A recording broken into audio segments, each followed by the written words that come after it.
ค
Welcome, ladies and gentlemen, to LCK Summer 2023. I'm Atlas. I'm joined by Wolf here for the final day of the first week of play. Already, we've learnt so many things, but we've saved what could be considered the best day till last, because today we have 4 world champion teams playing. That's right. All 4 LCK champions across history, across time will be playing tonight. Yep. 2 recent MSI teams who did not bring home the trophy will be fighting it out again, which feels like the 50th time in recent memory that they'll be fighting it out. But they will be fighting it out. But before that, we do, of course, have DRX with their new roster, with those 2 new players they brought in, versus, you know, a bit of an interesting D+ key, I think, that is definitely looking very strong here at the early part of the season, but it's still early days. Took a win against a weaker opponent. I don't want to read too much into it just yet. Yeah, I don't think it's worth going too deep into the weeds. We'll have to see, because as we can see in the standings, this may not necessarily reflect what it's going to look like maybe in the middle of the season.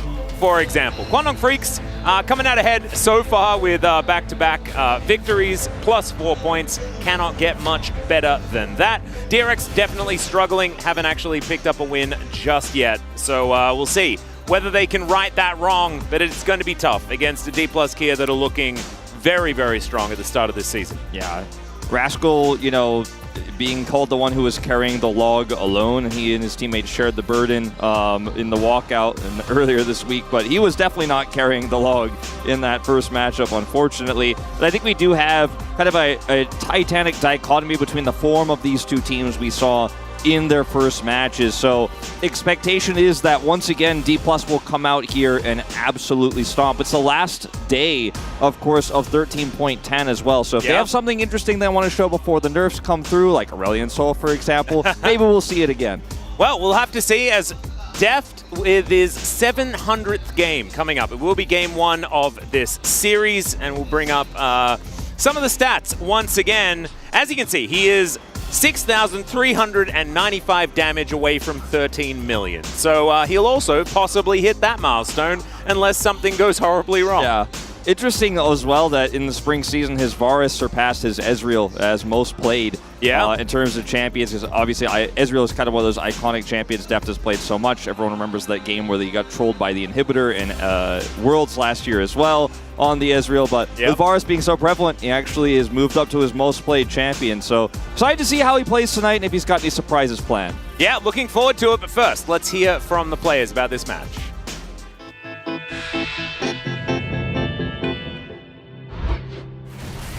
하나생명이 D+ 기아를 무너뜨리고 있습니다. 저희 팀이 플레이오프 이제 준비하면서 충분히 할 만하다는 생각이 많이 들었는데 많이 아쉬웠던 것 같아요. 아쉬운 게 많죠. 네.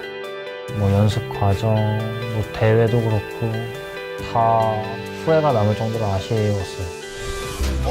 라스칼이 와! 왜 그래요? 철벽의 라스칼! 스프링 때 라스칼 선수는 그냥 잘한다는 느낌보다 더 올라가서 뭔가 경외스럽다? 존경스럽다. 그런 생각이 들게 한 선수여서 썸머 시즌에도 잘 하실 것 같습니다. 만나면 진 기억밖에 없는데 너무하신 거 아니에요? 아니. 저도 똑같이 되게 배울 부분이 많구나. 되게 존경스럽다. 되게 좋은 커리어를 가졌음에도 불구하고 끊임없이 노력하는 모습. 하나의 팬까지는 아니고 응원을 한다. 저희가 아직 많이 부족하긴 한데 희망을 말해보자면 2대1로 이기면 좋지 않을까. 2대0? 뭔가 근거 없는 자신감이 많달까. 저희가 이번 서머에는 팀적으로도 좀 끈끈한 모습 보여주고 계속 발전할 수 있는 모습 보여드릴 수 있도록 많이 노력하겠습니다. 월드 진출을 목표로 하고 있고 썸머 우승을 하게 된다면 뭐 일시드로 가는 거니까 우승을 향해 열심히 하도록 하겠습니다.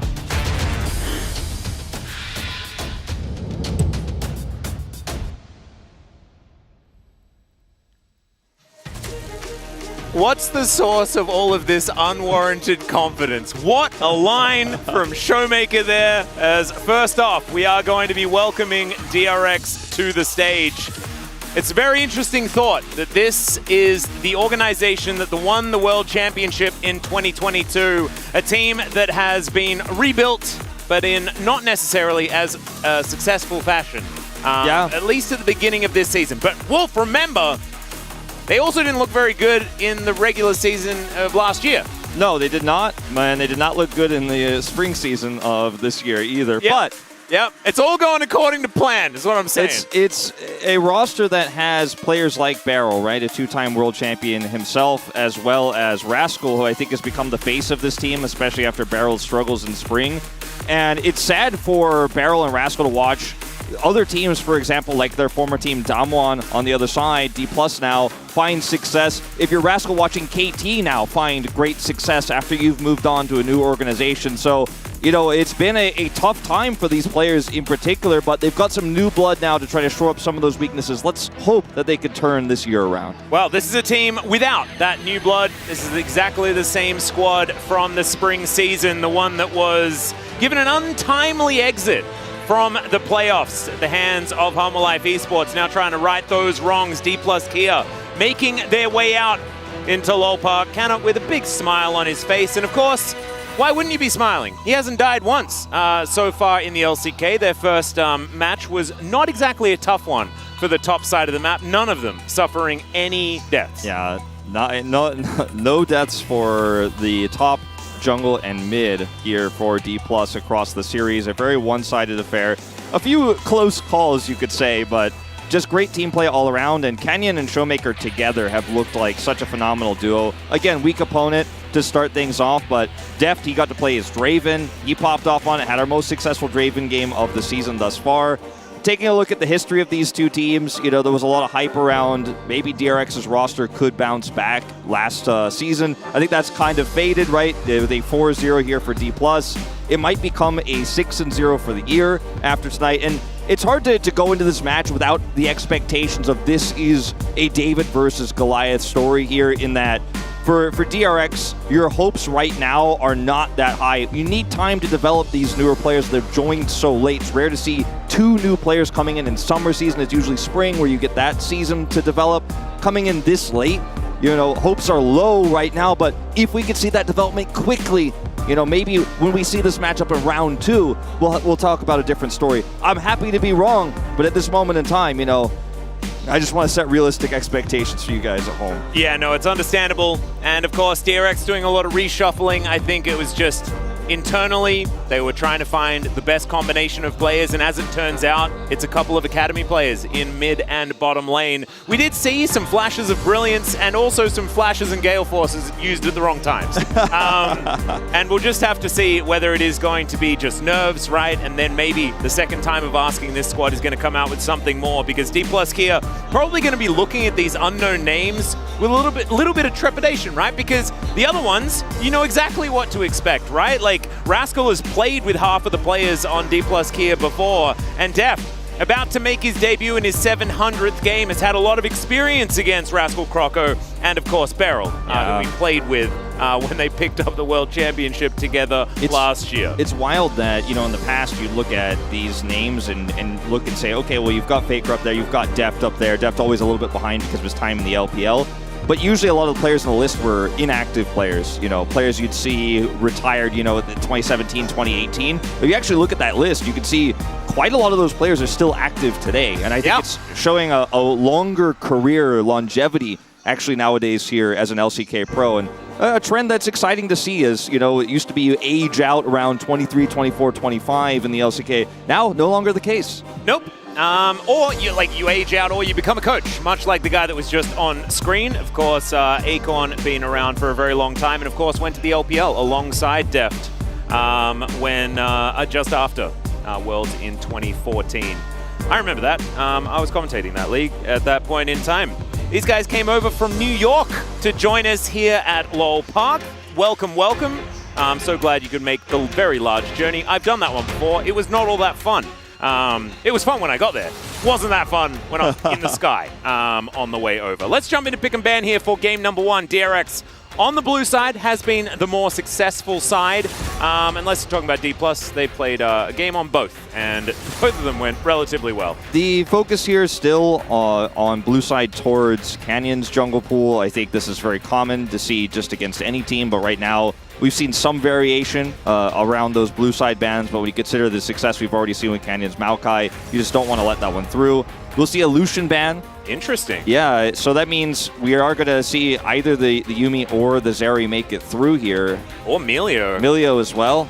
Cassante also, man, there's a lot of options. It looks like DRX angling for that Melio first pick. The Blitzcrank kind of giving that one away because it has been picked as an option into the champion quite a lot. D plus Kia can just ban it here if they would like to, but it gives up Zeri and Yuumi. But they will be split, of course, the Zeri and the Yuumi on blue side. They'll opt to ban Yuumi here, and it looks like we are going to see the Melio first pick coming through. It's a pretty easy call right now. It weakens the Aphelios pick. It strengthens the... It weakens it as a pick for D+, strengthens it for DRX, also allows the Jinx counter pick here, so... You know, you take the nameplates off right now, and I'm really liking the setup that DRX has potentially if they're willing to give Paddock that Jinx here into the Aphelios. I'd like to see it. That's Sivir being hovered. Yeah, new icon for Sivir. Yep, confused me for a moment, but as long as you have Xena Warrior Princess in your mind, you'll know. They can change that one as many times as they would like. As Draven will be locked in. I actually like this a lot more, because like you were saying, the Aphelios does feel like he's answerable with things like the Jinx, whereas Draven, he's just always going to be Draven in the lane. And we'll see whether Deft and Kellen can be aggressive enough to make this one work. Ari locked in for Showmaker as well, taking it away from Yehu, who actually did have a decent performance on the champion. I liked how much he was getting out of lane as well. So Aphelios to be locked in, and Cassante, man, there is a lot of... okay, that's just a pike. We knew it was going to be something like a pike or a Nautilus here if you're leaving the Aphelios Melio with Blitzcrank banned, and New D+ had a plan for what they were going to do in this lane, and you have to, with the Ahri lock-in, consider that this is going to be a pick-based composition where you're looking to snowball and get ahead early, and the Annie needs to be banned here, needs a look in terms of the lane prio you can get with this champion. They've already obviously taken the Nico away, and I think for DRX here, you're a little bit concerned about a potential Viego pick to come through with this Ahri, with how strong it is when you have this much setup. It's really easy to burst down targets, get those resets. But they're actually going to try to strengthen this Cassante pick here instead, take away the Gwen. And they may still ban that Viego, but I think it definitely needs a look. By the way, if Yehu plays Cassante, is it just Sante? I knew you were going to say this. As soon as I saw the Cassante lock-in. It can be if you want it to be, Atlas. Okay. That's my answer. Well, perhaps he will just be playing Sante today. As Sejuani going to be banned away here, and they're like, oh, you want to ban a jungler? We'll ban a jungler. That's Wukong going to be taken off the board as well. Viego. Yeah. Left up. I think the Viego's a pretty easy call here, unless D+ have something special planned that they want to run here instead. I mean, this is not a flex pick for the Pike. The Ahri's locked in already. This is not going to be one of those crazy Showmaker games where you just don't expect. They'll take the Scion away. Thanks for banning Gwyn. Really appreciate that. And so now this Cassante, you know, could have been flexed if they wanted to play the Gwen into Scion. No longer an option here. Let's see what the plan is going to be. Oh, I'd love that. I love it less. I mean, I love it because it's interesting. I don't know if it's good in this case, though. This I like more. This really is the strong front special. line. Yeah. Rascal special. And that means that the Gwen ban is like a bait and switch as well. That's real cute. All right, Rascal back to his old shenanigans here. Will lock away the Cho'Gath. It does mean that DRX now are lacking in a lot of engage. And we've seen that when the Cho'Gath doesn't work, it's because the team sort of lumbers around and has no way to start a fight, and the game is sort of lost around them. And we'll see what DRX are going to be able to do in order to make it feel a little bit better. Because Melio also plays into that mindset as well. So DRX going to need a way. They'll pick this away. And I think this is actually quite wise, the Viego pick away, because now you have an insane front-to-back team fighting composition, and the Viego adds an additional aspect of engage, because, yeah, Cho'Gath's engage is low range, Cassante is very conditional in terms of his engage, but when you have a Viego who can Heartbreaker in, create some disruption, it becomes a lot easier. And it looks like we may see a flex here. What's being flexed and where? Well, that's the question. Okay, okay, Canyon, what are we cooking? Is it Pike jungle with, like, Scion support, or are we going to see... I mean, alternatively here, it's something like Ahri goes top, and it's Scion support. Or, sorry, the... Ahri stays mid, the Scion goes support. I don't know, guys. This is quite wild, but... Looks like it is going to be Scion jungle. The good old Scion jungle. That's the one place I thought we weren't going to see a jungle flex. Like I was like, maybe Pyke. Like Gnar, okay, it's not going to be jungle, but I was like, Yeah. you can't do that. It's not going to work. Now it's time for me to dig through and and see what Canyon has been playing, because this could just be something that they've been hiding in scrims, or it could be something that he's just been playing a whole bunch of, and he was just kind of ignored here by DRX in order to get in there. So Really interesting stuff, though, to hide, it's the mind games of you kind of know that Rascal's going to fall for it. So consider this. Remember, we've seen a lot of red side Scion, right? Where you just leave lane, you invade, you go to the red buff, you start stealing those camps away, you set up for an early dive. And with Draven, it's incredible, right? You have super high auto attack damage early, so does Pyke. Now consider this. You don't have to lose anything in top lane because you're the jungler, actually. So you actually go down to red buff, you make that play happen, you're at no cost to you. You can continue to zone the Aphelios away from CS, take away Milio's lane presence. I don't like the idea of Scion as a jungler in general, but in this particular draft, what they could do with it at level 1 is incredibly strong. Yeah, it's really cool. Plus, ganks after level 6 seem pretty good for Scion just in general. Kind of liking that vibe. Look, it's going to be a weird and wonderful game. Looking forward to it. Sub Under the Rift.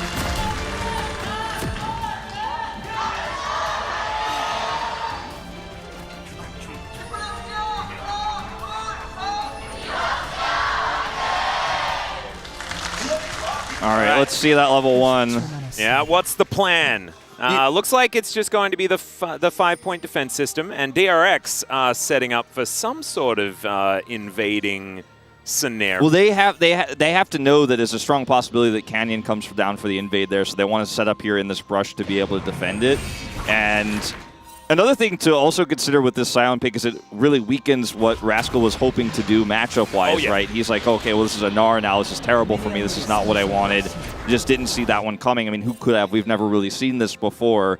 So now it looks like we're going to see the delayed invade here from D+. Will be spotted by this ward. Kellen will scout it. They don't show the Scion critically here, but I think very much DRX know what's happening, and let's see how well they can defend this, because the key is, even if you don't kill Beryl or Paddock, you're going to deny a lot of farm here in general and slow down what is Milio's greatest strength, is getting that early lane prio and outranging carries like this Draven at level 1. Yep, Canyon already stealing away these chickens as Croco, I think he knows that this one's going to be well and truly warded. Already, though, Canyon is just going to take the free camp and move himself away. He's already caused Croco to lose a fair bit of time in his jungle. As another thing is the fact that you've got this Draven and Pyke situation, and you should be able to have shove. So it was a pretty dangerous Scion level 2 scenario that they were looking at. But Croco is just going to be able to take his red, and it looks like they have avoided that for now. Yeah. I was talking with Chronicler about this yesterday on the desk, but you actually... Scion jungle, really? Well, not Scion jungle, but the Calibrum, and the Milio setup here, you actually have more range than Caitlyn does, when you actually have that empowered additional range with your Calibrum auto attack. So it becomes really easy to actually trade aggressively here once Milio has a few points, and at least 1 point, of course, in the W. Level 2 hit here now, so can be great for harass, but the damage output and the threat of these Pyke skewers is really, really quite strong. Wow, look at that. Okay. It was a loss. GE Tigers Lee lost to SKT Tom. It's just... That's Hojin, by the way. Yeah, Tom also didn't play that many games. So it's really, really funny. So 3,000 days ago. And what Scion even was that? Yeah, that's a good question. 8 years ago. Well, Canyon seems to be doing a pretty good job here, getting around his jungle. We'll be approaching that level 4 pretty soon. And he's a couple of camps ahead, of course, due to the fact that he was able to put on so much pressure early on. And I'm a little bit sad, Wolf, because there's Grasp the Undying here on the Cho'Gath. And I was thinking, like, are you going to be able to Grasp proc onto a Gnar all that often? Yeah, I mean, not ideally. Yeah. I mean, as long as Kana spaces it well. Speaking of spacing it well, Yehu is having a bit of a hard time here, but obviously Showmaker expending all of his mana to make this happen, but he's a little bit vulnerable here, so Canyon can come over here and take these Raptors a second time now. Yeah, and I'll like this guy. there's just no prio here in mid or bottom to contest, so Canyon very aware of this, and this is the kind of duo power that we've seen from Showmaker and Canyon over the last few years. Oh, Pike. Yeah, hook immediately. The flash has to come out there from Beryl, lit on fire by the Pike as well. As now Canyon lumbering towards this bottom side. Look at the CS deficit already. It's 20. Lumbering would have been better if he had been using the Lumberjack skin. One more chance. Yeah, Paddock. Oh, the continue walking strategy working out well there. Look at Kellen as well with his mana. Like, he's just really been saving these for opportunistic moments. He's not throwing them out every time. He's using it strategically. He still has 2 cookies in his inventory as well. So he is just putting so much pressure on by walking towards them. And this is a duo that's so squishy against the high damage output of the Draven early, and early cash-in could be devastating for this matchup. It's already tough as it is, and Viego just cannot help you with no mid-prio. And the jungle is completely under the control of Canyon thus far. And this is just a lot of early pressure here from D+, not leading to any kills, but already generating 500 additional gold. Croco just found out his camp is gone. And this is frustrating. It really is. And you can see sort of these draft shenanigans working out very well. And I love how, like, this was obviously something that was crafted by D+, right? Because they understood that Sion's going to need a little bit of help getting off the ground in the early stages, right? Like, eventually, you can just build tank items, walk into the minions and charge Q, and, like, you're never going to have an issue. But at the beginning, the Viego can possibly take over. It's not even possible when D+ Kia managed to craft their early game this well. And it's really nicely orchestrated. Canyon now going to move down and look to possibly start off this Drake, as Kellen just making sure that there's not going to be any Viegos running around the Rift. Hop going to be used here by Canna very aggressively. Level 6 picked up. And Rupture does something. While this is happening, Deft is getting solo experience here because Pike is over here. Kellen is getting some vision and also making sure that no one can rotate over. So he's actually going to hit level 6 significantly faster than Paddock, who obviously had to back early, significantly behind in farm in general. So he can actually get involved on the Rift Herald fight now as well with his ultimate pretty easily. So Deft has a lot of power, a lot of control because he has that level 6 coming online so soon here. So D+ might be able to turn this into a situation where they get double objectives here in 90 seconds time. And I mean, there's just not much at this moment in time that DRX could do about it. It's early game Cho'Gath, you know, you don't have a great setup with the Viego because you picked it to pick it away from D+ rather than its synergy with the Cho'Gath and the Cassante here. So the Viego feels like such a dead pick in this early game right now. Yeah, and we were talking about it, right? Like, what DRX desperately wanted was an ability to start fights on their own terms. Well, another way to avoid needing to do that is to never want to start fights because you'll probably lose. And that is exactly the position that they're kind of in right now. The other issue that comes from it is the fact that you need setup if you're ever going to make a composition like this work, and you can't get set up if you have no control. So it's sort of compounding. The negatives are really starting to fly through here as Canyon, without an ultimate, however, there is a Gnar to push Canyon into that wall, and he has to flash to get himself out of there. The house comes down, but Rascal is just going to be able to get away. No flashes in response. DK wanting to hold on to those for the next engagement. Yeah, see the roam up here from Kellen as well in the mid lane. Showmaker still maintaining prio here. They've traded teleports, but he's got enough mana so he can threaten and then turn this into that Rift Herald take basically on spawn. And Deft can 1v2. Here he comes. All right, there's, very nice W. That is going to get Yehu out of there. And he will be all right. So passes the first gank test there from Kellen. Yeah, and now the consideration is, do I want to come over here and defend with Deft, or do we want to just rush over and take the Herald? Iskana, he's between turrets here, proxying the minions. That's how much of a lead he got after taking that flash away. It's already an unfavorable matchup. Canyon hits 6, and it looks like they don't even really need Deft for the contest on the Herald here. Kana got another Gnar bar from those minions as well, and man, this is just absolute bonkers, like how much of a lead D+ has here, 1,000 gold in 8 minutes, but the amount of control they've gotten from this Sion jungle pick is just crazy. You love to see creative strategies like this in the LCK, and only D+ really does stuff like this, you know? D+ is the team that pushes the meta forward faster than any other team, with the exception of Keria doing the 80 carry supports, you know, the marksman supports we saw in spring season. It's generally D+ that tries stuff like this. We saw the Aurelion Soul from Showmaker earlier this week. And you just love to see it, you know? This is the kind of innovation I think we need more of in the LCK. It's very true. And of course, like, this is Canyon as well, right? Like, he's the guy that's always on sort of the cutting edge when it comes to making sure that he has the new champions down. Like, the Rumble was something picked up by him very, very early on. And of course, like, Peanut's still there, so you can't really take it away from him. Peanut and Spirit together were the ones that were really starting to dictate it, as Kyehu going for a bit of an engage, but doesn't really do too much. And that's a big old Nah making his way through. I will say Kyehu quite a few times, by the way. Okay. It is just Yehu, which is his name. Abbreviated last name to come first there with the K.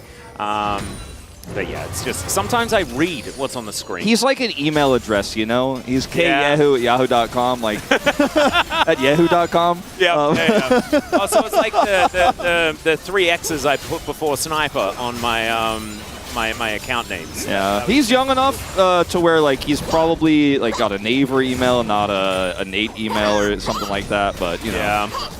Oh man. He, you know, his last name is Kang, as Valdez mentioned when he had his opening match earlier this week. So that's where the K does come from.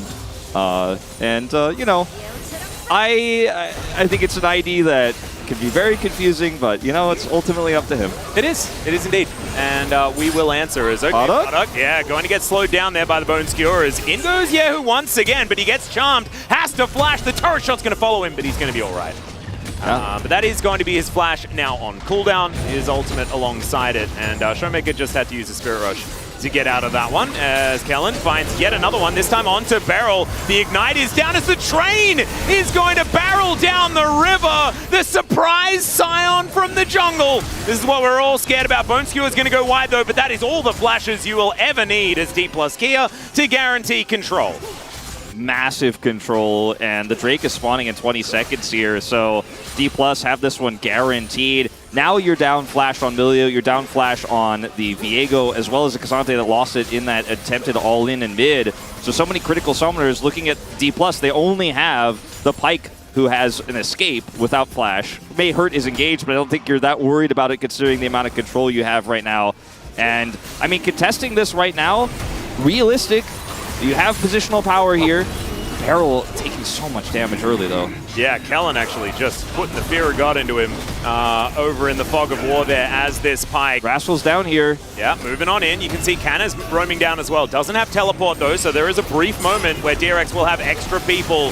Paddock dealing with Kellen as Yehu's going to dive forward. Canyon has to flash and is going to be able to get himself out of there. Paddock throws down the ultimate, but it's not massive just yet. He has to flash to get out of the way of the stun. And now Canna's finally found his way in here. Canyon just walks on forward, picks it up. It's a double for Showmaker as Canna wants to find more. And Yehu gets underneath the turret. He should be alive for the moment, as Paddock's there as well, and he is going to be able to keep his mid laner safe. But man, it's not going well for DRX, and it may not be over just yet. I don't think it's over just yet, Atlas. I think you're exactly right. Here we go! Rolling death, there's the cash double as X marks the spot. And oh dear, this is looking pretty perfect, baby. Oh dear. Oh man, and you gotta, one of the things we haven't even talked about is the fact that you get, of course, that passive gold from the execute from Kellen here as well. So much money from that cut coming through here, and Deft is a rich man now with that cash in coming through. And I mean, 5 kills here in this fight. And what went wrong with the Feast Smite combo here is one of the questions that we have to ask. How is Canyon able to defeat Feast Smite here on this objective contest while positional advantage goes to DRX? It looks like, according to the cooldowns here, that Krako does have Smite available, but you also have Kana coming in as a secondary AD carry in this fight. Product is zoned away, and let's see how this goes down. Just smites it before, I guess the Feast goes off. Not 100% sure there, but Canyon's able to pick it up, and just an easy front to back when you have a Gnar coming through here too, and all the focus has to be on that Drake damage-wise if you're going to secure it. Product zoned away, and then look at this ult coming through. How much money? Oh, not going to show it. A lot and is the Rascal answer. is now running away from Canna, who does have a full Naba, wants to be able to get that crush, but doesn't quite have the cooldown. I believe he used the hop very recently, and so therefore the Cho'Gath will be able to slink away as much as a Cho'Gath is able to do so. Yehu here towards the top side dealing with Deft as best he can, but yeah, as you can see, the ballooning of this gold lead has moved to like, yeah, almost 7,000 at 12.5 minutes, which it was at the end of that team fight. He just bought a whole Essence Reaver. He's very happy to do so. Umbral Glaive done for Kellen now. Kana just going to pick up these plates as Jeff's like, you know what, I don't think I need any plate gold. Would you like to share the wealth here? Yeah. in the bottom side of the map. I think Kellen also probably has too much money. His Umbral Glaive now already completed. Yeah. Kana also has his Trinity Force. Very happy. Nah. All right, 2,000 gold, 2,100 gold is the advantage here. These are some numbers that could exist. So, Wolf, do you have any plans for tomorrow? Got a great series coming up after this, of course. I'm going for a free diving lesson tomorrow. Ooh, you know, very cool. That's my plans. Monty Wolf show before that, you know. More LCK content, even on the days off. You guys can talk about Scion Jungle and how we obviously will. it's the greatest thing in the universe. Because I'm pretty sure it's all just off the back of Scion Jungle being picked in this game, that this was all possible. Showmaker splitting here towards the top side. One thing that we can talk about is the fact that the perfect game is up for grabs. Still possible, yeah? I believe 0 plates were taken as well, unless there is one cheeky plate that was removed on the bottom side. I don't think so. Yeah, but I don't think so either. So it is perfect game on the table with not taking all of the plates, but you haven't lost one. So I guess there is that. And yeah, I mean, where are you on perfect game counting plates and heralds? Like, what's your stance? So heralds definitely need to be included when it comes to the perfect game, because that's actually a neutral objective. However, plates I think are different. I think a perfectest game is different to a perfect game. So the perfectest game is you take all of their plates and keep all of yours alive. I kind of have like a weird hipster take on the Herald in that when perfect game was defined, Herald didn't exist. So like I think it's okay if you drop a Herald to still have the perfect game, but like I don't know exactly what it's defined as, like what's officially defined as, but I'll just defer to that. But yesterday we almost had that. We were so close. Then a little bit of a drop the ball there from Kwangdong at the end in the bro game. But yeah, I was having the debate, you know, earlier on the space off camera, like, is this a perfect game? But in this case, we don't even have to have it because no plates and no Herald going over. And if it continues at this pace, I mean, we might have a perfect game sub 25 minutes. With the rate at which D+ has such an advantage here in this game. Leandri is the build of choice here for Showmaker as well, because it's no longer a game where he needs to be setting up burst. He's just going to be able to continually do damage, be safe here instead of long-range engages with the follow-up with the Zonias that he's going to build here second. And, I mean, this is just a monstrous lead. Cannot be overstated.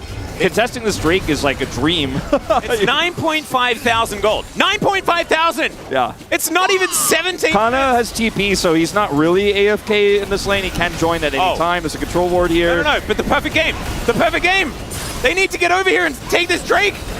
All right, well, DRX, they might be able to deny it, as no, DRX are going to have to back away. Bone Skewer going to connect onto Yehu, but he's pretty tanky. Kana off to the side in a little bit of danger as Rascal does have his flash available, but Kana will make it to relative safety. Croco in trouble, and Yehu's going to be taken down. X once again is going to mark the spot. He will have the reset as Kana is going to not flashes away. The perfect game is still alive as Showmaker avoids the Moonlight Vigil, and Rascal not going to get the rupture there. The Drake will fall into the hands of D+ Kia as, yeah, Shirley just running amok in the mid lane. Also, you know, the Herald might not be killed by DRX, it might be killed by minions. Not that that's part of a perfect game either, but just they won't even get the gold for it. It's all just out on its lonesome here.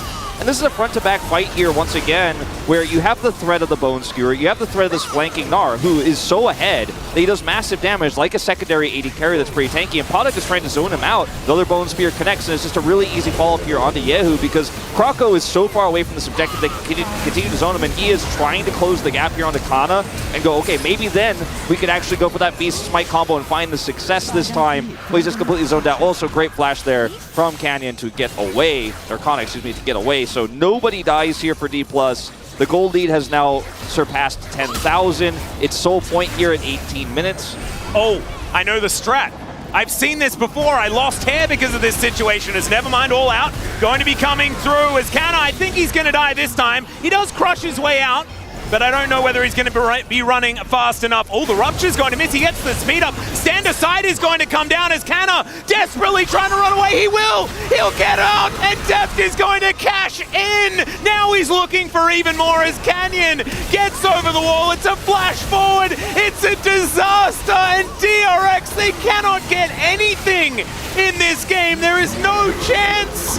No chance at all, and Canyon on the chase here, wants to close the gap here to maybe set up another Q. He's not going to be able to get that far, unfortunately, with his ult in this case. But D+ here set up to, now with LDR built second, which is hilarious, for Deft here, could just do Baron basically on spawn here, as it is now about to crest 20 minutes. As Kroko sees Kana here with How is he not Yehu. dead? He's Mega Gnar. He just has no flash, by the way, from the previous exchange. Has a really nice crush here, and then Deft comes over. Knockback saves him a little bit here, and Kroko just cannot close the distance. There's no range here. Product doesn't have Caliber or anything like that. There's just, this comp is so low range that even though he's at like 1 health, nobody can touch him. It's all melees and then Aphelios. I mean, Emilio, I guess. Yeah. I mean, whatever. I mean, Emilio, he can set up a campfire, right? Like, I don't know, man. I don't know.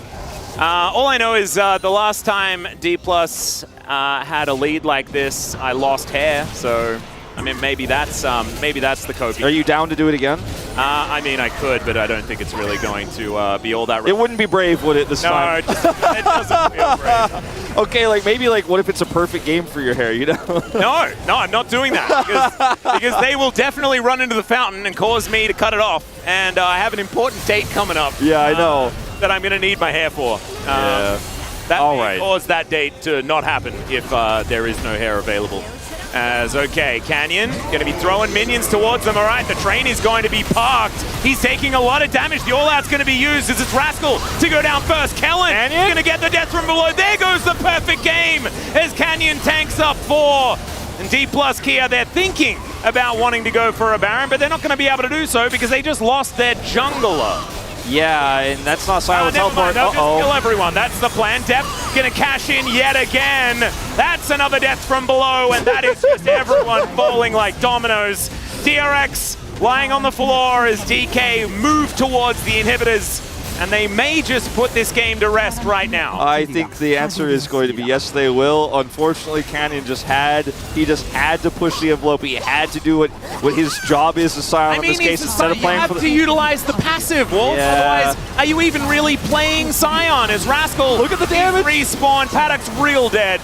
And yeah, Rascal just wants to try and move minions away from this one, but Deft, he's very low, but so is the Nexus. It's going to go down, and D+ Kia in an extraordinarily short game will win game 1. Yeah, it's a tough call for me for VOG. Like, I want to give it to Canyon because he played Sion and it was the defining draft pick, but I feel like Showmaker had the best performance out of everybody. His laning phase was amazing. He had constant prio, helped set up those picks. Kellen, I'm actually just going to go Kellen. You know what? Like, just be a Pyke voter, I'm just going to be a Pyke voter because he also was able to zone so incredibly well outside of the laning phase on those first few Drake fights. He was constantly pushing Paddock away from the rest of his team. He wasn't setting up secured kills in those fights, but he was harassing Paddock while the rest of the team was securing the objective against Feast Smite with the Viego and the Cho'Gath there, and they just couldn't get it done. We might get a better replay on the space. I'm not trying to dictate what happens on the space of what happened in that Smite fight because I just couldn't catch it even in the replay why that didn't happen, how Canyon was able to secure that versus Feast. It's just lack of coordination, I think. Like he probably saw the number, had an idea of where they were going to be going for it. As Showmaker triples the damage of his lane opposition, of course, Cassante not necessarily going to be able to do that unless you're in a very different game state. This was honestly D+ Kia winning in the draft, having that mind game, putting the Sion in the jungle, having the perfect level 1 in order to make sure that it works, and then just being beautiful draft and great execution. Didn't even hard commit to the level 1, you know, didn't actually try to dive there, just turned it into jungle control and prio everywhere. Yeah. Man, what a masterclass there from D+ Kia. DRX going to have to go back to the drawing board just a little bit before game number 2. We're going to go to a short break. When we get back, the space, and then that game number 2.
앞에 루플이야. 조가스부터 와볼래? 조가스부터. 난 괜찮을 것 같아. 조가스부터. 나 죽었는데? 괜찮냐? 시작 빠지게 했어. 회전태 노공. 줄래나? 나오면 볼게. 형한테 궁 없긴 함. 나 볼게 이거. 밀리오 높을? 밀리오? 잡은 듯. 바론 치던가. 끝내자. 끝낼각 나오는데? 끝내냐? 앞에 루플이로 끝났어.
welcome back to the space to debrief this game, this interesting game. We'll see about this. Actually, D plus Kia entering the series with a bang here, and Uni, riddle me this. When you see a draft like this, what is the first thing that crosses your mind? Like, what did D plus Kia mean with this draft? I don't know. I mean, I think DK is just like, yeah, sure, we can just pick whatever we want. You know, we're good to go. Yeah, kinda, you have some fun. Yeah, with the 5 pick. Yeah, we can. You know, I would just give up. You know, just pick Zion and pick Pike and Draven. We're just playing for the money. We play for the gold. Having fun, statement game. Yeah, the first half of the draft I really liked from D+. It's very, very confident, right? Draven Pike is you saying we're gonna smash lane. Like, yes, you have the outskill, but you want to play the early game. Because of the power of Draven, you can't really use the Milio to bully the way that you can against a lot of other picks.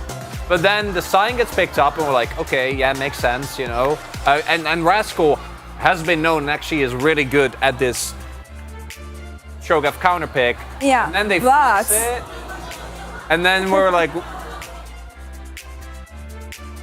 Where's it going, man? Yeah. What's happening? And then, you know, in theory, you can sign jungle. There's no reason why not. And it did, you know, it did what it cleared jungle camps. Yeah. It existed. You see Canyon picking this champion. What do you think? Do you like? Did it spend too much time in the kitchen, or you're like, okay, we're gonna see something special here? Well, I think the strategy was really, really good. Like, actually, in level 1, they were like aggressively just invading the jungle, and they're starting an Raptor with the Ari leashes, and then it actually one-shot it completely and got insta level 2. And then after the second Raptor as well, they invaded like the calculated. So like it doesn't make sure that it was not about the Sion, it was about like just killing enemy jungle that they're not farming well. And the Viego was actually who needs the more farm than Sion for sure to be useful. And that was I think I really like the strategy. Yeah, it's also when D+ or back then Numb1 have looked best, it's when the rest of the team can enable Canyon to get out early. And in this game, Canyon got like a 10-12 CS lead early because of Showmaker having prio, because of bot lane having prio, and because of top lane having prio. So then what do you do as DRX when you're already a team that's going to struggle? But they could have tried, right? And this is why I want to take us in game at the first Drake specifically, because this is for me the only opportunity for DRX to do something. They have the setup, but they take too long. You have to just hard commit here, because like the moment that Kana joins this fight with the position you're in, you're screwed. Like them not getting Dragon doesn't matter, but really it's them not engaging before the Gnar is there. I mean, it's more so about the commitment. I mean, I see just like easily from the DRX, like the hesitations over there, and I like already lost even before the Kana just get there, which is like they engaged and they failed, and they're what do we do? Like Cho'Gath was stuck in the pit, and the 4 people was trying to get out, and they're completely stuck in the tower. Look away! Waiting for look away! Don't look, kids. And the Lottery hit it, and the game's over after. You can't come back. Yeah, there's little coming back. We actually have a gold graph to show you, I think, to illustrate best what happened here, because this is, good luck coming back from this one. So one team gets 500 gold, and the other team gets 5,000 gold off of one play. And I would have even rather seen, like, I don't think from the position that we came in, right? Like DRX is a great angle, but like just 5-man flash onto like Deft, and I think it was Showmaker that was already taken low, or maybe Canyon. Like you got to try something. You got to Hail Mary, because you're not gonna win from this. But look at that. Look at this. Nothing into the, a canyon, basically. And then obviously after that, spoiler alert, they didn't get to play the game anymore. I mean, as what he said, like at least if you commit one thing, like you shouldn't be like 5-0. You know what I mean? Like if it's 5-0, like what's the point of just trying to like make a plan? And it's like at least if you grouped up, like there was a reason. Like Gnar was like really late, and they were teamed up. There was a window. Yeah, there was a window, but they just. After a game like this, I gotta be honest with you guys, at home we didn't know who we would choose for player of the game. Let's see who the entirety of the broadcast chose, because there was an argument between Canyon and he's cooking in the kitchen, and Showmaker getting Pry on the mid lane. So there you go. I told you. I know, but. Okay, I'll let you go with this one. So I'll go first. The reason why I wanted to go, even though I think you could make a lot of arguments for Showmaker specifically, is I think that his prio was what enabled Canyon to play the way that he did. But I also appreciate he picked a fun champion vote. And you know what?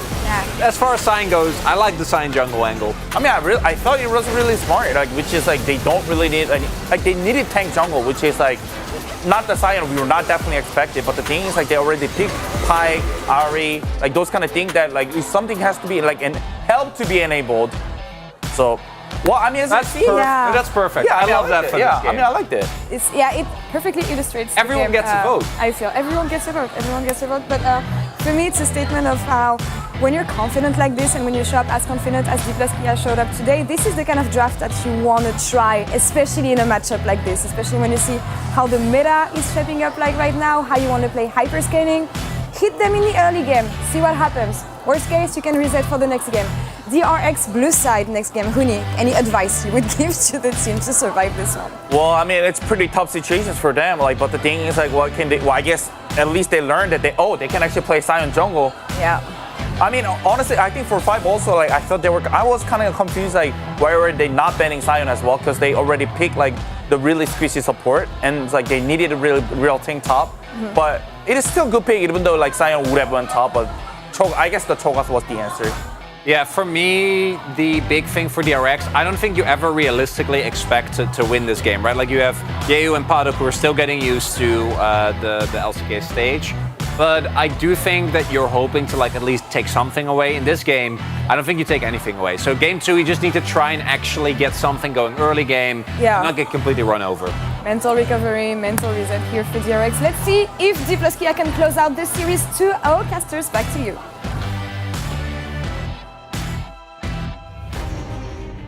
Thank you so much, Law and the boys, for taking us through the shellacking that was game number 1.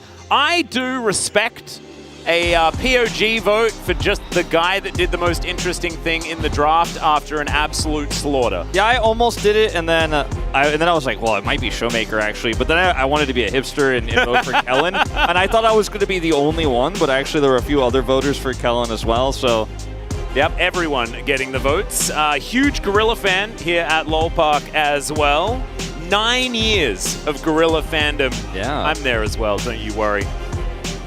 Those who started enjoying some Rocks Tigers certainly understand the joy that is being a Gorilla fan. So I look at this situation now for DRX, and I think we might see a very similar draft here. I don't think very many changes will come through. You might see something like a Sion ban coming through. I think the Viego, based on what we could have known before the series, as we jump into the second draft here, the one part of the draft I didn't really like that much for DRX was the Viego pick. It felt like a pick away. It wasn't strong with what they had put together. But then they got absolutely destroyed by the Flex and the Gnar that came through. I think if they can just play a better scaling game again and just know that D+ is probably going to play the early game, that's how they've played basically this entire year, and try to figure out some small adaptations of the draft and in the early game play, I think that's what DRX's game plan is here. I don't think you reinvent the wheel. I don't think D+ also will show us a late game draft. We're going to see a Milio ban here, so first adaptation is exactly the opposite of what I thought we'd see, but see what the response here is going to be for D+. Yeah, the Blitzcrank ban coming in last time so that they could pick the Milio, but then there was a Pyke issue that they were running into towards the bottom side of the map and didn't quite work out. Ari going to be the final ban. And so the insta-lock Zeri. So Annie and Yuumi probably going to be coming in for D+ gear if you're going down the tier list, but they could also just do whatever they like, I guess. Kind of like Aphelios, Annie here a little bit more. And I think that Yuumi right now is in a... They're going to lock the Yuumi in. The Yuumi, I think, is in a really weird spot here in the LCK where her laning is so incredibly weak that you really have to get out of lane comfortably. But it's a lot stronger when the Milio is banned, right? So regardless of whether it's going to be the Yuumi Aphelios we've seen so much here, it's definitely better. It could be much worse if it was running into the Milio Jinx or a Milio Aphelios, for example, with the Yuumi. Will be a Rakan, it looks like, here for Barrel to be locked in. So showing their hand early. Very risky when you consider there's an Annie already locked in. Yeah, Rakans do have a habit of just dying when bears fall from the sky. Yeah, Cassante going to be locked in here. Yeah, who's going to be going for that one potentially yet again, or Rascal could be trying his hand. We'll see. We expect Deft to grab a pick here. He could just go back to Draven, honestly. I don't think there'd be anything wrong with that. Yeah, it would be, fairly risky, obviously, with the Yuumi pick. The Yuumi just doesn't have the same power in the lane as she used to. I think going for something like an Aphelios is safer here, but it looks like we're going to keep that pick hidden for a little bit longer so they can guarantee the Scion here early. Now, the Scion does empower, picks like that Draven that we have seen because it is going to allow you to do that early game push and be very obnoxious. And, I don't think the Scion is going to be flexed unless we see that specific Cho'Gath pick come out again. D+ can move things around. Yep. That's actually the dangerous thing about D+ here being on the red side and then just demonstrating that they can play Scion jungle to the point where they only suffer 1 death and then finish the game in 20 minutes. It is pretty crazy. Aphelios is going to be banned away. The Sejuani to answer here. Yeah. Sejuani Cassante, kind of a strong jungle mid duo in a weird way.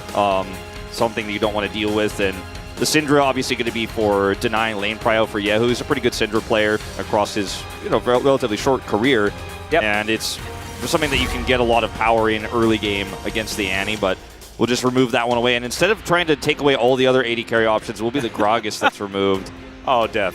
For his 701st game, going back to a champion. I think this is one of the champions that he has the lowest win rate on, with a decent sample size of like over 3 games. Yeah, the Ezreal makes a lot more sense. Yeah, this one he certainly played a whole lot more. We'll see how he goes against the inhibitors in this particular tournament. I think in this particular game, I think he'll probably be all right.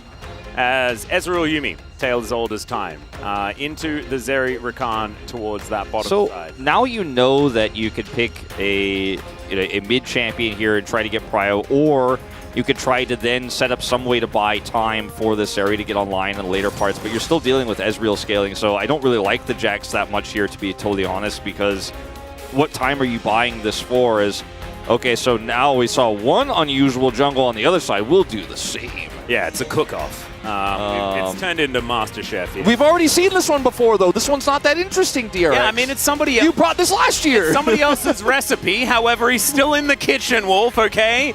Yeah, okay. Well, we can just hop a vein if we'd like to. We'll see exactly where that is going to be going as Wukong Annie. We are certainly just back to try. We're ready to hard engage with follow-up damage out the wazoo in the Ezreal, and so my issue here with this DRX draft is that it will not have any prio. Cassante can have some top prio, but that's not relevant at all.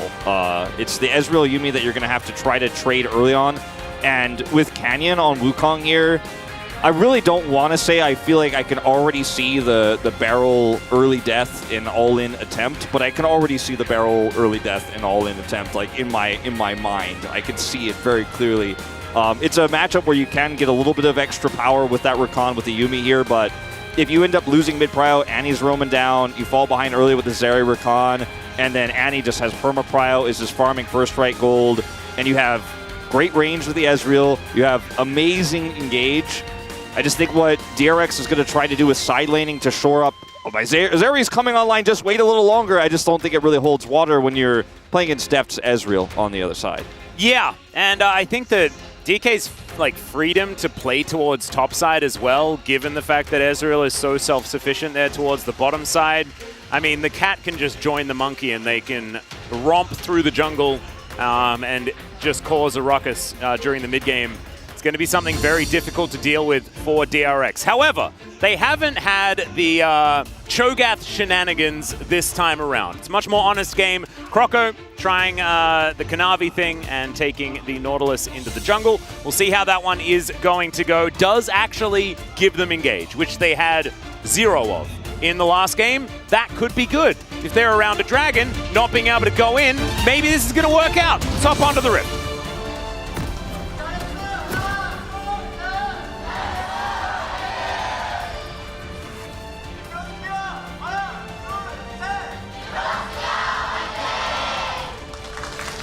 All right, and now the Scion actually is lumbering.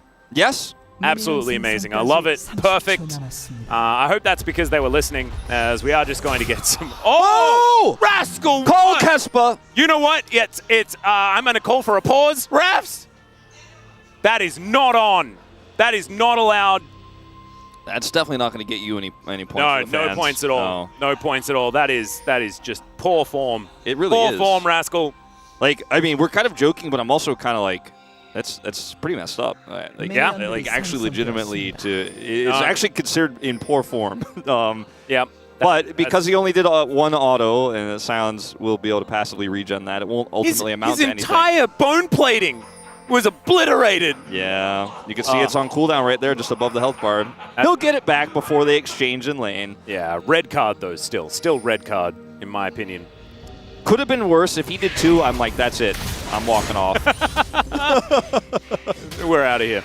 Well, Canyon going to be starting on his Raptors. Gets a Q for his trouble there from Canna. Who will then return towards that top side with a Jax waiting in the tri-brush. Wanted to see whether he goes the short way. Now, be the case. There is a lot of power in the early levels here for Kroko on this Nautilus because he can make a massive impact even in the mid lane, for example, or topside with his ability to root with his passive. He has CC kind of on lock pre-6, whereas Canyon does not. So if they duel as in a 1v1, obviously the Wukong can win out on that exchange in the early game with his resistances and his damage that he has. Whereas Nautilus' CC is much more valuable, so we could see some early ganks come through here, but getting the Jax ahead, I think, is the one place where you really have an angle here as the Nautilus. Trying to get a Cassante ahead against an Annie is probably not going to happen unless Showmaker makes a big error. And bottom side, you don't got anything. Barrel, I saw it, I told you. That's an exhaust already here from Kellen. They're certainly doing some fighting there towards that bottom side. It's been also... It's Hojin again versus Tom again? What? What Wait, is this happening? the right graphic, or did they accidentally put up the same one? Oh, yeah, maybe, because this is actually, like, it was Nunu last time as well. Yeah, I'm like, hold on. It's a little bit, well, Nautilus has been a while also. Whether this is correct or not. If this is correct, then my brain will explode. Yeah, that's wild. Like, I don't think it is, though. We'll have to wait and see. Maybe someone will give us confirmation, but we have seen it as recently as MSI, though, however. Yes. Kanavi has played it. As in goes Beryl. They do get the Arcane Shift out of Deft. And Beryl loses the majority of his health bar. Cat is just cruising around. Kellen has been a decent Yuumi player in the past as well, we have to say. I'm scared here, man, with how Beryl is playing this lane, because he's trying to find these angles, but he's putting himself at risk and hasn't really led to any success here. And if this goes a little bit slightly off, I mean, that's the end of the lane and the end of one of your biggest win conditions here as DRX. Now, I like this from Paddock, actually, to lurk here and grab some additional minions. You're calling at this point. Here comes that gank. Yeah. That is the Incinerate. It is going to be enough as the flash comes out. Yahoo going to be able to get out of there, and in comes Beryl. Canyon in trouble as Showmaker throws another Q. That is going to cause Yahoo to get out of there, and Rascal was roaming down. If Canyon's greedy and goes for these Raptors, he could just die as he gets the ward in, gets the call from Canna to know that he is not safe. Well, I think this could have been coordinated a little bit better for DRX, but ultimately it is still going to be a pretty big win here to deny those Raptors and push Showmaker under turret here, losing a lot of prio right now. So notice that Yahoo is coming down to the bottom lane as well and getting some additional vision here for this upcoming Drake fight here once that does spawn. So ultimately not leading to massive summoners going down or anything like that, but I think that could have been a lot cleaner for Kroko coming over a little bit faster with Rascal there. Now looking for the opportunity to get that Jax. So this is what I was talking about with Nautilus. Early game, look for those ganks pre-6 where Wukong can't fight you as well. Get that Jax ahead. Well, Hook is going to connect there as he does get himself a bit of a shield, but still kind of taking so much damage. Doesn't have his flash available, and that is going to mean he dies. We'll try and clear out the minion wave here, but First Blood going over to DRX. A much better start than what we saw in game number 1. Absolutely. And the earlier the Jax becomes a threat inside, the better for DRX, because it's going to allow you to really control how the objective setup goes, and it makes the Wukong engages a lot less easy to set up because of the lack of flank angles, for example. The same to be true of Annie, who likes to flank instead for flash Tibber engages. Those are the really big engages you have, with the Scion as well being kind of supplementary engage for what D+ are looking to do in this composition. And they kind of all need to work together, because Ezreal's not burst damage, he's extended damage. So getting this Jax ahead means that he can now try to further get some plates and, you know, proxy minions. And Kana much less comfortable than he was. Yeah. He's underneath that turret now, looking to see what he can get done, as Canyon avoiding the grand entrance really nicely there. Kellen finds a Prowling Projectile. Hasn't exactly been the greatest with those so far, so good to see them hitting. As speaking of hitting, Croco lands the dredge line. Nothing really going to come of it. As Tibbers has made his way out onto the Rift here. Just chilling in the mid lane. Well, not chilling, I guess he's a fiery bear, but still, you understood what I was trying to say. Yeah, Tibbers got like one of his patches is like the Tibbers version of a tattoo where it's just like a little quilt patch on his body that says like first strike for life. Did he patch on those patches? Yeah, he patched on those patches. Oh, excellent. Absolutely fantastic stuff. Only 26K. Speaking of Pog State, which we were referencing, we're going to be filming an episode this evening. Should be coming out next week. Yeah, early next next week. Ready for it. Yeah. We're gonna look to overreact to some games. So obviously, D+ tier best team in the league. But we'll definitely be having some Miles. discussions, about them. Yep. Certainly, some things will be spoken about. Showmaker moving down here. Canyon says thanks for the leash on this Chemtech Drake, and Croco is just going to vacate the area. Some brute force coming in here for D+ as the Jax making his way back towards that top lane. Kind of roaming down meant that there was no way DRX could get in here, but I do like them cutting their losses, not throwing things away, because last time they were fighting around a Drake early on in the game, they lost the entire game in that moment. So a bit of a different situation here, but you don't want to be giving over bad fights to D+, a team that's very snowbally.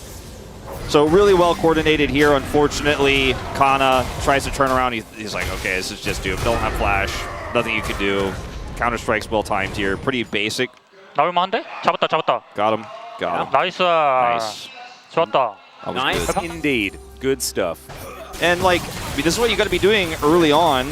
Not what Barrel is doing here, but what Rascal and Croco are doing on the top side. It's hard to get big advantages as Jax, but getting, that early Sheen. Now he's got a call, of course, halfway done as well, so he's going to have a big spike there. Once he gets his Divine Sunderer, he can start threatening to kill the Scion inside. The problem, too, is that it's not a 1-3-1 situation because you've got a Cassante, so it's really all about the Jax in terms of the pressure you're going to be putting on here. Well, Paddock just going to walk up to death here as Bear comes down. Yehu just going to press his W to avoid any sort of stun shenanigans. But the main thing is getting the Bear onto the Rift. That's what you want to be doing here. Is Deft in a little bit of trouble. Zumi's unfortunately not offering too much healing these days. And so therefore, it's going to be Deft looking for a bit of a reset unless he waits for one more minion wave. DRX will be able to get themselves their first neutral objective of the series as well. They come over and collect Shelly. So nicely done. I mean, this turnaround is kind of huge from the DRX roster. It really is. It's really all so far about that. Nautilus Jungle that's put some decent pressure on here. And Barrel didn't really overextend too badly or anything like that. He did put some pressure on in the lane, about as much as you could do. So picking up some plate gold early on, very nice. We'll see the Hearthbound Axe picked up here early as he waited for that back. We've talked about getting the Sheen early and what it means, but usually the Hearthbound Axe is a little more expensive, so it's the better one to get, but you have to have the gold for it. So he stayed for a really long time and now has that item picked up here, heading back to lane very quickly because he's Zeri. Yeah. And it's going to be a bit of a lull state here, but now Canyon has 6, so that timing window where Croco had huge advantages in any 2v2 he takes kind of gone at this point in time, whereas Canyon can really make quite a large impact with his ultimate. We'll have to see what Deft is going to be building here. I would like to see Shelly, of course, just given the fact that it's Ezreal and the item's busted. Ezreal pretty good at using it, but Essence Reaver has been strong. Yeah, I think we'll see where he's going to go as far as the mythic choice. I think Essence Reaver is very good when you have great setup CC, especially in the mid game, with the Annie, the Wukong, etc. And later on, Trinity Force is going to be very important. But in a game like this, I think Essence Reaver is pretty good. Yep. And that's all right. Paddock pushing up this lane and actually farming very nicely. 11 CS in the lead for now. Wave is going to equalize it momentarily, but not entirely. And so good pressure here by DRX on the bottom side. As Arcane Shift going to be used there by Deft. Missing a few of these abilities is the D+ tier bottom lane. And DRX very happy about the whole situation. Yeah. Paddock has that call complete now too, so sitting on a decent amount of gold here after that first back. As Croco's coming up here now, Rascal's got this wave in a nice spot. Maybe we'll see a big 2v2 fight up here on the top side. Canyon a little bit slower here. to show up. So there's a small window, especially if he actually completes this. Let's see if this works out. Yeah, ult is going to be popped here as Kana just will just drive his way out. And now the Nautilus is in position, so there is a flash available, but Croco just going to try and accelerate Rascal. No funny business, not setting up for a gank, just get Shelly up here. Also here, I mean, Canyon is not that strong at this point in time to try to defend this. Well, Hook is going to connect there. Decent amount of tankiness on Kana, but still taking a lot of damage. Shelly goes down as in they go. They look to knock him out, and they are going to be able to do so. Rascal tanking out the turret for a moment, but like you say, Canyon just a little bit too far away from this one. Control Ward going to be the only thing that Kana is going to be happy about. Yeah, they really just didn't see Barrel coming. You know, I think without Barrel, Canyon has a delayed reaction there, comes in, tries to hide his presence and maybe trade back a kill, but with Barrel coming through, he's just too far away. Doesn't have the damage to salvage the play after that, so it's just a dead Scion here. Plate's going over to the Jax, so 2 kills now to Rascal, really playing to a great win condition here for this composition. The Zeri's scaling up, she's doing fine, but Rascal is going to be such a big threat in these team fights too if he continues to get this much of a lead. Side laning, also a big issue, that's the main issue, but if he gets fed this early with his cull almost complete now too, this is exactly what you want to be doing as Croco, and is now looking for another opportunity here on the Showmaker, but Showmaker's played so safe. Oh yeah, just playing back, presses W, gets a cheeky little stun onto Yehu there as well, but otherwise not too much going to be happening as Barrel meets his ex-teammate here in the river, is going to be able to grand exit his way out. As Kana hasn't actually been too deterred as far as just straight up laning is concerned. Does have his Sunfire Cape now completed. Talked to Orcs about it, best item in the universe. So he's going to be sitting pretty. And he's Scion, he always does his job.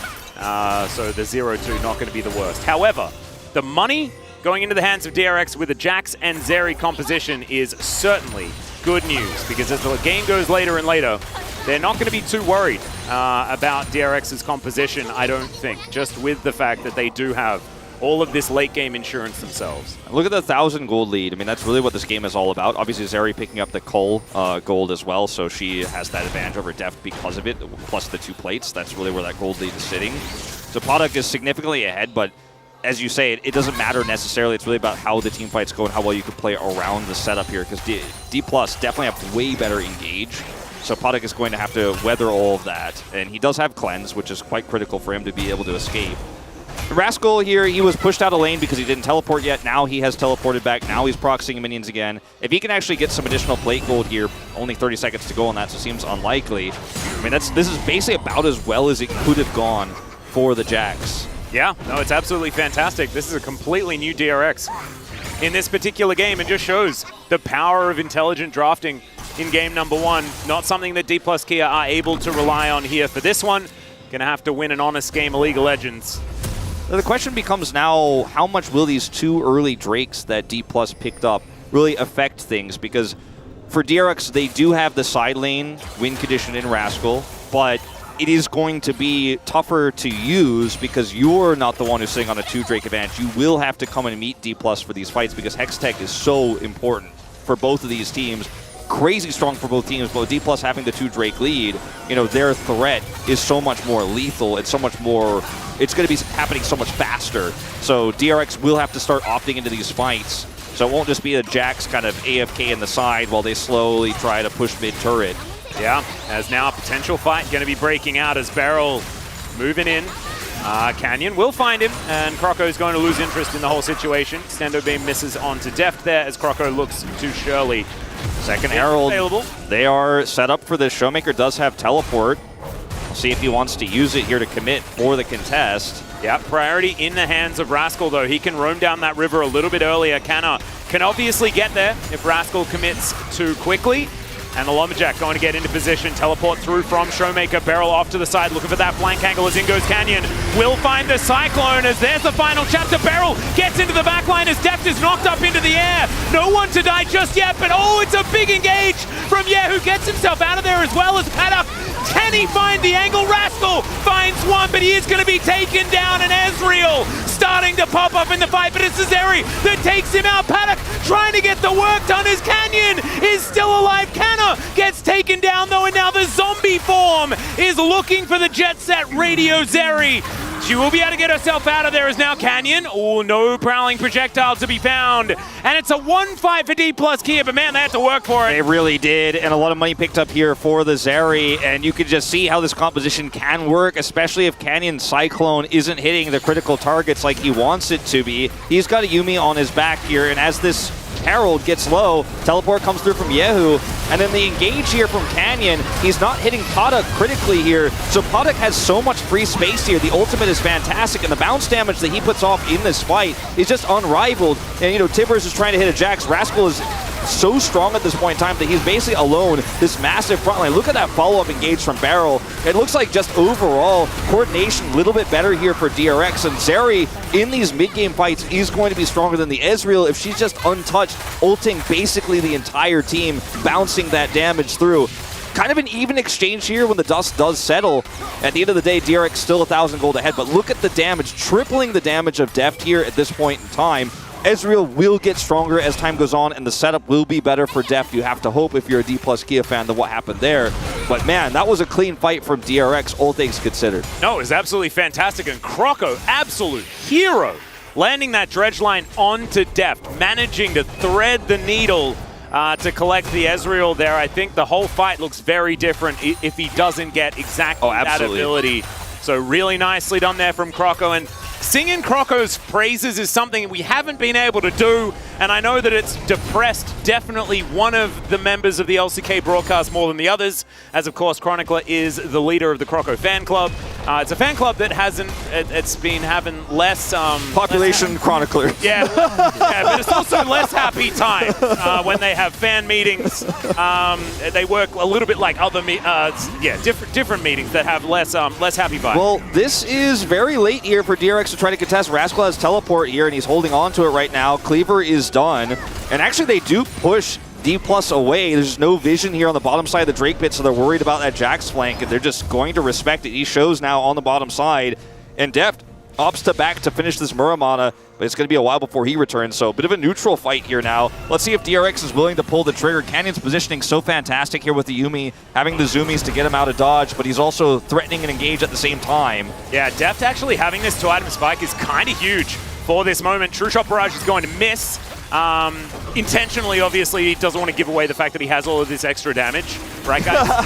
Right? As the Drake has now been started. Control Ward over the side, spotting to see whether anyone's taken any cheeky portals to get in here. Hook going to go wide this time as Showmaker puts down the bear. Paddock has ulted though as he skates into the back line. Manages to pick up the Annie, but oh my god, the rest of DRX are just obliterated. Deft will go down once again, and it is chaos here in the Counter-Strike! Counter-Strike is fantastic, but Canyon is going to stay alive. That pesky cat once again, Wolf. Yeah, I think right now Canyon's trying to make a play to be the best friend in this game. He's had so much of Kellen attached to him, and in this game, the Yuumi is going to help him out here. But I also do want to give credit to how DRX set up this fight as well, as once again, Padak has so much frontline here, knows his positioning on the right side here, avoids that Wukong ultimate, then is doing damage over the wall, but his frontline is just non-existent, unfortunately, and as a result here, Rascal is the last man standing, trying to get work done here. And yeah,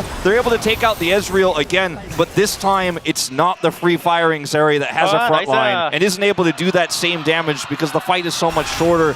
Huge win here for D+, not to mention the gold they picked up here is nice and all, and they finally take a gold lead, but Soul Point for Hextech is the real prize. Oh, it's absolutely massive. And I think almost like denying it from Zeri feels like the greatest thing, because Zeri having even more electricity just bothers me, man. Like, thematically, it makes so much sense for the champion, and she utilizes it so effectively also. As Deft comes over, wants to be able to secure his own red buff, as Croco's going to join, and so it is not going to be his. Does get a bit impatient and is trying to come home, but it's not going to work out. Rascal will pick that one up with an empowered auto attack. And Paddock going to be able to steal some chickens, so. And you were telling me, a word on the street is that the reason why they ended up picking up Paddock in particular, instead of actually their challengers player, right? And who was has MVP of Challenger in Pleta. Yeah, Pleta. So Pleta's also played in the LCK. He's got a lot more experiences because they tested in scrims and Paddock is looking good. He is looking very good in this game, despite the lead now going to D+ here. They're going to try to steal this Baron or sneak this way and set up a fight. Yeah, what's going on in there as Rascal will dive on forward. Look for that opportunity. The turn available as Warrior Trickster will get Canyon out of there. Wanted to protect his control ward. Isn't going to be able to do so. And Rascal going to clear out yet another one as Canna is going to get all outed and is just going to get all the way out of there with the ultimate.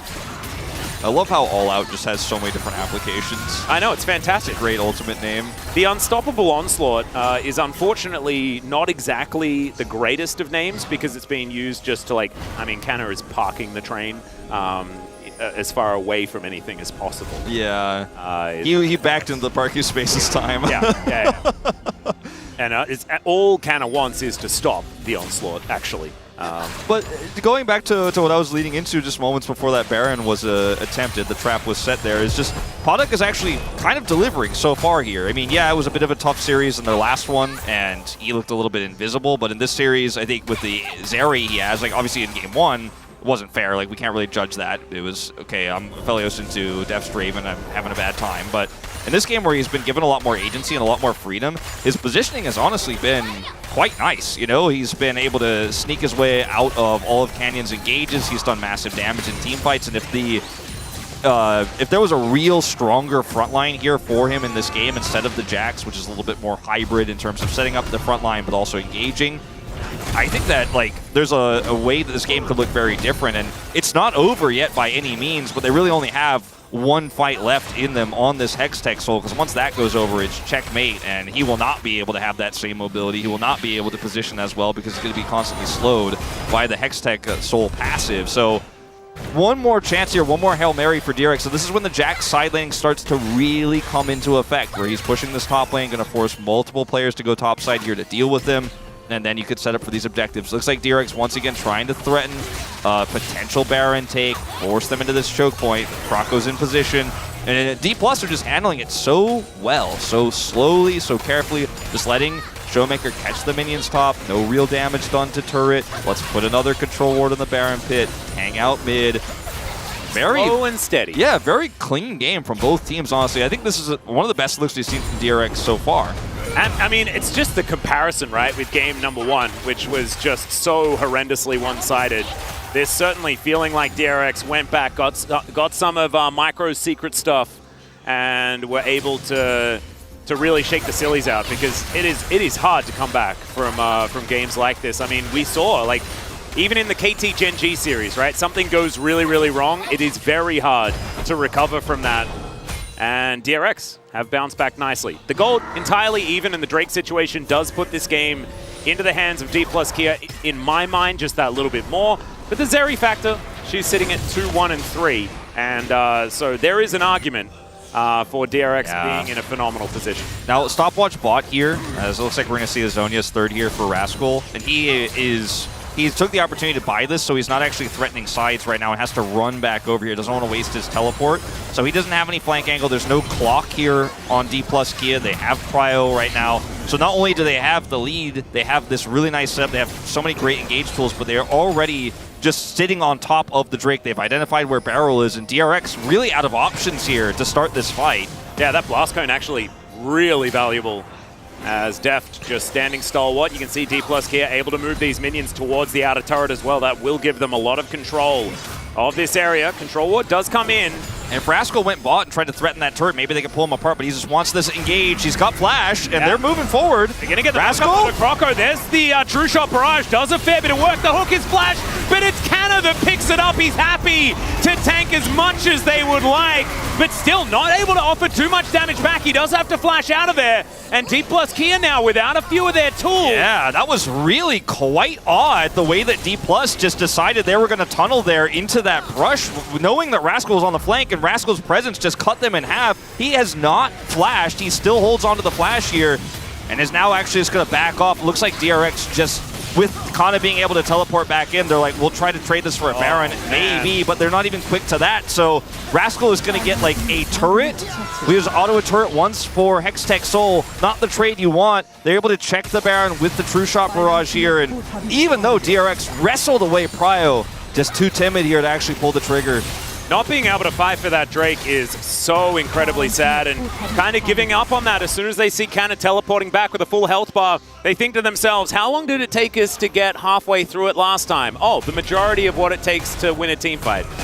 So just too daunting of a task to deal with that Scion, and I just thought that they had a little bit more in him. When you look at how this fight breaks out, like Barrel's on the flank, Rascal's on the flank here, Croco's pretty tanky, and the flash comes through, they look for Kana here, everybody has to disengage, right? Barrel is in perfect place here to block any sort of retreat, and it's only Kana who gets caught. He can teleport back in, but at this moment in time, I think DRX should have been willing to start the Drake up, because if you give this, you lose the game. And if you lose the Drake fight, you lose the game also, but at least you were able to say, okay, well, Kana's not here, they really have to funnel into this choke point, but they just kind of walked away with nothing but a single turret there on the bottom side. Yeah, and looking back at it, Paddock did use his ult against just the Scion, and so therefore a lot of their teamfight threat is gone. You thought the Scion survived there very well. In that moment, it would have been even worse if they were to try and go for it yet again. So it does add a little bit of context to the situation, but it does not alleviate the fact that it is absolutely horrible to have to give up Hextech Soul. And now it's all about the Elder. So Rascal can try to threaten this inner, and we'll see if D+ care, because they have so much damage at this point in time to rush down this Baron. Showmaker's not doing it, but he does have a Leandries. Now he's coming over, so they can rush this so quickly here.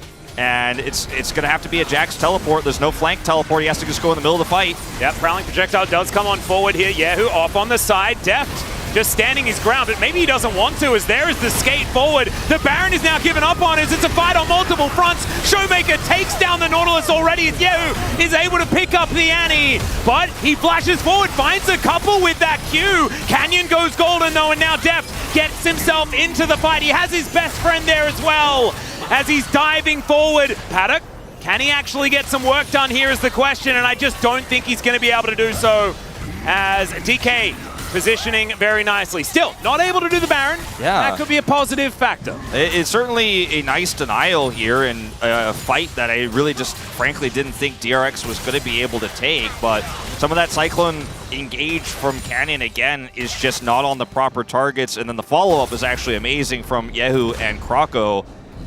It's like these little things, right, where DRX are barely able to stave off this pressure, but they're not gaining ground in any meaningful way. They also have now lost Rascal's teleport. He wasn't able to threaten that inner turret. So watching this fight again, Rascal's right up in the thick of things, and everybody's tunneling on this Nautilus. And look at Rascal getting on top of Showmaker here, and all of this CC comes through, so Showmaker has to flash out. True Shot Barrage also here. And I think a lot of this fight is that Deft is not really here for a majority of it, and you know, the engage was a little bit sloppy. Showmaker's out of the fight early, and DRX kind of getting lucky here, but once again, look at Paddock's health. His positioning is so good, and DRX are not able to lock him down. This is going to become a bigger and bigger problem as Paddock gets more items in this game. Well, they're going to skate on in and look to try and grab Baron. It's going to go down extraordinarily quickly. There are 3 items on this area as Yahoo comes on over. This Baron down to below 50%. And Deft gets a ward in. They're going to get the information, but they're going to be able to do nothing to stop it. And Croco locks down the purple worm, and there it is, DRX. I mean, finally finding something. Now you have a Jax with Baron buff in a side, and some of those other issues apply here, but you have an extra minute worth of buffer to set up for Elder Drake while you have that additional pressure with the changes to Unleash Teleport as well. Rascal should be having that one before this Elder fight comes online, so there's a lot of things going wrong here. Now, we were in the replay, so I'm not entirely sure why D+ has had no presence on the Baron at all. Looked like they all just went for a coordinated reset there. But at the same time, this allows DRX now to have this huge opportunity. And the gold lead here is still DRX's now 2,000, the advantage. But it's the Zeri that just gets more and more items here. The Nautilus that becomes a stronger front line in each and every one of these fights makes Deft almost feel like he has a pea shooter in this game if he can't hit those prio targets. Same to be said of Canyon and Showmaker can't lock down this Zeri. I mean, this is a Zeri that doesn't have a Yuumi, by the way. This is Paddock just natural Zeri movement, right? Natural skating that we're seeing here, and he's playing it so well. And It's also like now it's Beryl's time to shine, right? Because he does have the ability to engage. He's not on one of these champions that's sort of babysitting a laning phase. He can do the Beryl things that he wants to do and sort of mind game these flanks that he's trying to find right now, as we can see. Speaking of, yeah. Yeah, Showmaker possibly closed in on us. There is the quickness. Beryl, unfortunately, though, going to go down at the very beginning of the fight. And Canyon, he's already out of there. Tibbers is the only one in any real danger. And I cast a curse the heck out of Beryl. I'm so sorry. You really did. You, mate. He's my gotcha buddy as well. We play the same video games. It's so sad. Well, so sad. He will respawn in time for this Elder here, and we do have his reset coming through for D+, so it won't ultimately matter that much here, but this was a bit opportunistic considering the follow-up is so far away. Look at Podok and Croco. Croco also flashes in and catches Canyon's clone. You know, this is really just not ideal. He still has Hex Flash, of course, but that's one of your best engage tools when we go into this Elder fight in 10 seconds here. You also gave up Prio, so we were singing Beryl's praises, his agency here, but the rest of the team was just clearly not on the same page as him, and this ends up being a huge boon for D+ now. Teleport to help guarantee that Prio now, and this is likely the last fight of the game. Well, they're just going to run towards them as Canyon dives forward, puts down his decoy, and says, deal with that for a second, if you don't mind. They're going to say, all right, and they do. And we're not going to see too much of a huge engage just yet. Canyon going forward yet again. Rascal thinking better of engaging onto the Wukong any further. And D+ Kia, they just want to find the misjudged fight here. If DRX ever open themselves up to being engaged on with limited people, then DK will pounce. And you can see they're trying to set up for these moments as Rascal and Beryl both trying to aim for flanks. Now they're looking for that engage. As the rest of the three, sort of a divided 3v3 and 2v2. Yeah, Beryl just always on this flank here, but he wants Canyon to ult him. He'd love to see Cyclone used on the side here. Obviously, Showmaker not using any abilities because he wants to have that stun prep. They've got a control word here beautifully to the left side of this Elder Pit. And you can see Rascal just trying to keep where he is relatively unknown, as they're actually now going to start this one up. Deft is going to push the mid wave, but he's very far away, and there is a window of time here with DRX with a good Croco ultimate here. Could actually win this fight by getting a single kill. Yep, they do spot Rascal on that flank. Showmaker. Barrage not doing all that much right now as in goes Canna. Will get interrupted as Deft is now in the pit. Yehu taking a lot of damage as Rascal. He wants to find that perfect moment. Mystic shots, though, are starting to land. Rascal has to go in at some point. Well, can he actually find the angle is the question, because Canna is just a brick wall standing in front of them. And D+ there, once again, they're the ones that are firing shots, and DRX are just waiting. They're biding their time, but you cannot wait forever. This dragon is going to fall. The hook is going to land onto Canna, but he just walks his way out. Prowling projectile, not doing too much as Deft, just taking pot shots, one after the other. As now Beryl is going to dive forward. The interruption, though, onto Rascal as Yehu gets himself in there as well. Deft untouched for now as Beryl is going to go down. Has he done enough is the question, though, as Yehu gets Deft out of that pit, and now no one's in there for D+ Kia. They dive forward. The Elder that's taken by the Zeri of all people, and now it's Paddock that says goodnight. Looks like a game 3 to me, Atlas. I cannot believe DRX are going to win this one. They were behind 4 Drakes this entire time. Zeri with no Yumi, and it's against Hextech Soul, all the lockdown, and it looked like it was a shoo-in in that fight. And he steals the Elder, and DRX are going to steal the game. What a game 2 we are watching right now after what was a total shellacking. Hardly you could even call game 1 a game, and they are bouncing back here in a huge way. Yep, 4-2-4 on Rascal as well. This guy's Jax, absolutely amazing.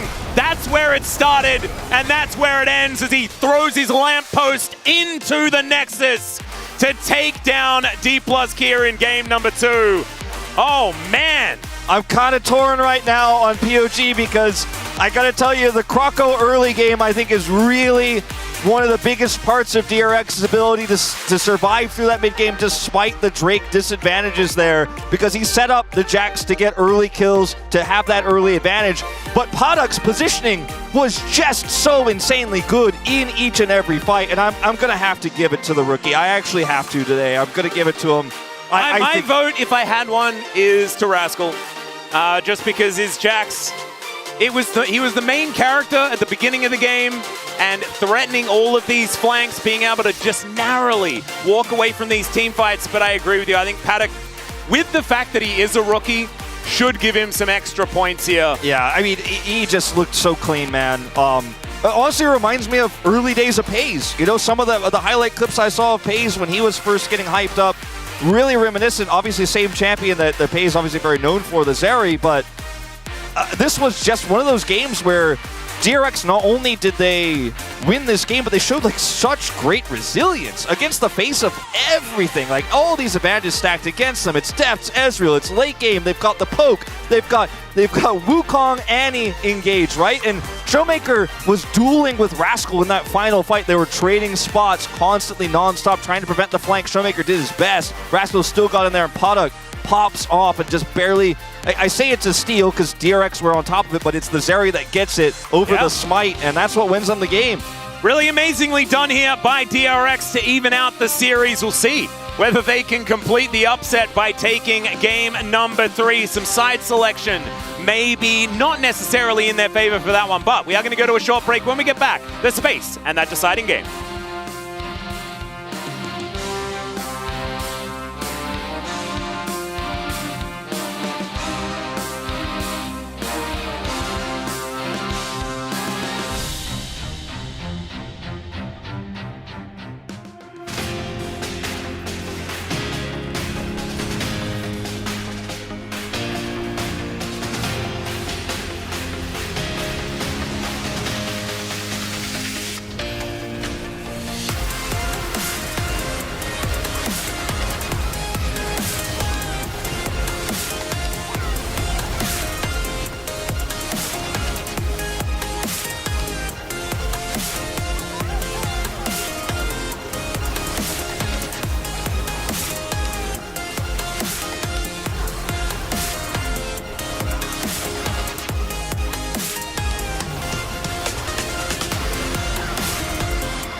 안 보여?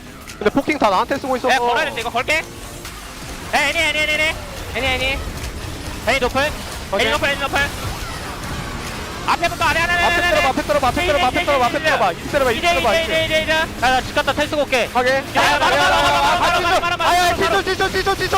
나이스 먹었어. 나이스 이거 바텀.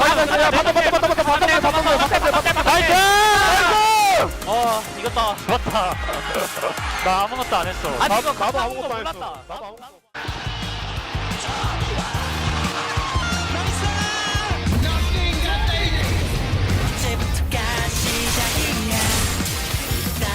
승리만 겨냥한다.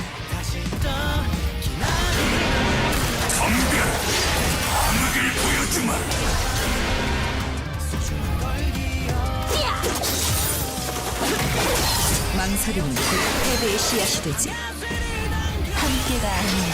아무것도 아니다. 한 번의 세발.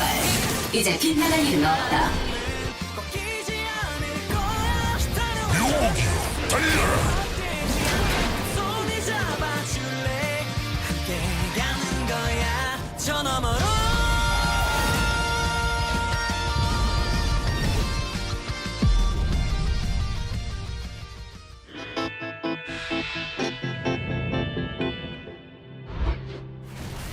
하나생명이 디플러스 기아를 무너뜨리고 있습니다. 저희 팀이 플레이오프 이제 준비하면서 충분히 할 만하다는 생각이 많이 들었는데 많이 아쉬웠던 것 같아요. 아쉬운 게 많죠. 네.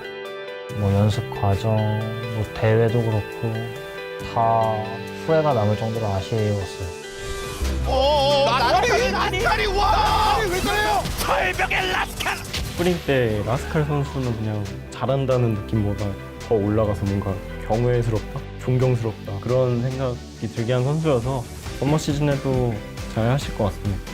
만나면 진 기억밖에 없는데 너무하신 거 아니에요? 아니,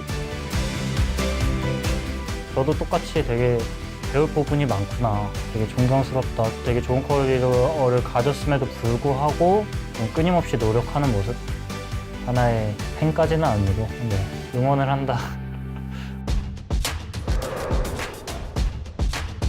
저희가 아직 많이 부족하긴 한데 희망을 말해보자면 2대1로 이기면 좋지 않을까.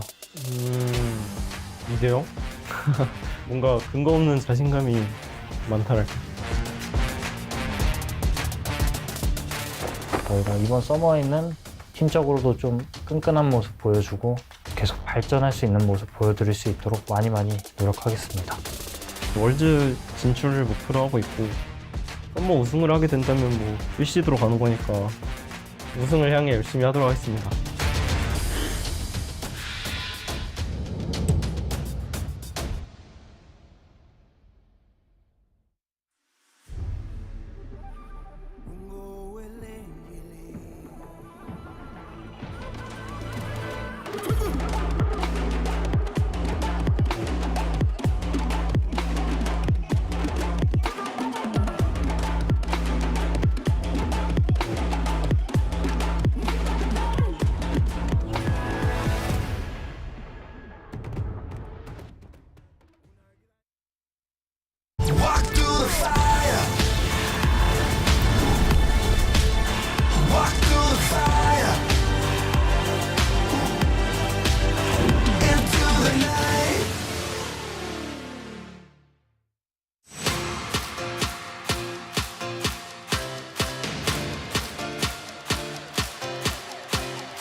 Welcome back to the space after Game 2, a banger Game 2 it was, guys, with the great comeback of DRX. What did you think of this one? More competitive game than the first one, that's for sure. It's just a really good game from DRX. Yeah. Like, I'm kind of caught off guard. Really everything. There were obviously some mid-game hiccups, but the fact that they were actually able to beat Plus is crazy. I don't want to throw you under the bus, but I really like the fact that even though they got ahead after the mid-game, you were like, wait a second, it's still DRX. They could throw this one, but they took it to the Nexus. Let's talk a bit about the draft first. Anything outstanding for me? Shout out to Kanavi, Nautilus jungle here on the side of DRX. We have fun in the jungle today. Yeah, I mean, I guess today the jungle picks are kind of crazy, huh? Like, it's doing well and it's also winning as well. And I really like the Jax pick, and it's like, it was like really confident and just into Sion, like that totally, like there's so many games that Sion was completely able to just hold the Jax a lot of game, but this game was not. And I think that's how the DRX was able to keep the game goes long and then be able to just fight at the Elder.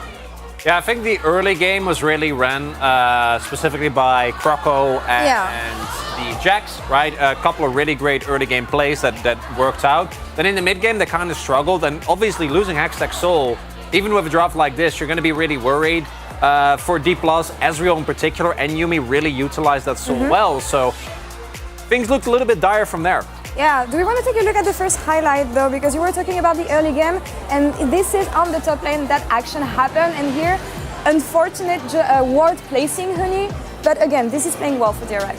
I mean, I really like the Rascal. There's no like single hesitation. Like, he just go for it. He knew that like he has a top lane prio, and everything was perfect. After burn his the opponent flash, he have the jungle, and this is like why they be able to no longer be here. That one hurts. That one hurts a lot. What we see is the ward is placed, so you see Kana has an idea that this is happening. Obviously doesn't have his flash, so the moment that Croco then waits it out, walks up, when the Counter-Strike cooldown is there, get an early kill. And Rascal starts off the game, gets another kill on another topside play a little bit later. And from that point on, the Jax was a big force in the team fights. He was a big force in the team fights, but mid-game got a bit tricky, I feel, especially around the objectives and the way DRX, again, was approaching these objectives. And this is where I got scared, Huni, with the fact that if they had the right approach, maybe not the right way to play around D+'s composition, and mid-game could have been difficult for them, it feels. Yeah, I mean, I think the DK, the composition was also really solid as well, and then with just having the Isra and Yuumi be able to hold a lot of visions, like, and they had a both prior, like, sort of, and then with the mid too, so that's why they are be able to stacking Drake, and everything was going right.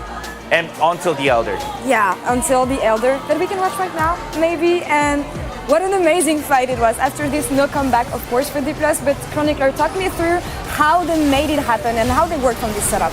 So the key thing here is look at Padak, right? And does he actually get matched? Because the rest of the team is not nearly as important. We actually see that there is a lot of chaos here. Beryl is able to go in, but then very quickly goes down. And then things here are looking a little bit dicey, but crucially, Deft isn't really able to get a whole lot of damage down. The exhaust actually lands on him as well. And meanwhile, look, by the end, Padak's health bar is full, so everyone on D+ needs to make their way out.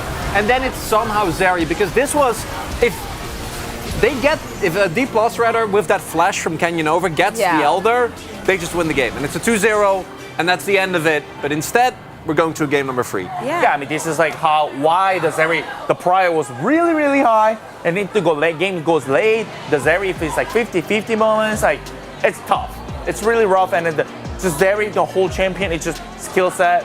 It's too strong at the late. Yeah, and Zeri without Yumi, actually, something that I was paying attention to, not having this support, of course. Who's the player of this game? Who's the player of the game, would you say?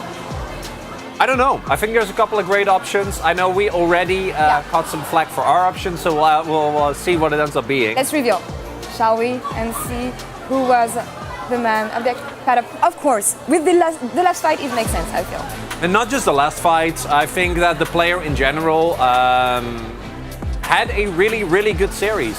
Yeah. And even in game number 1, obviously wasn't able to get a lot going here. Being able to skirt in and out of the fight in a position like this was what gave them the control over the Elder in the first place. Yeah, I mean, just killing Elder, like, that's it. I mean, that's a deserved POG, but I mean, it's not like probably intended, but still, they had a plan that, like, oh, let's go for the Elder, so make sure it goes a flip. That's how we can be only winning, because they have a Hextech Soul, we want to do Elder, and if you get Elder, the game's end. Honestly, impressive.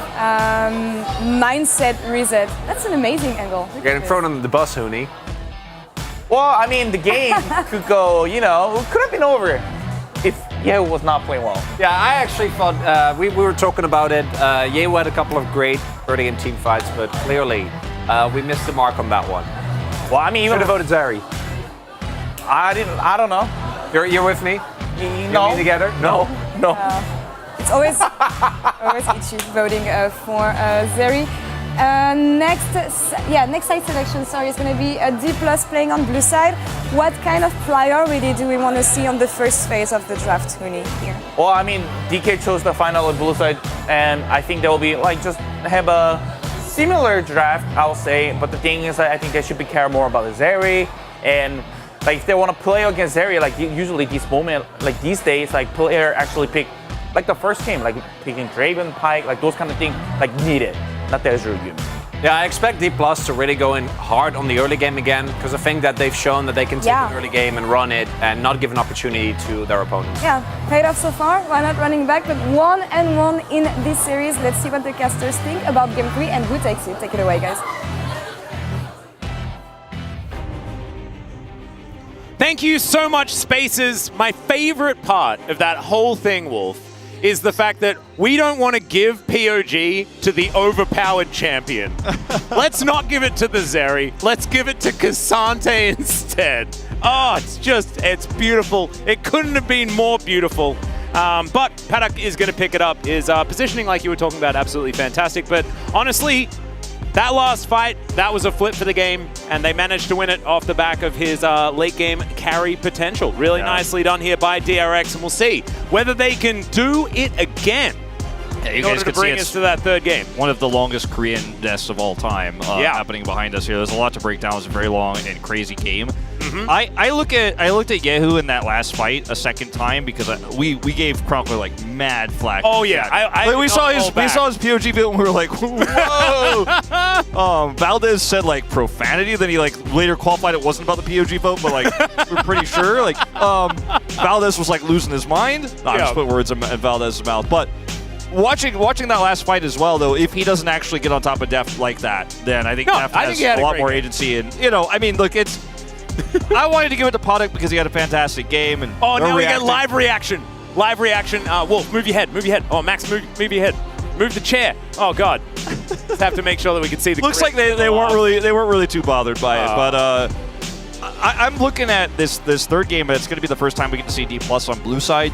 Maybe we get to see Depth's Yumi. I don't think so. I think it's going to get banned by DRX, but who knows? Like, I really think that I want to see Deft playing an early tempo-based AD carry again, like we've seen him find so much success on so far this season, whether it's the Lucian, the Draven, probably not Kalista right now, probably not, especially not Kalista on the next patch, but, you know, the Ezreal, you and I were talking about it off camera, it was not a bad pick necessarily, but the execution definitely left us a little bit wanting. We thought the performance was not up to Deft standards. And also, like, you have the Deft Ezreal where he's, you know, getting trolled by inhibitors, actually having an extraordinary game where he picks it because he wants to, and there are other times where he picks it as a crutch, like picks it just. We picked Yumi. What works with this? Yeah, oh, no. yeah. Like let's pick a champion and figure it out. Like, and sometimes like his fallback is that Ezreal pick, and he's not using it, you know, to its fullest potential that we know that he's capable of. You know. That's just sort of me, and I've been, you know, watching Def for an extraordinarily long time, so maybe I've got like a warped perception over years and years of impact and things like that, but we'll just have to see what is going to be picked up this time around, because like you say, first time that we're going to see D+ Kia on the blue side, and with that extra ability to pick the things that you want, should certainly work out. I also think that when you consider how Canyon has looked, how good he has been, maybe you don't ban Maokai on blue side, actually. Maybe you're not worried about Krako's Maokai, and you're like, let's leave some other options open. Maybe that's a wrench you can throw into the gears here of DRX as D+ in this final game. So let's take a look at what they will take away. The Vi, I think, is non-negotiable, but the Maokai, that's one that you could really think about not banning. They're already dropping one with the Ahri ban coming through. Cassante next, so they're leaving multiple open. I like the Cassante ban. That feels fantastic. Of course, it has been something that, you know, it's a bit of a shout out to our analyst vote in the last POG, just because he's like, do you see a Zeri ban? I don't see a Zeri ban. It's not coming through there, so obviously it wasn't as impactful in the last game. Yeah. Justice for Huni and Chronicler, guys. The Lucian ban as well means they're now threatening first pick Maokai, first pick Zeri, first pick Yumi. These three picks, you know, so incredibly strong. I think you either ban Maokai or Zeri here. And if you ban the Yumi, then they're going to take Maokai, and you don't have Yumi for your Zeri, so your own Zeri pick becomes weaker. I think Maokai is definitely what you want to do here. Vi also, though, has kind of been forgotten in this draft. Maybe actually you ban Vi and just say, okay, it's a little bit unfortunate we're going to have to play against the Maokai. Ooh. Banning Yumi, I don't like as much, as it looks like Deft is just going to raise that Draven prio up. He's going to hover it, at least for now. I'd like to see a Vi first pick. I think that that'd be pretty important, because denying it from Croco, I think, is extraordinarily important. And picking Zeri, like, this is such a gamble. It really is, but it's, I mean, selfishly, it's what I said I wanted to see. Like, maybe we'll get to see Deft play Zeri. I'd like to see that. I don't really like it as much in this case. And now you've given over Maokai and Jace to DRX. And even though Jace isn't as strong as he has been in previous metas, Ghostblade is very strong right now. And against Zeri, that poke damage is so strong. And you've got lockdown in the Maokai. I kind of think that D+ Kia dodged a bullet, because Croco is so good at Vi, and Vi is so good at saying no to Zeri. Because now D+ Kia, they go like Zeri, Lulu, Annie, and then they're feeling very happy about the whole situation. Could also just be Zeri, Annie, and then you lock in the Vi for Canyon as well. And that looks like what they're going to go for. This is like top of the tier list in every role. Yeah, it's top of the tier list, but I'm not sold on it until we see how it works together. And I think you can't lose the Lulu here with no Yumi available, so they won't be able to get the Vi. It's very strong, right? But we don't know what AD carry Podok is going to play just yet. If he plays Xayah, for example, you're going to feel a little bit less good about that pick. I think DRX will 100% ban it now, moving to this next phase. As we're actually going to see the Jax locked in early here, so we'll be the mid Jace, unsurprisingly. And I think it is definitely going to be the Red Smite Maokai, the burn damage coming through. So a solid draft here, lots of poke and hard engage with that split push win condition. Let's see how thin Podok's champion pool gets diminished here, or how much they can thin his champion pool D+. The thing that I'm looking at is there is an absolutely incredible Ziggs angle here. The Ziggs angle is out of control. It is pretty good. Because you can then dodge these Zeri moments, right? You just create a poke composition that utilizes Maokai for disengage instead of engage. And oh man, you That's play actually a around really good Jack's point. split push.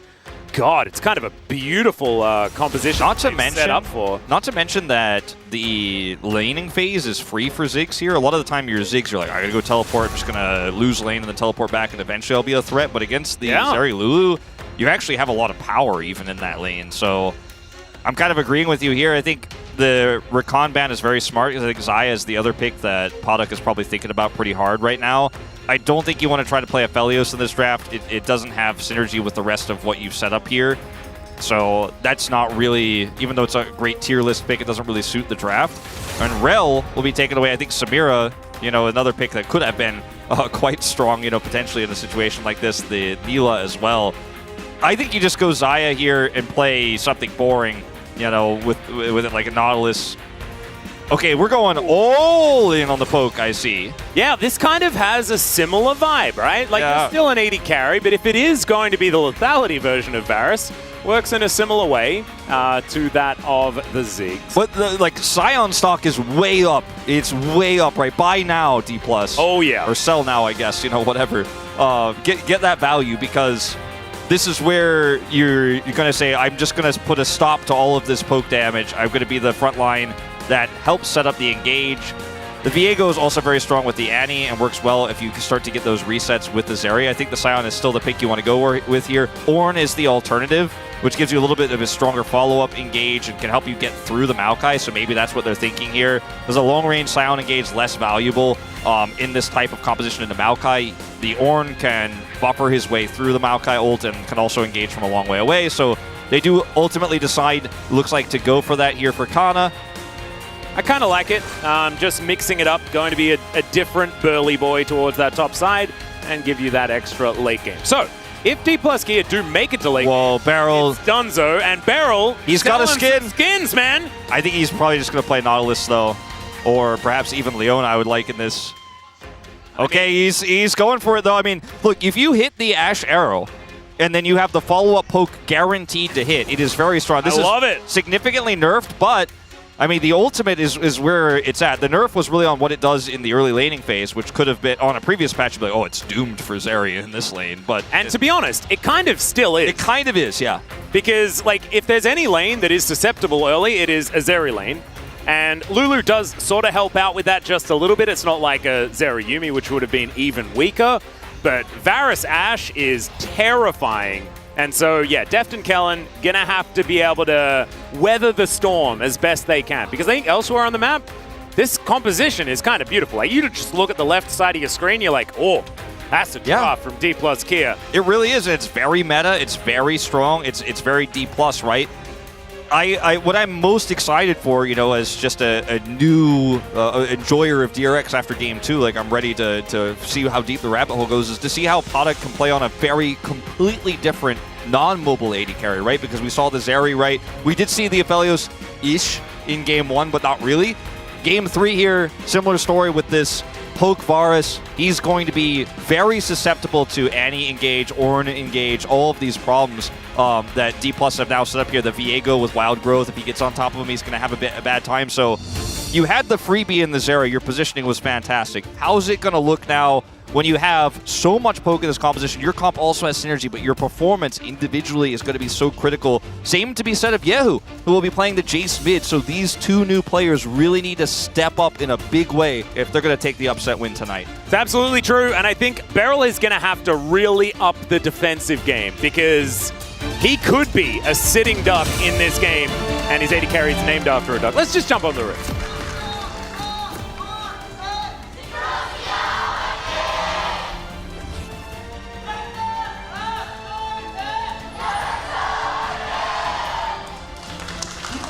Atlas, we did go from one duck dom to one pod duck. We went from one duckers to another. Yeah, it's just duckers all over the place. Wait, Beryl. Wait, can he play it yet? He can, right? Yeah. Wow. Should be in the game. Pretty sure it was on 1310. And that's not it. I'm pretty sure. I haven't. And Jisun is reminding us that he doesn't even use his Leona skin. Yeah, so. no, he's never used his Leona skin. He always uses what is it? Yeah, it's the Solari. The Solari Leona, yeah. Which is the skin that I use too. But that was a release skin, and Leona has so many cool ones. And Beryl's one is actually very cool. But yeah, he just has the skins that he likes, and he uses them every. I mean, the thing is, a lot of the time, because this happens, it happens always, basically, where the defending world champions don't stay together, right? But he's actually still on DRX, so it's like very fitting for him to use it, right? But like in this game, if Deft had picked Caitlyn and used his skin, you're like, because like that's like shout outs to DRX, the team that we're I left against right now, yeah. But let's see how this laning phase goes, because this should be a lot of danger. And as we can see, it is going to be Paddock going for the lethality version of the Varus, as Canyon wants to put a stop to these shenanigans ASAP. Yeah, very early here. No vision. Paddock in a risky spot here is going to see if he can flash this W. Well, he doesn't know he was about to, but he certainly might want to. Beryl going to check, maybe? Well, nope. There's the flash forward, and Beryl might just be dead already. That's first blood going to Deft. I don't know whether it's certification, but it's on its way. I'm not going to certify that one, but I'll call it a certified level 2 gank. A certified Viego is on the map. Oh, yeah. Yeah, it's one more that goes in that file under my desk. 2023, June 11th, 4:53 p.m. Yeah.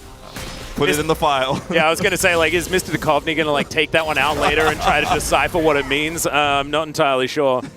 We'll see. Anyway, Showmaker here just putting some pressure onto Yehu, and it's working quite well for the Annie for now. Big minion wave, though, so Yehu going to be able to get back up in farm at least. And Yehu, he's obviously picked Doran's ring here because he wants some additional sustain in this lane, but Annie's going to be very annoying and just farming first strike. But on the bottom side of the map, it's like... Yeah. Slight zoom for the caster minions, as we're going to check this fight out one more time. But, Beryl lived through the Heimerdinger Ashe, Varus Ashe, like all of this. Where it was his fault. Yeah, it basically was. Like, he lived through the era where those level 2 and level 3 ganks are so potent. Paddock, on the other hand, not so much, like playing an LCK Academy, not even Challengers Academy, the 3rd tier. I think the meta down there was very different, and you've got to respect the opportunity for a gank like this to happen if you're playing that far forward, and both of them certainly did not see it coming, trying to get the most greed possible.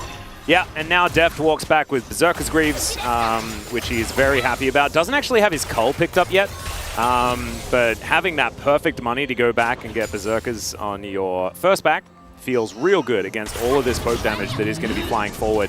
You can see Croco making his way down, and is just going to go for a bit of an invade. It's an empty jungle, though. Canyon has well and truly just lapped all of that up. Yeah, and coming over here to maybe set up for a potential... I don't want to call it a dive. There. Yeah, like he's definitely there. He's just going to be annoying here while they try to grab this plate, and if they try to if Deft tries to make anything of it, maybe then they commit. But otherwise, I don't think you really want to be diving here at level 4. But the more this poke lands, the opportunity gets a little bit more juicy, Yeah, and after the bounce, Deft then trying to walk out into lane becomes more difficult at 50% health, as Beryl just throwing volleys left, right, and center. And regardless of the first gank, like, DRX should have this level of control in this lane. Like, this is still so oppressive. This is kind of default what this lane is looking to do early. Even though this was nerfed, as you mentioned, it's still very strong. And on the top side of the map, we could see Canyon commit to could have seen a commitment to the gank, but Kana is not going to go for it, so he's just going to try to take those top side Krugs, and that's the only cross map he's getting, which is equalized here by Croco stealing, of course, his own. So D+ not really getting anything on the other side of the map here at all. Well, Croco taking a bit of damage as Deft is dashing after him. He just wants none of this. Beryl's trading back nicely, but that full minion wave, I think, is just missed by the Zeri player. So Showmaker sending Yehu home is certainly a good thing. Being able to get some extra bounties on this map elsewhere is a good move, especially with the fact that Jax should have a pretty free lane into the Ornn. Canyon's time is going to be demanded, let's just say, in the certainly will be.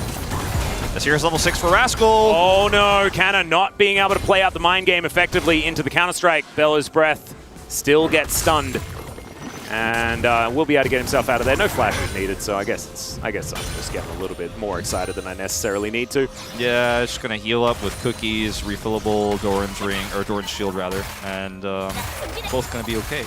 Kana actually not using his ultimate, arguably favoring what Ornn can get out of a trade like this. You know, like he's gonna be sitting on a turret, he's gonna be fine. It's difficult to dive him. Canyon is on the top side of the map, clearing that Gromp and Wolves right now. He'll be fine. He actually decides to back either way. So, as I say it, will end up being enough of an impact here to force that back. Yep.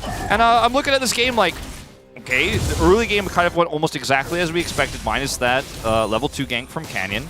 We're going to see potentially another one here as Yehu finally feels like he's got enough control of this lane to push forward. Yep, Flash Bear just going to come through, and in fact, it's not the Bear. It's the Incinerate comes on in, and Yehu taking a lot of damage. Beryl in position, though, as Croco's moving over, but another stun will land. The Jace in so much trouble. Kellen somehow picks up the kills. Now Deft wanting to grab more. He can skate over, and Croco is just going to die. Loses his Aftershock and just gets zapped, and now D+K can transition so effortlessly into this Mountain Drake. Yeah, and this is really going to put the Jace so significantly behind. It is lethality Varus, right? So you're running into this tank Ornn later on, but you're not going to be hitting your mid-game spikes the way you want to. And Showmaker has such a nice lead now. And this is Yehu finally, having some items in his pocket going, all right, well, with these longswords, maybe I could actually trade effectively. It's just so difficult to do that against an Annie. And I want to point out that he opted for First Strike and not Phase Rush, so into Viego Annie, I think that's not really the choice that you're looking for. It's kind of insane greed for what you're going to be able to do poke-wise in the mid-game to pick up some additional gold there. But now you're wishing you survived because you're not getting any gold right now, that's for sure. And your road to Ghostblade and Muramana is now paved in all sorts of speed bumps. I don't know. Yeah. It's not paved flat. at all, actually. Yeah, it's actually just a gravel road with potholes somehow. It's a gravel road in a place susceptible to bad weather, Wolf. That's what it is. Mosquito-ridden puddles all along the way. Oh, no. I hate it when my puddles are mosquito-ridden when I'm driving around. It's just the worst. As Beryl and Paddock, they're doing what this is what the duo is supposed to do, right? And if you look at this composition as a whole, because like DRX, it's not working so far, but I do still like what they were opting in for. It's a 4-1 composition with a heck of a lot of poke that should be able to get vision control with saplings and hawk shots, right? Like, in theory, there are so many things that make this good. But that was like, the champions are now way less strong than they used to be. Yeah. And TK have this late game, like, giga meta comp that is just like all of the things that you're supposed to do in League of Legends these days.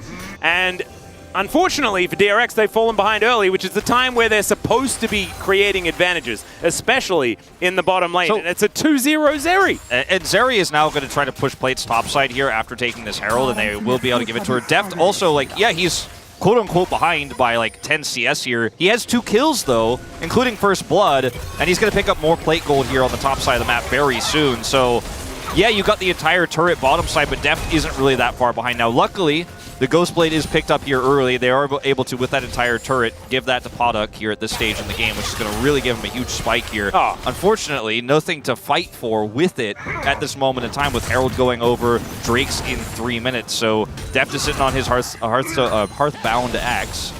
Hearthstone axe? Hearthstone axe? Battlegrounds mode? I was gonna say, like, is that just a card on the end of a stick? Sounds kind of cool. But like Kana is also getting plates here. The macro here for D+ is just way better right now, and the gold lead, it's only like 600-ish, 700 right now for D+, but it's where it is that's the biggest problem, and how delayed this power spike for Yehu is going to be is what I'm most worried about. Plus the fact that Jax isn't ahead this time. Dude, I just had an idea for the best Easter egg in the game. Go for it. If you click on Hearthbound Axe, it just channels you back. So it's like pressing on a Hearthstone. Ooh. Imagine. Oh god, that would be so cool. But they'd have to change it to Hearthstone Axe, right? I mean, that they could just not, and then you're like wondering why it channels you back. And it's all because we said the wrong name. Oh. If it clicks on it, does it like mean that I can... Okay, hold on. Wait. Bear Yehu? doing battle with Yehu. Yehu having a bit of trouble here, but 50 gold. No, the turret gets the 50 gold. Oh. You don't get that. Turret can't even go to shop to buy items. No, it's stuck there. and sometimes even just explodes. I mean, look, Deft got no plates topside, but he's just going to come back down here and get him bottom side. Doesn't matter. This turret might be going to Boris right now, but unfortunately doesn't respawn. Yeah. But no, it's not going to. It is Shelly that goes down, but she still does her job. Picks up some plates here. So, oh no, Canyon. Look at the gold deficit for Deft, 88. You know, it's so insignificant when you consider what he's going to be able to do later on in the game in terms of team fights, how well he scales. That's, you know, you're hoping you're looking at like a 400 deficit if you're Paddock in this game. You're hoping you have a pretty significant advantage because, as mentioned, there is no fight while you have this Ghost Blade spike where you're going to get anything out of it versus Deft, who's going to have his Trinity Force shortly anyways. Okay, well, Paddock's in a bit of trouble here. Speaking of Paddocks, there's a Ram! And the Brittle Varus is going to get sent home. Beryl just getting entirely ignored here by Canna. All right, so there's the dash, the flash forward immediately, the cleanse out from Deft, trying to get these autos in, but the Nature's Grasp was flying forward and he knew he was dead. Rascal going to be able to send him home. Rascal is just playing this Jack so incredibly well. He's got such a good killer's instinct, getting that flash in game 2 that Huni pointed out, you know, making sure that he could trade that early to have that follow-up gank from Croco. And this game, seeing blood in the water, punishing Deft here for this overextension here to look for plate gold. Even with the cleanse, they're able to make this work, Croco coming over. And yes, Kana is still picking up some additional gold here on this Ornn. Croco is all right. I like that. Just Showmaker, one auto attack from the Annie. But that will save the chickens. And that's what you need. Let's see. Nah, Canyon. He's charging it, was looking for the opportunity. I mean, there's a scary... Oh, Paddock. Okay, never mind. He is going to be all right. Scary Viego in that brush. They just didn't have vision of. Finally, they see him. Like, is it my accent that makes me call him Paddock? Like, he's a Paddock? Yeah, I think so. It's not great. I need to avoid that. Because it's now confusing me. He's got only one D, okay? I mean, there's a goat blacksmith in the top lane, right? So Paddocks get very, very confusing. As Rascal is going to help out with taking this Ocean Drake, as Arrow going to connect onto Showmaker in the mid lane. Shock Blast comes down. He does break his stopwatch. I don't know whether it's going to save his life. The flash comes in. There's the Wild Growth. That was Keeps clean. himself alive. Clean on the survival there. Well-timed Wild Growth. The flash comes through. The stopwatch is broken, so it's still a win here.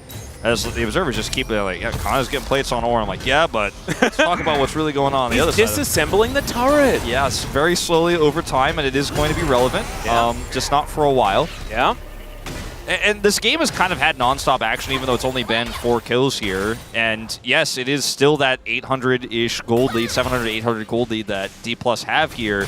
But moments like this is just like the killer instinct we're seeing from DRX. And arguably, their draft isn't working, quote-unquote, because they fell behind early.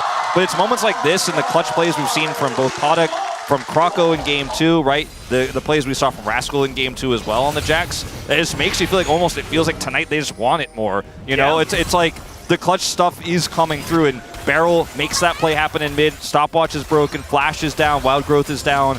And DRX, I mean, they are really putting up a fight, and it almost makes you feel bad for what I said when we were like, yeah, so far this year, you know, D+ 4-0, and we're expecting that to be a 6-0 tonight. You know, I don't want to lie to you guys, like, it's going to be a tough one. But they have really outdone expectations, even if they do end up losing this third game. At best, it's a 6-1, right? Yeah! Absolutely nailing it. Infinitely more success than they had against D+ Kia in the last season. And look, even if DRX don't win this game, I'm still extremely proud. Yeah, that's what I'm saying. Like, it's the kind of growth that you don't always see this quickly in the season. And I think it does raise some questions about D+, right, as well, because they had an easy first opponent. Perfect KDAs, you know, across the board now broken. But we were looking at it going like, okay, D+ have their own weird read on the meta, aka they're having fun because their opponents are weak. But we saw the Scion pick, which was actually not just for fun gaming. It was actually really smart. But then in Game 2, some weak performances from Deft and Kellen. Game 3 here, they have a lead, but let's see what happens when we hit these mid-game fights. If they can deal with some of these clutch plays we're seeing from Rascal. We'll finally get this entire turret down now, the exchange of the top Rift Herald. Yep. Turret is going to be taken out, but it is still first turret blood, actually, that was picked up on that bottom side for DRX. So that is going to pad their coffers just a little. 1,000 gold behind those still. As the dust settles, things not in the worst spot. And if they can get these setups where the poke is actually going to be relevant, right? These piercing arrow shock blasts makes life very difficult if the poke is actually going to land onto Deft. The only issue is the fact that counter exists, right? And I'm doing my very best to ignore that, just in the hopes of having an even game. It's problematic in that it makes it harder to lock down the Zeri. It makes it harder to burst the Annie. And Zeri and Annie both have their own ways of getting out of fights. The Zeri can slide over a wall. The Annie has the ability to just straight up stun you as you engage and then turn the fight around. But if the poke consistently hits, if they can find those angles onto the Zeri or onto Showmaker, that's when it gets really scary. Or arrows! Yeah, Arrow going to almost connect onto Deft, but he manages to skate his way out. Still, this turret is going to be taken down. And the siege mode set up here by DRX. Absolutely fantastically done.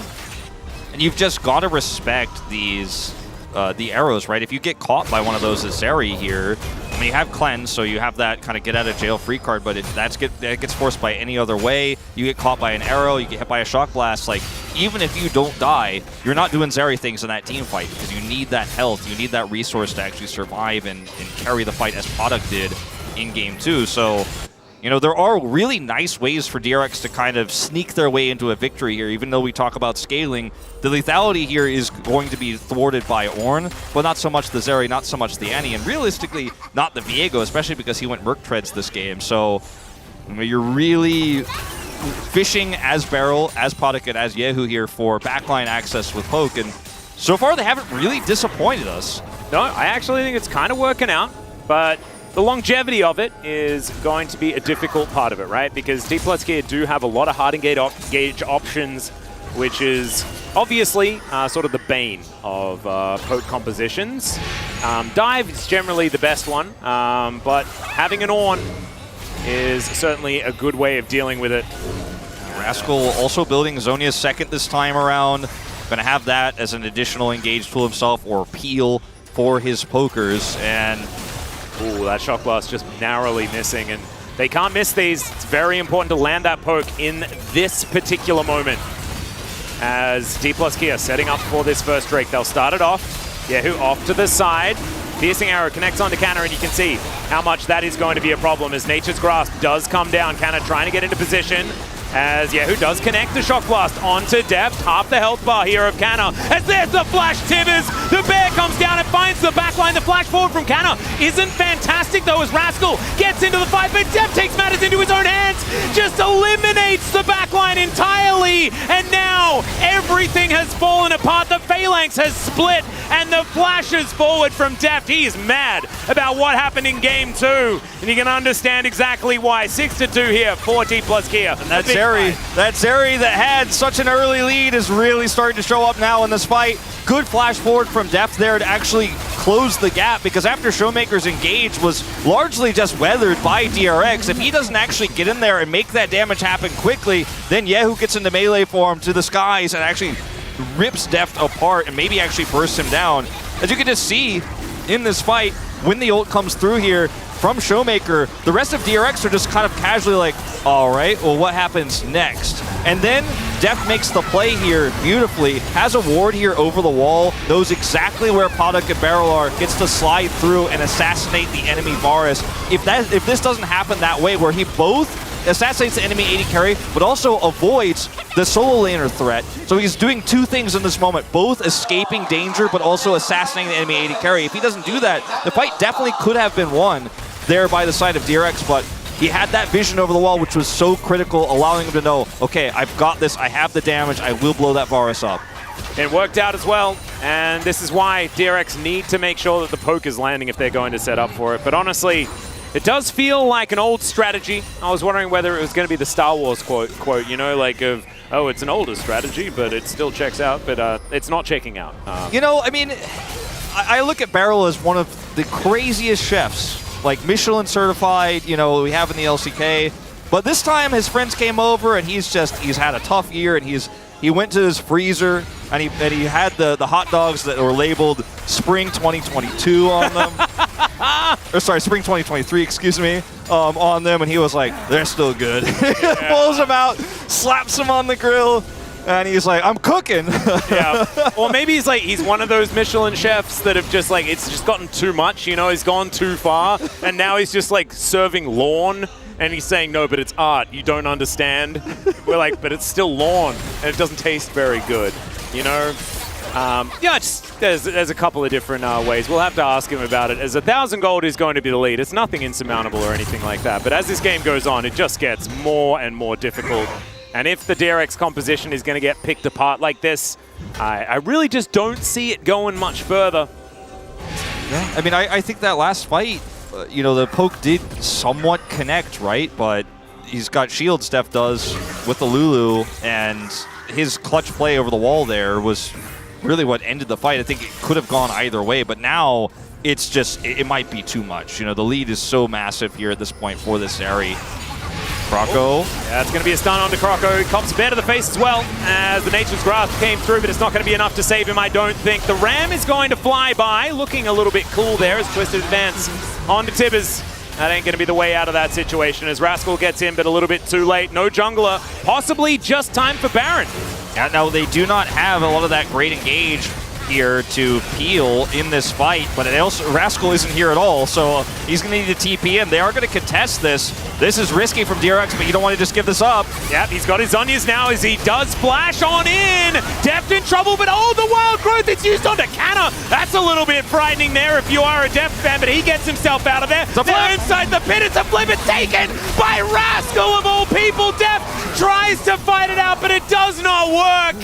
And oh man, cue up the yakety sacks, because this game has gone off the rails. This game is far from over, and Showmaker's gonna die here, Kellen too, and that's a full wipe across the board. Oh man, besides they get to keep the Barons. And like the whole situation here for DRX is we know that if we lose this fight, if we lose this Baron, it's done. Rascal decides he's going to TP in. This is, by the way, Croco gets picked, but look what's used here. They used the Tibbers, they used the Ornn ultimate. So both of these critical tools are gone. The Ornn ultimate used to try to catch Poduk, and so both of those are gone. And Rascal gets over the wall here, and Kana saves Deft with a really nice knock-up. Wild Growth comes through, but where's the rest of your fight? You don't have Tibbers anymore. Showmaker doesn't do damage. Zeri's out of the fight. You can't win this one. Rascal's on top of this. The smite doesn't go in. And Canyon has to flash out early. Yeah. Or at least, well, flashed out early. Don't know whether he necessarily had to, but it looked like he was pretty close to death. Yeah, I think he dies if he doesn't flash out. So, I mean, this fight, I think, for DRX was such a fantastic call, though, because they know those critical ultimates are down. And nice here from Croco as he's calling for the Baron. And the positioning there from Deft is honestly, it's a little bit suspect. You know, you really have to consider that, yeah, Rascal is flanking from somewhere. You have no vision there.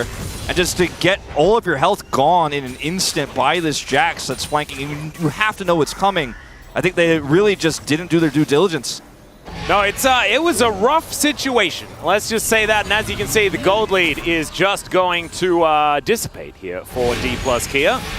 Thankfully for them, it is a Chemtech Drake that has just spawned, so giving that up doesn't exactly feel like the end of the world. 2 apiece for both of these teams, but man, you can imagine that, you know, D+ are a team with a fair bit of pride, right? And yeah, DRX have not been doing that well. No, and that's why, I mean, it's like what Croco said on the desk. It's not gonna feel great. Which is you're just kind of taken aback by the fact that today DRX are a good team. They just are, straight up. Like, suddenly, this team is playing well. They're making good decisions. They're team fighting well. They're being decisive. You know, we'll forget, like Hextech, Soul Go, and stuff like that. But overall, being decisive is Arrow. Oh, looks beautiful, though, doesn't it? Yeah, Isn't it really great? did. Just luxuriously sailing past.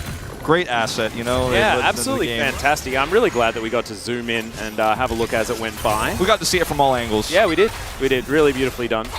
Congratulations on that one. Whoever designed it, fantastic stuff. All right. The Siege is definitely good for a composition like this. Yeah, absolutely. And, I mean, Baron here for 5 more seconds. All right, looking for the engage onto Croco. He flashes immediately. There is Chains of Corruption used as well. Fair few tools now down and not a lot of low health bars.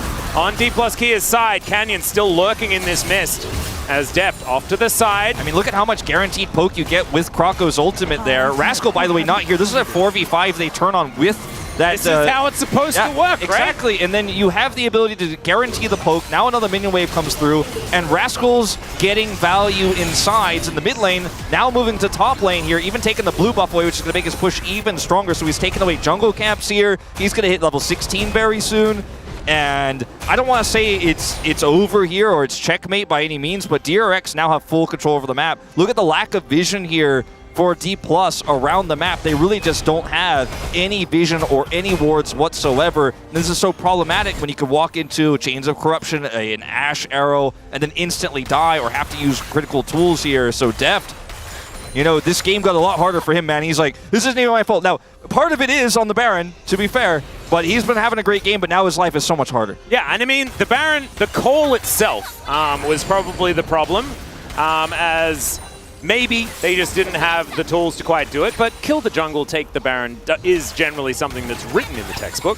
Just didn't quite work out for them. It's the 302 Jax that I'm looking at. It's looking like an issue here for D+ Kia. Still, nothing's over just yet, and there is a Zeri on the map. She also has an Enchanter support as well, which is going to make things even more scary. But look at this flank angle. Really fantastic as Deft. Trying to get some auto attacks down, but there's the counter-strike. There's the threat as Deft tries to get out of the way. Now the Ram's going to come through. They transfer to Croco. That is the first kill. Rascal goes golden yet again, and now dives forward. The flash out, though, is immediate, and Rascal's going to be taken out. Deft grabs that kill as well, and DRX have to back away. Only once will he be caught by the flash Counter-Strike in this game. Deft has 9 kills now on the Zeri, and his reaction was fantastic there. Perfect flash to avoid Rascal. He knows it's coming. He knows the timing of the Zhonya's, and he instantly flashes it. Beautiful play, and that's what guarantees they take the Jax out. If Deft messes it up, if his fingers are slow, if he's sleeping on it here, then he dies potentially, and this is a one fight for DRX. Croco is the brunt of all this damage. It looks like, okay, maybe there's going to be a great turn here from DRX, right? But Canyon's also on the flank. So it all comes down to Rascal here. And when you get this knock-up on the product, like, he doesn't have the ability to close the gap. So Rascal's counter-strikes in. Deft flashes it perfectly spaced. And that's the end of the fight. GG on that one. And, you know, this Zeri is big. And we talked about, can his positioning be good? Will he be caught? Not this time.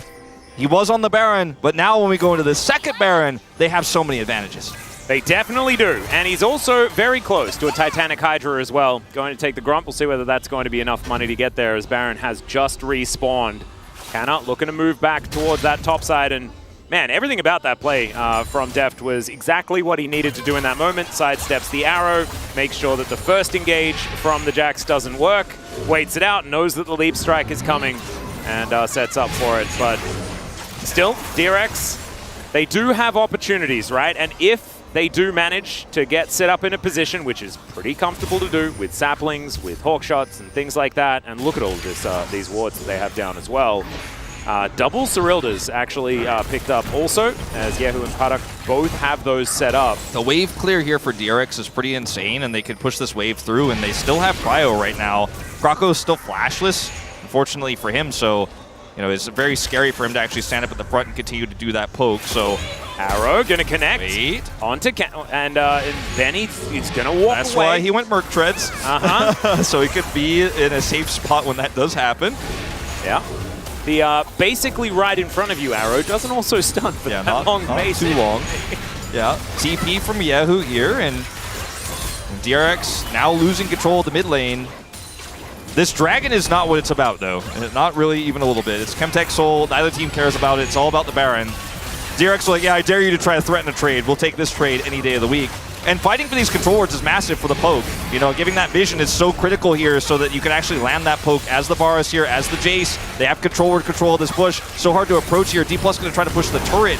Yeah, oh man, that's a lot of damage taken by Croco. Knockup does come forward. How about this? May have overextended. He takes the arrow to the knee and is then going to call the Ram, but it's not going to be pushed back. Rascal finding the angle. Kellen going to be taken out first. Deft is still alive, but he doesn't have anyone to stand behind, and DRX have found it. Yeah, Kana really dropping the ball in this one. That was not the time to go in. They did not have the follow-up, and he is punished hard for it. Way too close to the sun there. Arrow to the knee, definitely a great way to describe it. Now DRX going to try to take both objectives. Deft here looking for a steal over the wall. Will be unsuccessful as Canyon doing his best to try to clear any vision he can on the top side of the map here. He's getting the health back here with with this empowered honey fruit, so maybe with Heartbreaker Flash, he gets in and gets out. The heist is all he can hope for now, as he's hiding here, looking for an angle. Yeah. And this is dangerous, right? 5 seconds, and then there's a teleport available from Canna as he has to flash so early. There is the Chains of Corruption now on cooldown, but Showmaker, his health bar is pretty much just gone. Deft is at full health. He's scary, and Canyon being alive means that this Baron, it's not a trick that they're going to fall for as well, because they just capitalized on D plus Kia making the same mistake. And they really need Krako's ultimate, I think, if they're going to hold on to this one, and it's not back up just yet, so great play from Canyon. It will actually cost him his flash, but threatening the steal, being in the proximity, buying some extra time there for the rest of his team to come over is massive. As this is Kana, bellows breath in, and then as the team is disengaging, he goes in. Complete disconnect between what he's trying to do and the Shirelli is coming over to try to rush towards Drake here on the side of Kellen.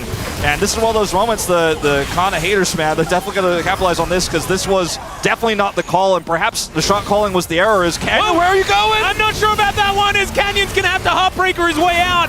Okay, the Ram is going to come through, but that is once again Call of the Forge God on cooldown. This game is going to give me a heart attack, man. It's actually insanity. Call of the Forge God's gone, Heartbreaker's gone, and Canyon flashed in that last Baron contest, so he's now down at like 1/3 health. He's going to have to get out of here, and there's a window now for DRX.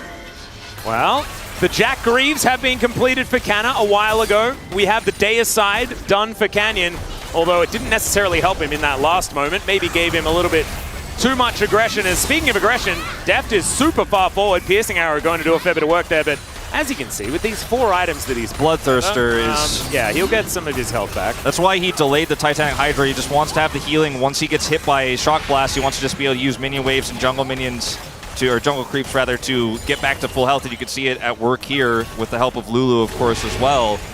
And you know, you have to hit the poke and then follow up on it. That's why Krako's ultimate and Rascal being in the vicinity is so important here for DRX, because it's still a very strong position for D+ in terms of their composition, even down 2,000 gold. Yeah, Showmaker getting a little bit frustrated here. Getting slowed down by these shock blasts now that the Serylda's has been put together. Arrow gonna immediately be cleansed there. He's going in! Deft, he's just gonna flash, going to cleanse. All right, not sure about that one, as they're taking so much poke. This is what the composition wants to do, and now that is cooldowns used by D+ Kia, and DRX punished them for it. They certainly do. Showmaker here also having to back, taking so much damage himself, and this is just going to be the Baron angle. Rascal can hold this choke point. Look at all the wards here as well. There is just so much vision. There's no flank angle. There's no secrets, D+. You're not getting in here. A circle of wards around the Baron, and DRX have been so diligent about this entire time. You look back to D+'s Baron attempt, they didn't have that vision control. They were thwarted. Not to be the same of DRX, who have had so much wave clear and so much control of the map to actually set said wards up. As Deft, bit of a peculiar decision here to try to go in. Everybody's stacked up, so maybe you end up getting a big ult here and actually doing tons of damage to push them away, but it's not the ult he was looking for. He's caught here by that Maokai ult, which is so critical, and everybody's just too low. He doesn't have anything he can heal off of here, and that's going to be the Baron going over to DRX. Yeah, now they're going to be able to use it in this 4-1 yet again. We saw the first time around it worked very, very nicely, right? Put Rascal in a side lane, and then the other 4, siege and poke, siege and poke. And there's so little that you can do about it because their disengage does work so well. The on-demand vision that you have as well with the saplings and the hawkshot. And DRX just sitting pretty right now. I mean, right now, like, I still feel like D+ have a great comp. They just don't have map control, so it's so difficult to use it. And DRX, once again, it just felt like backs against the wall. Really rough early game. Deft has 2 kills. You have no mid-prio. You're not getting anything done. You're behind 800 gold for most of the game, and we know the better scaling goes to D+. You know those ornaments are coming through. You know, unseen gold here. Yeah, D+ behind, but they do have all that extra stat bonuses from the ornaments coming through. And yet DRX are more decisive, and yet DRX are hitting these shock blasts. They're taking better team fights. And it's a very peculiar game. I think a lot of expectations after week 1 will be changed by the series regardless of result. And now DRX just waiting for this Chemtech Soul to spawn. 15 seconds, they have prio. This is just a very tense moment. Of course, Deft now has GA and 6 items. So, like, on paper, D+ Kia are in a position to definitely win this game. Yeah, I completely agree. Like, it's like just constantly DRX subverting expectations in each and every exchange. And Yehu here on the flank, Deft so far up. I actually really like Deft flanking like this because it's harder to actually hit him with that poke damage. Yeah, Showmaker does have his flash available as well. There's the knock up onto Croco, but they don't overcommit. As Deft with that huge shield. Look at Yehu having to waste so much time walking around this pit here because Deft has just completely wrapped all the way around. No great target here, no vision deep into the backline for DRX. They've cleared it all. Great movement here from D+. Yeah, DK, they need eyes onto Rascal, but they have enough vision in the area to know that Deft isn't under too much threat. Yeah, they see Rascal in the mid lane. He's just pushing that wave, so you can see he's slowly moving forward here as Deft damaging that Drake. Yeah, well, here is the Ram. They look for that opportunity. The Ornn is going to get stunned, so can't actually push it back. Knock up is only onto the trees. Kellen is so incredibly low, as in they go. Right diving forward as Keo's going to be taken down. Deft grabs that one, and now he's safely over the wall. Unfortunately, the Jax doesn't do anything, and it's a double. 11 kills now for the Zeri, and it'd be heartbreaking for DRX if it's all over right here. I think it might be, though. They're just so long. The death timers were 36 minutes in here. Now, I don't think they could necessarily kill the Nexus, but they will get some permanent damage done to the base. They could break this one open. And we're going to see a TP committed. They want this inhibitor. And look at the wave clear that Deft has. You can just push this through so quickly. 30 seconds on Yehu. I mean, there could be an angle here. If you get a kill right now, just end the game, take down the Nexus. I mean, they've got the damage. I don't think that they want to spend too much longer here, as Deft is just all the way forward. He had the cleanse as Beryl. He has to get towards this fountain as quickly as he can to heal back up, but Deft is just ripping through these turrets. Croco in trouble now. There's a twisted advance. Doesn't quite find the value on the Bramble Smash, though, unfortunately, and misses that one as well as Beryl. Coming back, he's at 50%, but he's desperate to slow them down. And like you say, no minions are going to be TP from Rascal. Can they catch anybody here? Yehu also has TP. It's actually from Yehu. Oh no, Canyon is just going to kill Beryl here before anything has really happened, but still, Yehu is going to turn up like you were talking about. There's the shock blast. Damage. Rascal's here too. Can D+ get out? Oh no, they're just a little bit out of time here. And so Rascal can't quite get in. Yehu's just going to be taken down. Deft grabs that one, dashes. Hold on! All the way, but he's taken Rascal! Maker, and he's down to his GA now. Rascal, can you kill Deft? That is the question. He skates away, but it's Croco. He doesn't have the damage, and I think Deft is still going to be able to do it here. Croco will be taken out. The piercing arrow, not enough. The flash has to come forward. Oh, getting out of the way of that extendo beam was very important. And this game is... I said before, it was going to give me a heart attack. I was about to pass out. 13 kills! 13 kills on Deft! If any Zeri moment I'll certify, it's going to be this one, where he's able to skate his way around. We're going to go all the way back to this critical team fight here with Deft. Is just so untouched. Rascal looking for the engage, but Deft has GA. He's got so much mobility. Rascal gets on top of him, he flashes the wall. He's doing damage over the wall. Wild growth not even required. And this is just such an easy cleanup. Now, double teleport advantage here for the flank is huge because Yehu can come over here. Now, I actually really like this call from Canyon to say, okay, we might be trapped in here, but if we pick them off one by one, we should be able to win this. They see the shock blast come through from Yehu, and they're like, okay, if we kill him first, even though our health bars are low, we should be able to still win this, right? And Rascal does so much work in this fight, but ultimately it just doesn't matter. His Deft has GA, he's knocked down to it, buys a ton of time. Canyon is also on Viego. He's like, if I get one of these kills, get those resets, it's going to be amazing. He buys a ton of time here. Deft's over the wall after that GA, and Zeri is a champion that we've all seen enough of, and you know what happens. Deft hits level 18, 13 kills. It's so difficult as now the Ram is called once again. Double knock up, Beryl taken down solo. My goodness. What is that damage? It's just absurd. Sterix has now been put together here for Deft. He's a raid boss as Kehu. Going to be able to find a bit of damage onto Deft, but unfortunately he's the one with lifesteal, and I don't think he's under too much threat. The Serpent's Fangs coming through here for Yehu and Paddock are quite significant, but it might be, as you said, too little too late. Oh, one last fight. Don't flip it. Don't flip it, guys. It didn't go well for you in game 2. Well, Rascal's inside the pit now. Canyon is. Rascal can dive on forward. Rascal. Strike. They've set it up. Croco, can you get in here and try and steal this one away? Is Canyon going to be able to stun him? He takes down the tree. Rascal is going to be in once again as the Baron is secured by the Maokai that isn't actually on DRX. It was a member of D+ Kia for that moment, and they'll be able to take it now to crush the rest of the base. Deft is at full health. He is full build. He has full experience. He's level 18, and he just does so much damage here that in these longer fights, you just don't have a hope. You don't have a prayer. Even with Serpent's Fang, you're not going to break through those shields. You just can't. it's not going to happen, and they could actually just push to end here. They're like, do we want this Drake? Not really. Actually, just push forward here with these minions. CP comes through, only one Nexus turret alive. Yeah, and barely. Deft is going to need a bit more CS here as well. He's only at 517 right now as this last Nexus turret in trouble. Tibbers was battering it. Nice double knock-up once again. This Paddock is going to be the first one to go down. Rascal should be the next one to fall. The counter-strike is good, but it is not good enough. And it's a double for Deft as they say goodnight to the Nexus. A far more difficult best of 3 though, and hats off to DRX for making them work for it. Deft, I mean, I don't care what you say about his positioning on the Baron, that one mistake he made, the one overextension, the 2 deaths he has.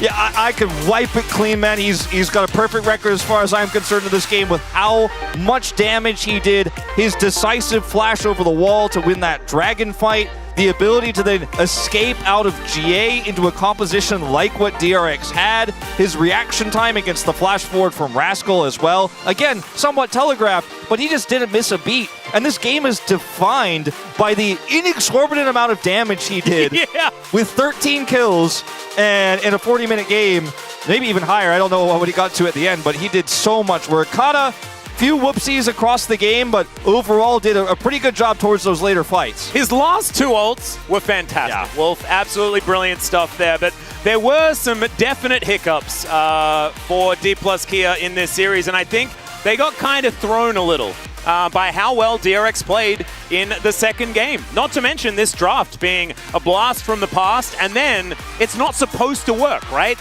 But it did, and it really started to come online, and they had to give it absolutely everything. I just really feel like I won the lottery today or something in that, you know, you fill out the card, you're like, wow, man, it's not going to be my number, right? But we show up and we get an amazing series. I really just didn't think today was going to be, this first series was going to be good at all. I really thought it was going to be a sad story of like, okay, this team's still trying to figure it out, you know, Paddock and Yehu, still young players, you know, and D+ look very dominant. They're a strong early game team. It's going to be easy. I mean, that was expectations, right? And DRX, I think, played one of their best series of the year 100% tonight, and that gives you hope if you're a DRX fan that maybe this season has some more exciting surprises in store, as I don't even know what to think about DRX's strength right now, but it's definitely much higher than it was before we started this best of 3. Well, now they definitely just look like an LCK team. They may not be a top LCK team, but they definitely perform to the level that we require against a team that has been very, very good, especially going off their first match against Live Sandbox. These highlights, so many of them, like this was a really rough look for DRX, and this is where we start telling the story of, oh, well, they had a really good game 2, but it just wasn't quite enough, and yada, yada, yada. But after this is where the shenanigans really broke through. Yeah.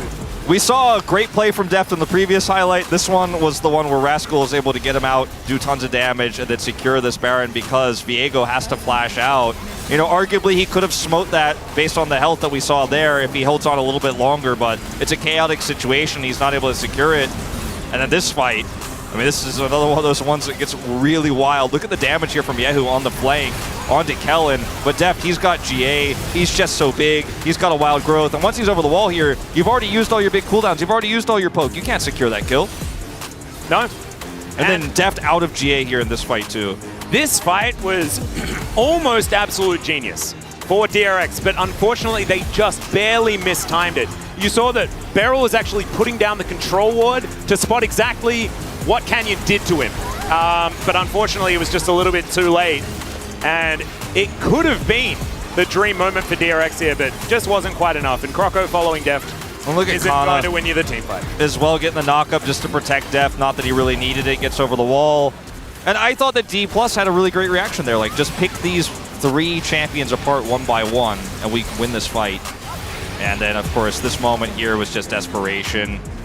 And we'll see how comms go, because there were a lot of smiles on the faces here of D+ at the end of the game, despite, I think, what was nearly a huge upset. Yeah, absolutely. You can see still very serious about this whole situation. Yeah, calling to play it slow. Calling no flash on Ash. Oh man, the knock up here very good for Kana in this final moment. Redeeming himself quite a bit for what was a big mistake in the big game. Kana's having a good time. I think he knows. It's been one of those Yeah. games.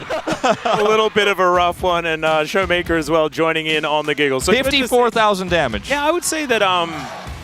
Yeah, I would say that Def did relatively well that game. I think that he could have got to 600 CS. Though. That was my biggest issue, because I think if you don't go above your opposition by 200, then you don't deserve a POG as a Zeri. It is also, like, considering how long that game went and how much successful Shock Blast Poddick had, that he actually outdamaged him by 10k. Like, I know it's Zeri, but it's also Varus in the late game, and it was a really long game with lots of poke opportunities. He still just crushed him. 25,000 more damage than a Jace. Yeah, he crushed them. So I think it should be a unanimous Def POG, in my opinion. Oh, I wouldn't say that too swiftly, as we are now going to throw it over to the space to see what they thought about that barn burner of a game.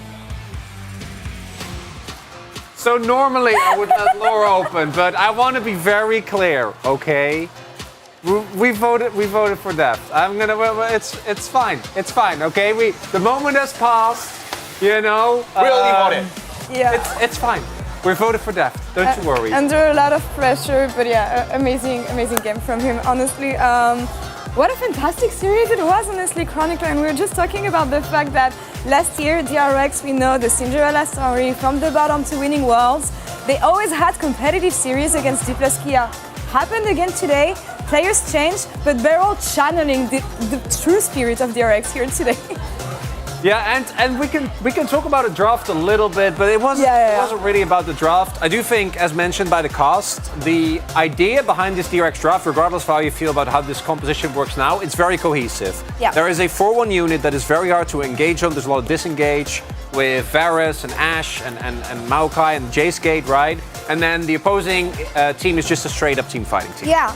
But sorry, Huni, you wanted to say something? Yeah, I mean, it's more so like DK picks are like pretty standard. It's like really balanced. Very meta. But the thing is, like when the Zeri was like really big, but the thing is, like DRX pick were really great. Like I would say, like a lot of poke champion are there, and then like Varus, Ashe, like those good tools that it makes be able to the game like goes longer, even though Zeri is like really fat, and that's why like I think I really respect the DRX picks. I love it, because we want to attack here in the early game through the bot lane with the long range, lots of poke.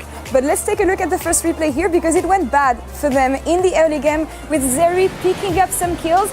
And here, this is the first time we said this is over, and the first time of many, of course, Chronicler.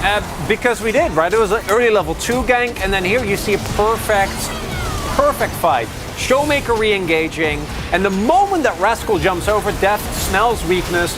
Double flash had already been forced because of Kana's ultimate, and then as a result, you get a decisive teamfight victory with your hard engaged comp into a composition that, frankly, needs to be ahead, at least on the map, right? You can be even in gold, but you need to have control of the map to win the game. Yeah, I mean, I really like the DK today, like how they disengaging today, like and like be able to juke their enemy engage and to find the window that they disengage, re-engage, and be able to just find a window from the team fight. A lot of skirmishes, even though it was not like great position. So I think DK was pretty good about like overall today, like having good fight. I mean, yeah, they were, and especially when you look at a composition like this, playing against the Maokai, playing against all these disengaged champions, and Chronicler, we've talked about this, the fact that when you're ahead with a poke composition on the side of DRX, you have the vision set up through Ashe, through the Umbral Glaive, and I think this kept them alive for a while, and maybe allowed them to contest objectives a bit more.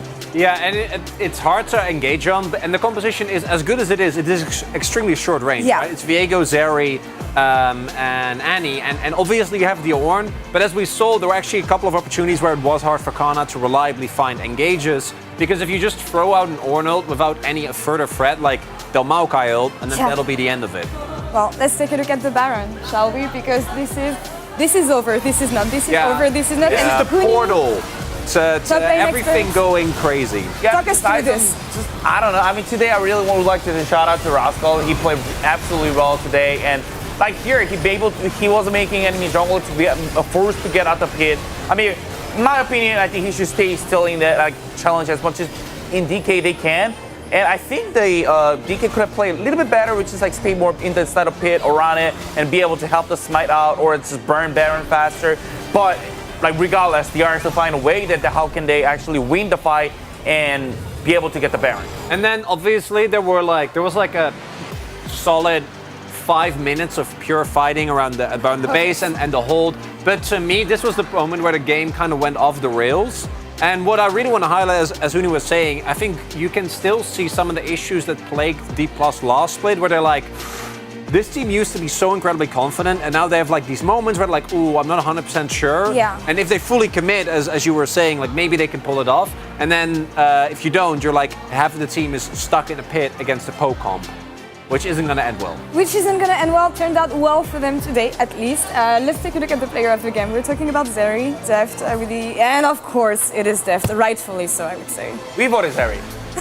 Yeah, We did. we did. It's from us.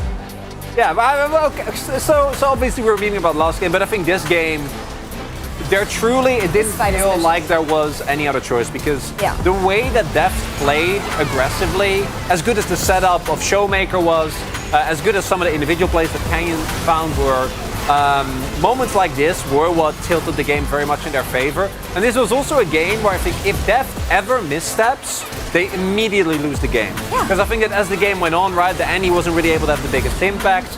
And yes, the upfront burst is big, but that's not enough to win fights. And Deft was in a position where he couldn't make mistakes, and he didn't. Yeah, I mean, basically, it was like almost a perfect game. I mean, he made a mistake on the all-wearing game, which is That like one, that probably, I mean, that's really not better. Yeah, we learned the lesson, basically. If there's a Zeri win the game, we just give it to Zeri. Amazing champion that Zeri is, but also amazing player that Deft is, of course.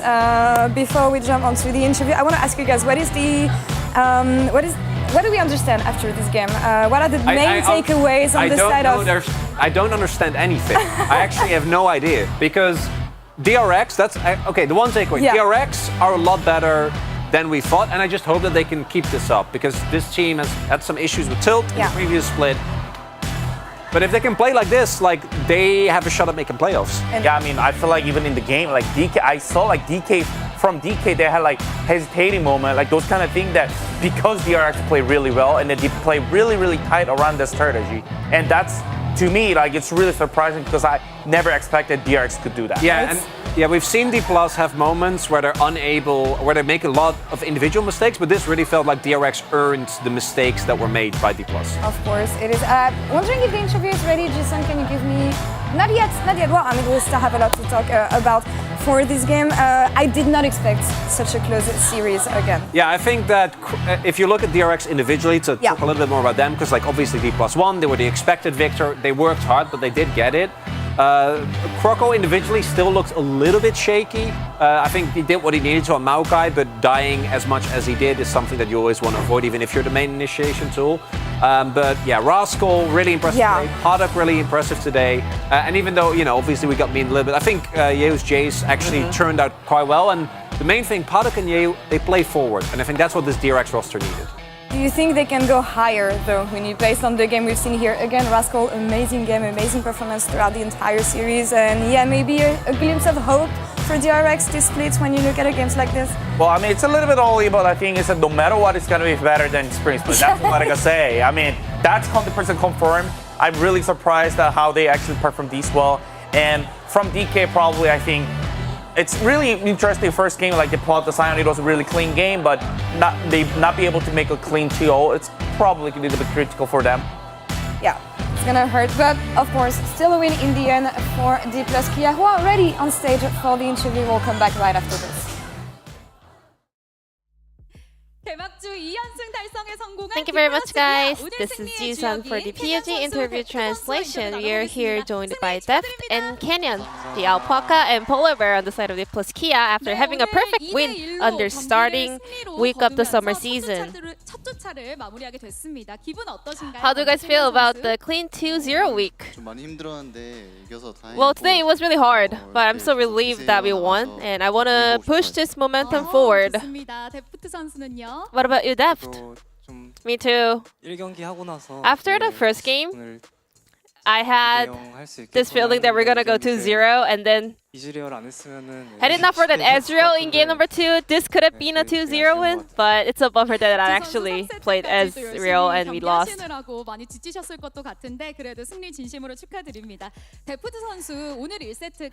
Deft, today, in game number 1, you had your 700th LCK game, another milestone for you. How did you feel when you were making your way to Lowell Park? 의식을 안 하고 있었어서 I was not paying attention to that actually, and 하면서 이제 then 영상 보고 I 알았는데 found out after watching the 좋은 것 VCR today, so it feels nice, you know. 기록이 너무 A very 좋아서 happy day for 우리 또 me. 승리로 마무리해서 더 좋을 것 같은데 캐년 선수 혹시 축하할 만한 캐년. 마디 부탁드려도 될까요? Any word over 옆에 to Deft? 계시니까요. 스펙전 축하하고 Congratulations on your 700th LCK 올해가 game. 마지막 아닌가요? But this is your last year, right? So yeah, 800전 제가 채우도록 I will be the one hitting the 800 games. 뿌뿌뿌뿌 좋습니다. 자 그럼 1세트 뱀픽부터 I want to go all the way back to 하겠습니다. the first game. 2962일 만에 Sion LCK 의 Jungle 사이온 had 정글이 his return 등장했습니다. game after 준비된 almost 픽이었을까요? 3,000 days. 보고 직선부터 Was that something you guys 하신 걸까요? have been cooking for the summer season, or was that something of the more of a spur of the moment? We played Sion and prepared it time to time, and then we saw this, swap angle because we wanted to leave the last pick for the top laner to counter that Cho'Gath. So I decided to play Sion in the jungle role. Last time Sion was played in jungle was from GE Tigers, where Gorilla used to play. So was that his idea? Not really. Not at all. It's just a coincidence. We were just going through the champion list and like, is there any good pick for jungle? And there were so many bans towards the jungle in game number 1 as well. So we thought Sion would be viable. And Kenyon, you had some crazy performance even on Sion as well. I'm pretty sure a lot of Korean solo queue players will try that tonight. So Sion has really fast jungle clear, and also his ganks were also really powerful. How was it? So he can eat up so much damage right now. So I think no one can even match that level. So I don't feel like I'm playing a jungle champion actually. I feel like I'm playing a solo lane champion at the while I was playing Sion. So I think it's super powerful. And Deft, we had Draven Pike comp on the bottom lane. How was it? Was it really that super powerful? So right now, Milio becomes really passive once she loses the laning phase. So we were looking for good picks into Milio, and we tried it, and I think it's really fun and good. Well, game number 2 was really close.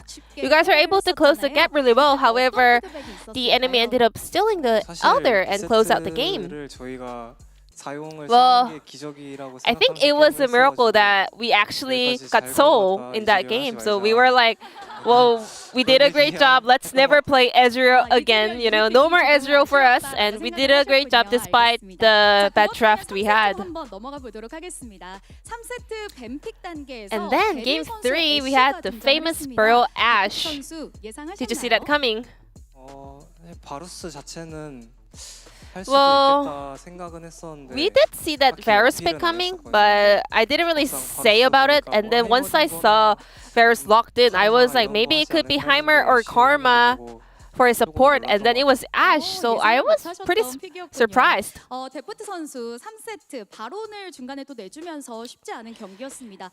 Deft, game number 3 was not easy, to be honest. What did you focus on in order to get the control of the game? Well, DRX was playing a very heavy snowball comp, but I think Canyon did a fantastic job in the early game, and also Zeri got scaled and fed so early, so it was not too hard for us. I was not too much worried about it. Kenyon, were you also, having confidence in mind playing out game number 3? I was focusing on the early game, and then I went for the level 2 gank on the bottom lane, and then after that, all I had to do was getting just, chunked down because we got outranged by the opponent. So it was no fun for me, to be honest. And Rascal and Jax store your Baron. What did you feel at that moment? I was like, that Jax is really good, And then I was keep looking or searching what I could do next. And I kind of predicted where Jax would have taken the teleport, but I kind of missed out on that. So yeah, that's a bummer. And we had so many fans out here at Lowell Park. So many D plus Kia fans, so many fan signs for you. One of them actually had a sign saying, I have 5 hours to make it back to my army base. I think he only had 3 hours now. So any words over to all the D plus Kia fans? Canyon? Thank you so much for coming. And I'm so relieved that we actually won. Thank you. Well, returning to the army base sounds like my story, you know. It's about to happen to me as well, but you know, take care everyone and get home safe. Thank you so much. Your next opponent coming next week will be OK Savings Bank and then Nongshim Red Force. What's your mindset heading into the second week of the season? I think everyone has potential, as you saw today. So I think we still have to work really hard in order to keep this winning streak going. And Deft? Same. I think today our draft and our performance was not on point. You know, we were able to kind of observe a lot of issues in that. So we will do our best to work on those issues and come back with stronger performance. And this will be the end of the interview from Kenyan, Deft from D plus Kia, and back to the space. Thank you. Thank you so much. Just an amazing translation here and interview also. The boys talking about the schedule they have next week. So let's take a look at the standings to see where we're at so far, as D plus Kia is slowly but surely cementing themselves in the top of the standings here, maybe joined by either T1 or Genji depending on the second series. And guys, they were saying that next week facing off against Nongshim and against OK Savings, bro, I still have a hard time with this one, should be a walk in the park for them. Really should be. My favorite part of the interview, and I really want to highlight again, was Kane saying, yeah, I focused early and ganked Deft, and then we were gonna win. Yeah. He's a simple man. I mean, that's why we say, oh, game's over. Yeah. It's true. And it was. Yeah. Just took a little bit longer. Like, it went all the way around. That was a banger game, but just the starters, guys, of tonight's evening, as the main course is coming right after this break. T1 taking on Genji. See you soon.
방금 깨가지고 비몽사몽한데 좀 있으면 평소 생활하던 시간이나 나아질 것 같습니다. 아니요. 너무 일찍 부르신 거 아니에요? 보통 아침 5시에 자는데 쉽지 않네요.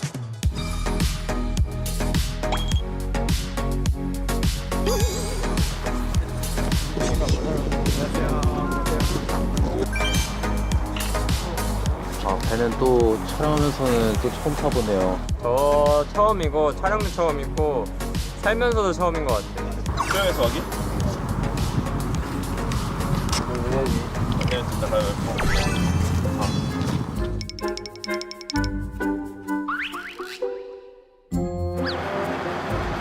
한 통이가 잘 끊겨. 그래서 잘 모르겠는데. 수영 절대 못해. 저 죽어요.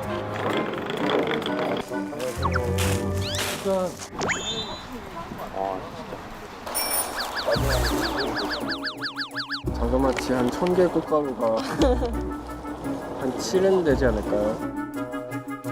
꽃가루도 있고 오늘 좀 덥네요 날씨가.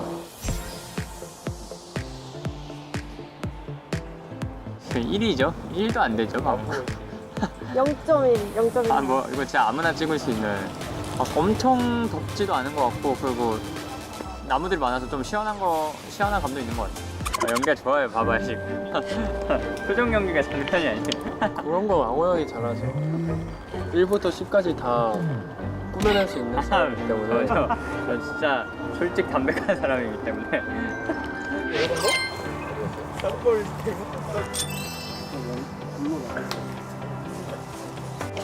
좋네요. 좋은 추억이 될 것 같아요. 이런 환경 속에서 인터뷰 처음이라. 한편이 형 같아요.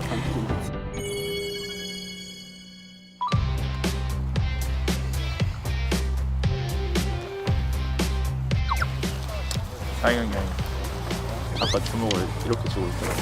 이러고 쥐고 있더라고. 힘줘가지고. 좀 다르게 될 수도 있나요?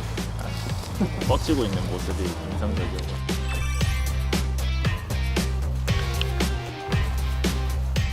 오늘은 손 같은 데서 찍어가지고 되게 신선하고 좋은 것 같아요. 이 손 다 빌린 거예요. 진짜요? 거짓말. 얼마입니까 이거? 썸 얼마면 사실래요? 얼마인지 보고 결정해야 될 것 같습니다.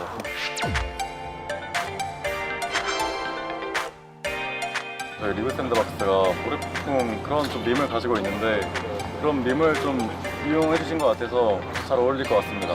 컨셉에 맞게 되게 잘 촬영해 주신 것 같아요. 우리 고프 샌드박스.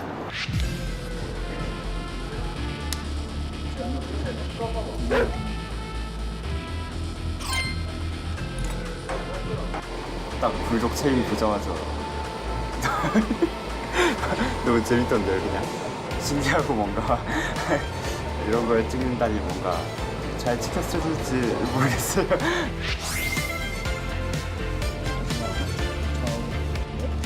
파괴전차 느낌이 어쨌든 단어 선택 자체가 좀 강해 보이잖아요. 그래서 마음에 드는 것 같아요.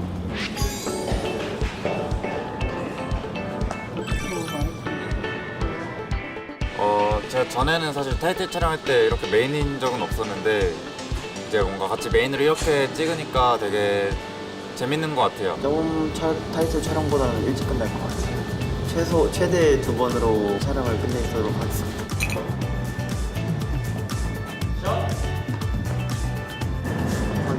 체감상 3번 정도 된 것 같긴 한데 그래도 3번 정도면 빠르게 하지 않아요? 하나, 둘, 셋. 그냥 앉았다 일어났는데 무릎이 아프더라고요. 하겠습니다.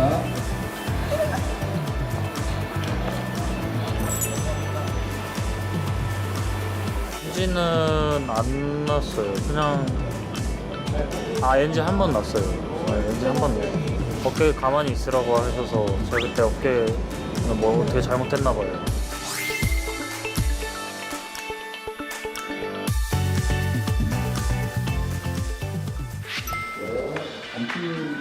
분류도 아마 촬영할 것 같아요. 잠깐만. 네.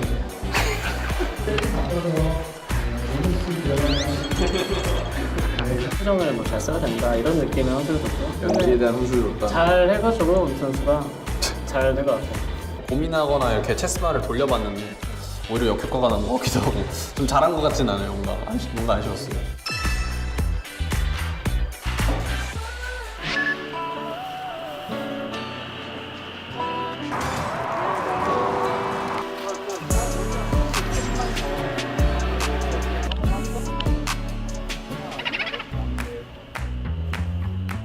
저 약간 인중 쪽?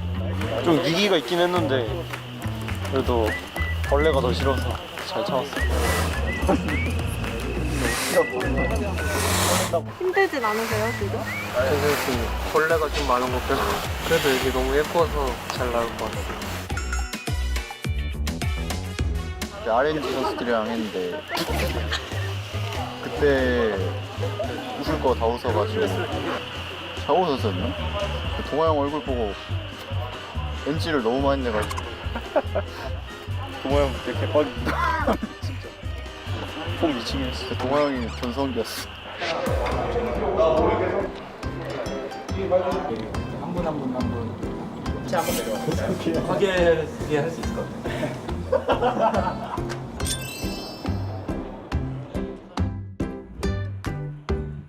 특유의 표정이 있거든요. 그 표정을 보여주면 저희는 행복해요. 그 표정이 어떤 표정인지 좀 설명해 주실 수 있어요? 근데 그거 말하면은 숙소 가서 맞을 수도 있어가지고 말 못해. 네, 열심히 하겠습니다. 자, 한마디 시게. 기니 열심히 하겠습니다. 우리 열심히 하겠습니다. 해야 돼. 열심히 하겠습니다. 열심히 하겠습니다. 뭐야 재미없네. 뭐 끝이야? 너 때문에 그런 거 아니야 지금. 머리 안 감았어?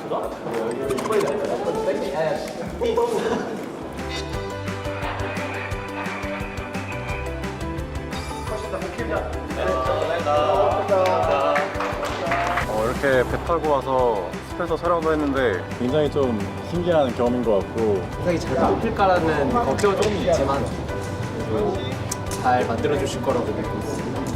너무 좋은 경험이었고요. 다음에도 꼭 타이틀에 나오고 싶습니다.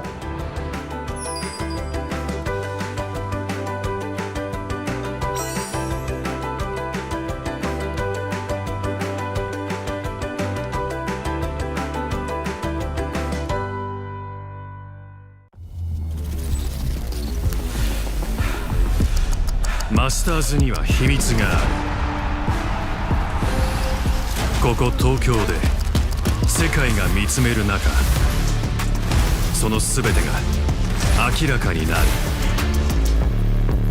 解き放たれる才能、暴かれる秘密、全て出し切るか、無に帰すか。精鋭たちが限界に挑み、新たな可能性が生まれる。想定が覆される最前線、最高峰はさらなる高みへ。全ての試合、全てのラウンドで、それがマスターズ東京。目撃、プレイ、そして高みへ。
Welcome back, ladies and gentlemen, to LCK Summer 2023. I'm Atlas Wolf here once again for the final series of the week. We saved the rematch until last. Of course, it was the last match of spring, now the last match of this week. It is. Two teams who were our representatives for MSI did fall a little bit short, but trying to bounce back in a big way. And both these teams do look very strong in their opening matches, taking victories over KT Rolster and Hanwha Life. Two teams that also are very strong in their own right. So very tough schedule, actually, for both Gen.G and T1 out of the gates in round one. Yep, both of them being able to take wins, though, which is the important part. So they come in here with a little bit of momentum. And the most important thing is even momentum. That's the cool thing, because they were both 2-1 series. And so theoretically, we're going to get a pretty good gauge on at least the beginning of the season standings of both of these squads. And look, Kwangdong Freaks, they locked down first. Yeah. They have first after week one, but one of these teams could equalize with D plus Kia in that second place, which is just a weird thing for me to say. So I really wanted to say it. Yeah. And look, it could happen. They could also be third place after a victory if it goes to 3 games either side. But definitely a huge match here, big rematch here between these two squads. The 6th time they have faced off against each other in 2023. Wild to think about it, but these teams just keep meeting each other in critical matches in upper brackets, rematching in finals, and I mean, they have been our two strongest teams for a very long time here in the LCK. Remember, Gen.G are defending champions, but they are back-to-back defending champions against T1 2 times in a row. So it's just, we've seen a lot of changes. The middle of the LCK has changed a lot, but the top really hasn't. And this is our national team here, the team for Asia Games, the mid lane matchup, Chovy and Faker. Yeah, and Chovy has been very outspoken in how well scrims are going and how good his champion pool is at the moment. So we'll see whether he can demonstrate some of that. Of course, Faker did get to bring out his Cassante onto the Rift, and we saw that it's still just as busted as it always has been. That sign on the left says, "Is China watching?" Well, we'll just have to see. And do you know what? They can watch as we check in with the players. Let's have a look at the interview.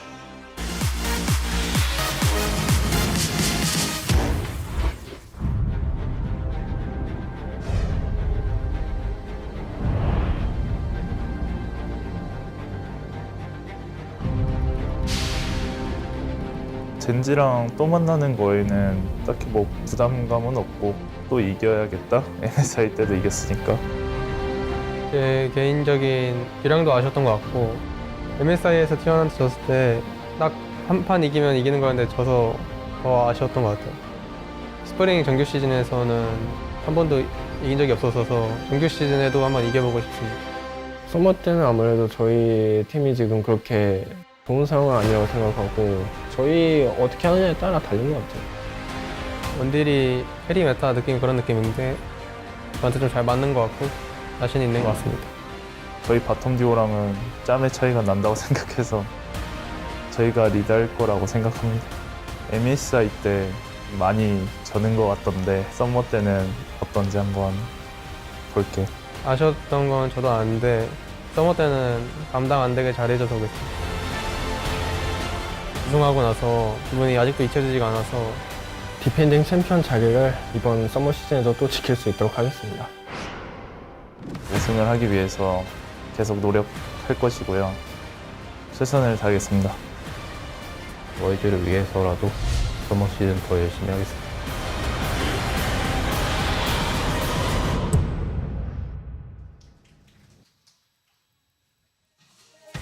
I don't think anyone is surprised with the confidence coming out from Gumayushi there. As per usual, very happy to stand by his words. We'll see how they are going to be on the Rift here today. But first, we're going to welcome out Gen.G to LoL Park, the defending champions here twice in a row for the LCK, unable to get the last win over T1 at MSI, but now they're back on their home turf, and this seems to be where they're a little bit more capable of beating T1. Absolutely, and it was also a very interesting series against T1 where Genji had a lot of leads, but T1 made some really decisive and clutch plays to actually take those wins away, and I thought it was one of the more exciting series of MSI for that reason, especially if you consider the two teams' history.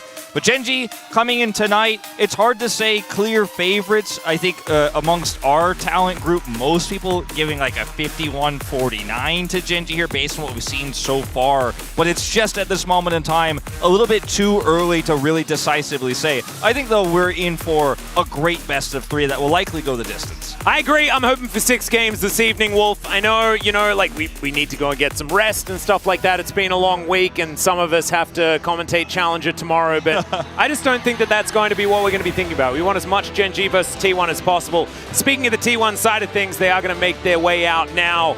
Oh, do they have the pillows this time around? Oh, that was only for the game, their first game. Oh, it's a little bit of a shame. So. It wasn't a sleeper either. Yeah, not going to be getting the pillows this time around, but that is okay because we get T1 on the Rift instead. I think that when you look at what both of these two teams struggled most at MSI, it was meta reads and a failure to adapt to what became a more Jinx-focused meta, and we know that both of these AD carries are capable of playing the Jinx quite well, but we didn't see the draft adapt very quickly.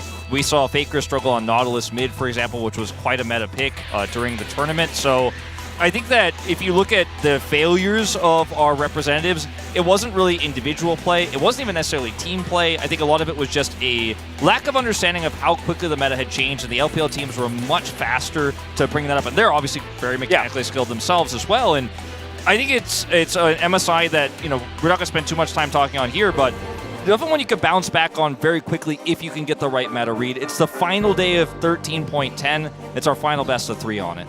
And as we can see here, this is the match record so far this year. A lot of matches have been played already. Of course, T1 managed to take the playoff round 3 in that upper bracket.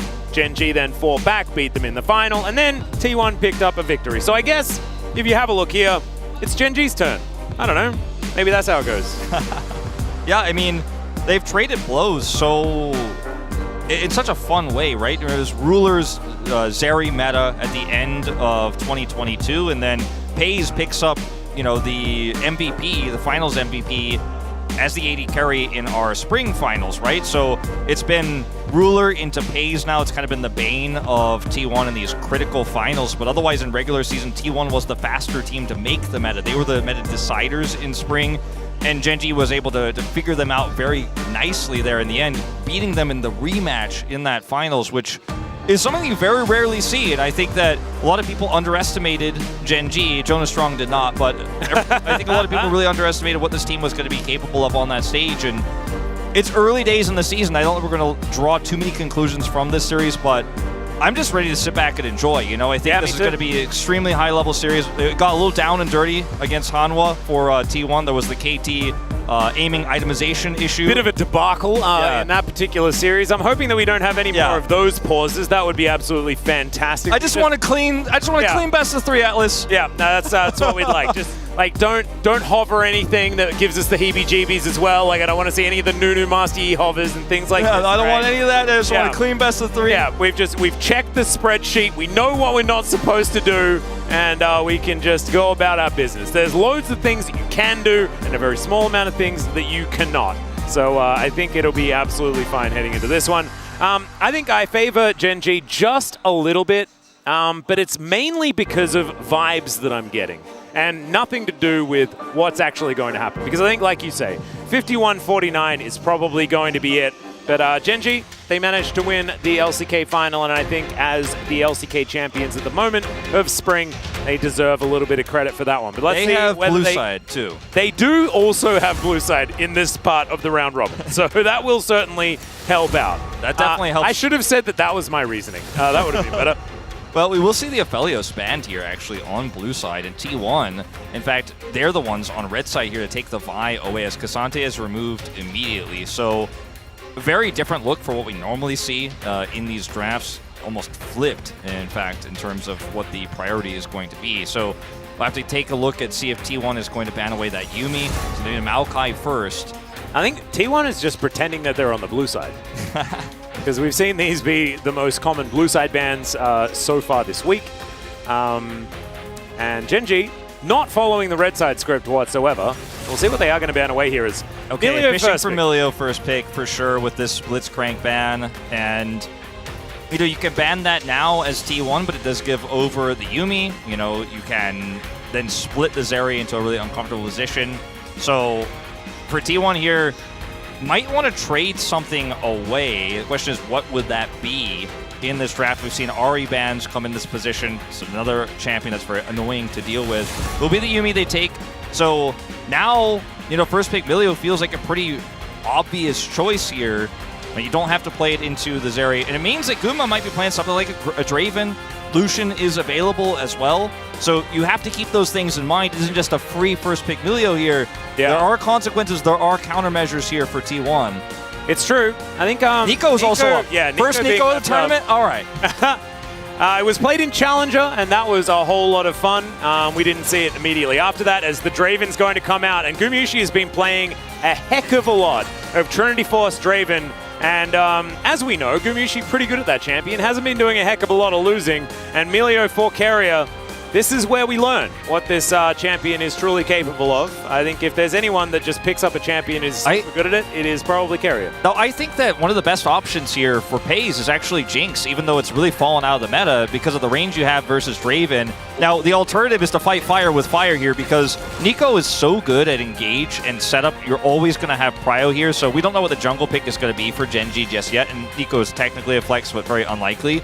But you can play your own tempo game against this Draven, but you are really fighting fire with fire. The reason I was leaning towards Jinx is what her range advantage is going to give you in setup for team fights, and the picks that Nico can almost guarantee you to get the resets and get excited. Well, we won't be seeing that from Pays in this first game. See what T1 are going to go with here. Got to get that Annie now if you're going to lock it in. Man, this is...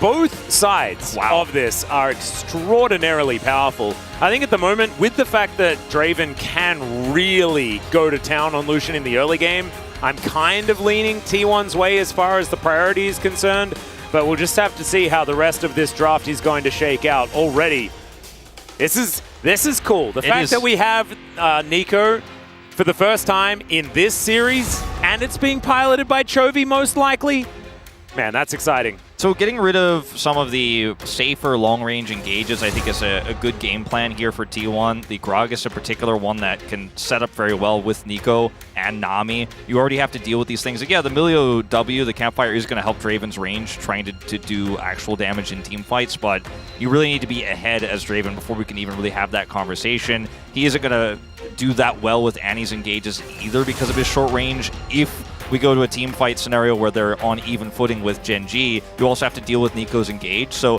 Sejuani, another long-range engage, right, with that ultimate there. They're playing around the fact that Draven needs to have some sort of ability to close the gap and follow up on that Annie engage without having any threats of counter-engage coming through from Gen.G, or Gen.G just setting the tempo of those fights. I really do like these two bans coming through for T1 right now. Gen.G, on the other hand, taking away the Wukong here. Great follow-up for Annie. And Sion, which is one of those champs you see all the time on red side to get the Draven ahead, specifically not for front-to-back team fighting, but just making sure that Draven can't have any level 1 shenanigans where he gets ahead on CS and pushes the Lucian out of lane. Well, Owner, considering what he wants to pick up here, of course, saving counterpick for Zeus makes a heck of a lot of sense, although the Jax priority has been extraordinarily high, and they're going to follow through with that one. So they will lock it in for Zeus. Now Doran can choose what he would like towards that top side, and we'll see what Owner is going to take into this Kha'Zix that's picked up as the Gnar picked into the Jax. And we've seen this go a few different ways. I'm not a huge fan of it. The Gnar can be very tricky into the Jax, and it's one that if you have good gank assist for the Jax, it can be very terrifying to play as Gnar. The hop cooldown one we're going to have to keep an eye on here. Viego, a pretty easy shout for what Annie does with the pick, but into Nico, I think you're going to have very little agency. All right. Well, the Jungle Jax. Jungle Jax. Or the Jungle Malphite. I think it's definitely going to be Jungle Jax. But, I mean, we've been wrong today once already, so we'll see what happens here. As what is it with our junglers and taking random stuff into the jungle? So the Jax into Kha'Zix is really interesting. Oh, no. The amount of blank references we're going to get after this one. Oh, dear. Yeah. Well, I mean, what you could do as Jax, if you get ahead, is just follow the Kha'Zix around. It's very annoying to deal with because your Counter-Strike basically just negates Kha'Zix's existence and can force him to jump away. You have a lot of power there. The Malphite gives you great engage into the low-range composition that we see here from Gen G, or the Lucian is always going to be potentially under that threat. You have follow-up with Annie. And I think it's a draft adaptation we're seeing there here that's a nice curveball, one that you can't really see coming, much like the Scion jungle we saw from D+ earlier today. Yeah. And I do think that this Nico Prio in mid, we'll see if she goes for Comet, how much Prio she's going to be able to get, and what that means for the draft, and if they could try to stop the Draven early. I think that's really going to be quite the anchor point here for Gen G, because without the Nico getting high value early, I think there are just too many threats here. As Nico, if it looks like, okay, well, Annie gets Prio against anybody, right? Well, Nico, her wave clear is insane, her poke is insane, her all-in potential, especially with the Kha'Zix, is insane, so needs to be respected here by Faker. It certainly is, and it was about, how many days ago was it? It was 6 days ago that you and I casted a Nico just solo. I think it might have even been an Annie. Just solo killed her, just straight up. It was real scary. She is a dangerous champion. Let's jump out of the rift, see what she can do.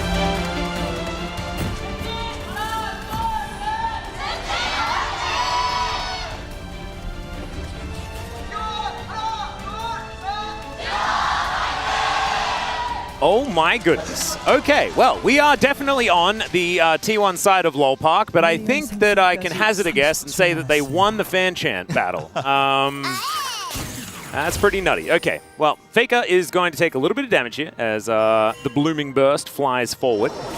And Delight going to ebb and flow. Similar vibes on those two abilities. Yeah. Kind of like that. A lot of synergy here built up. He also Gen G early. was fake Nami as well, so he made it look like Nami was shooting it. Hey, there we go. So he's putting it out thematically. And there's going to be a Comet here for Chovy as expected to try to get some additional poke down in this lane. Yep. I think it was Faker that was experimenting with First Strike Nico in solo queue a little bit, but the majority have just been taking the Comet for the extra damage, which is often pretty easy to lock down. I love this adaptation from Faker too, to go boots first. So you have boots and refillable here, so you can stave off some of that pressure with the refillable pots, because it's the range on this ability and its ability to hit is like, you're just not going to be able to dodge it or you're going to lose minions. Like, Chovy will be able to chunk him down, but now we can rush Merc Treads out and kind of stop some of that pressure early. And you're not going to get much value out of Doran's Ring early on in this lane either. So I actually really like this from Faker, something we didn't see in Challengers. Making sure that you can avoid Blooming Burst hitting twice as well is actually kind of huge. So I really like that. You can't get snared though, because if you get snared, then you're just going to take the damage anyway. We'll see how it does go. Still very early days as we check out this bottom lane. And this is, I think, where the pain is really going to start for Gen G. Because not only is this one of Gumayusi's just historically best champions, but now it's paired with the Cozy Campfire, which alleviates the range issues. And Lucian doesn't have that much power in the early stage of the game anyway. And you were never even really outranged. And as you can see, there's the Campfire. Now the level 2 has been hit. It's been a while. It's been since 2020. We've seen the Jax jungle. Very popular in solo queue, though, even at the top level. It's something that players do play a lot. Yep. You see it in solo queue all the time because it allows you to do a cool flex in your solo queue draft as well. And it's also been a long time since we've seen this. Faker was the last to play it. Was back in 2020. And I remember actually talking about Faker's Nico. He was always really, really good at using Shape Splitter in smart ways. That is, I think, like, well, using your passive, not necessarily just the Shape Splitter vibe, but being able to use it to confuse people, he was always very good. We'll have to see how Chovy is going to be at that in this game as well. Give the idea of different champions coming around. So right now, that mid prio is talking about allows Chovy to roam here, down and contest this scuttle, as well as be a bit obnoxious here and threaten Guma Ikaria potentially. Peanut's also pathing over here, so the amount of power that Guma's going to get with this push is waning a little bit potentially here. If he wants to stick around, he may be threatened. Faker actually going to take an early back here as well. Well, it looked like he was going to. It is interrupted, I saw on the mini-map. And, you know, as a result of the back off here from Peanut and Nico just kind of staying here to stop Faker's back because he's out of mana, now the tables have turned. In fact, Owner is coming down and this pressure is on with the Jax. So Gen G here hanging off a precipice a little bit right now in terms of the real pressure that FaZe is under. Has been doing a great job of CSing under turret, only finding himself down about a wave. Yep. But it is still pretty early, so down a wave is not exactly the greatest of news, as Faker with his stun prepped. Just going to be chilling here in this mid lane, should be absolutely fine. Blooming Burst landing over and over again. Chovy looking pretty practiced on this one. Doesn't get that snare though, so cast a curse, I guess, coming out as instantly as you can. 3 points in that Q though, it is starting to do a fair bit of damage. Faker, didn't back. He stayed to level 4, gets his cookie. The damage is real. I mean, this is just why Nico gets so much prio. Her abilities do so much damage even early on, just sitting on that Doran's Ring starter. And Faker wanted to stay longer, ate another cookie, but eating that damage now, and it's going to be a teleport burned. We'll actually go for the Ionian boots, which Annie normally wants to get, but I thought with the boots rush, maybe he wanted to do some unusual tech. And yeah, this damage is stacking up, and because Peanut's already cleared this part of the jungle, help is not coming anytime soon. Yeah, that was the unusual tech from Delight. Yeah. Take axes to the head over and over again. We're probably not going to go back to that one, particularly, as Gumushi Carrier just continuing to push in over and over again, and the Jax lurking on the bottom side makes a lot of sense. Zeus is being left out to the Wolves just a little bit, but you can see the Doran hasn't really put on the pressure that much. Ona going to utilize the fact that they do have such control of the bottom lane that he can take this Drake without too much of a contest. Okay, that's an unstoppable force. He's dead. All right. Okay, Zeus. Gotta flash those if you see the level 6 hit, and he's a little bit slow on it. Yeah, you also gotta smite those, because they're dragons. But Peanut is just gonna wait for the leap cooldown before he tries to get out of this one. Does eventually flash, as Chovy turns into him. Oh, just to confuse everyone. I don't think they're really fooled, but yeah. I think they were actually watching him because I think he was on that control ward the entire time. The cool thing about this too is Chovy was hitting level 6, so if he makes it look like Kha'Zix is going back in for an all-in engage and Pop Blossoms, then maybe they end up getting a kill there and taking away those stacks. But Guma was getting out. They're like, okay, well, cutting our losses here. We're not going to force anything further. Peanut now flashless. Well, the bear came down, but Chovy didn't get stunned. I don't know whether he was in range. I think it was like barely out of range or something like that, or he just didn't have stun prepped. I'm not sure, but Chovy is absolutely fine. Hitbox question mark? Not entirely sure. But let's have a look at this this Rock getting level 6. Off of this minion, off this range minion. And he's on top of him already. Hits that, level 6, locks it in, ults in. I mean, you have some reaction time there if you're Doran, but he just doesn't react quickly enough. And he decided to go for Hop instead of flashing. And that'll do it. Speaking of doing it, FaZe is in a heck of a lot of trouble. He does cleanse, there's the flash, and oh my goodness, that's why you drink your potions as Peanut. He's making his way around. Doesn't have the movement speed though. Even with Nami's help, I don't think he was going to be able to catch up to Gumushi, who is going to need a warm hug or two.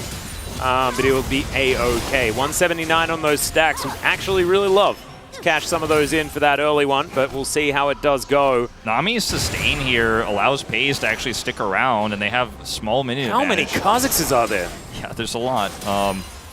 But ultimately not going to lead to a heavy commitment. I say that. They're going to come back in. Yeah, in he goes. Gumushi's well and truly dead. That is going to be the second kill of the game there. This time going to Gen G. Carrier.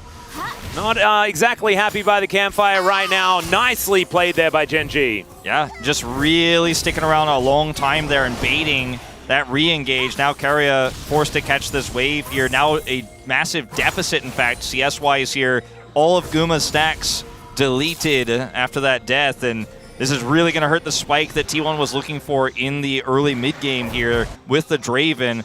Not to mention, their ability to hold on to this Rift Herald is somewhat in question here now. Zeus does have his ultimate back online, does have Flash, and it looks like Chovy doesn't quite have the prio to come over here for the contest. So it looks like we'll actually get away with this. Yeah, they know exactly what's going on. Peanut is going to take his blue buff before he heads on over. Zeus, with the inside track and also with the added power, is going to come in. Oh, is he going to heist it again? No, he's not. Not quite able to get over there.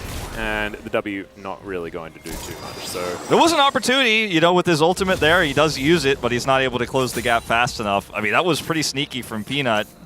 A lot closer than it looked there with the ult available, but doesn't have Flash. And Ona able to do enough damage quickly enough to make sure that the calculation was off as well.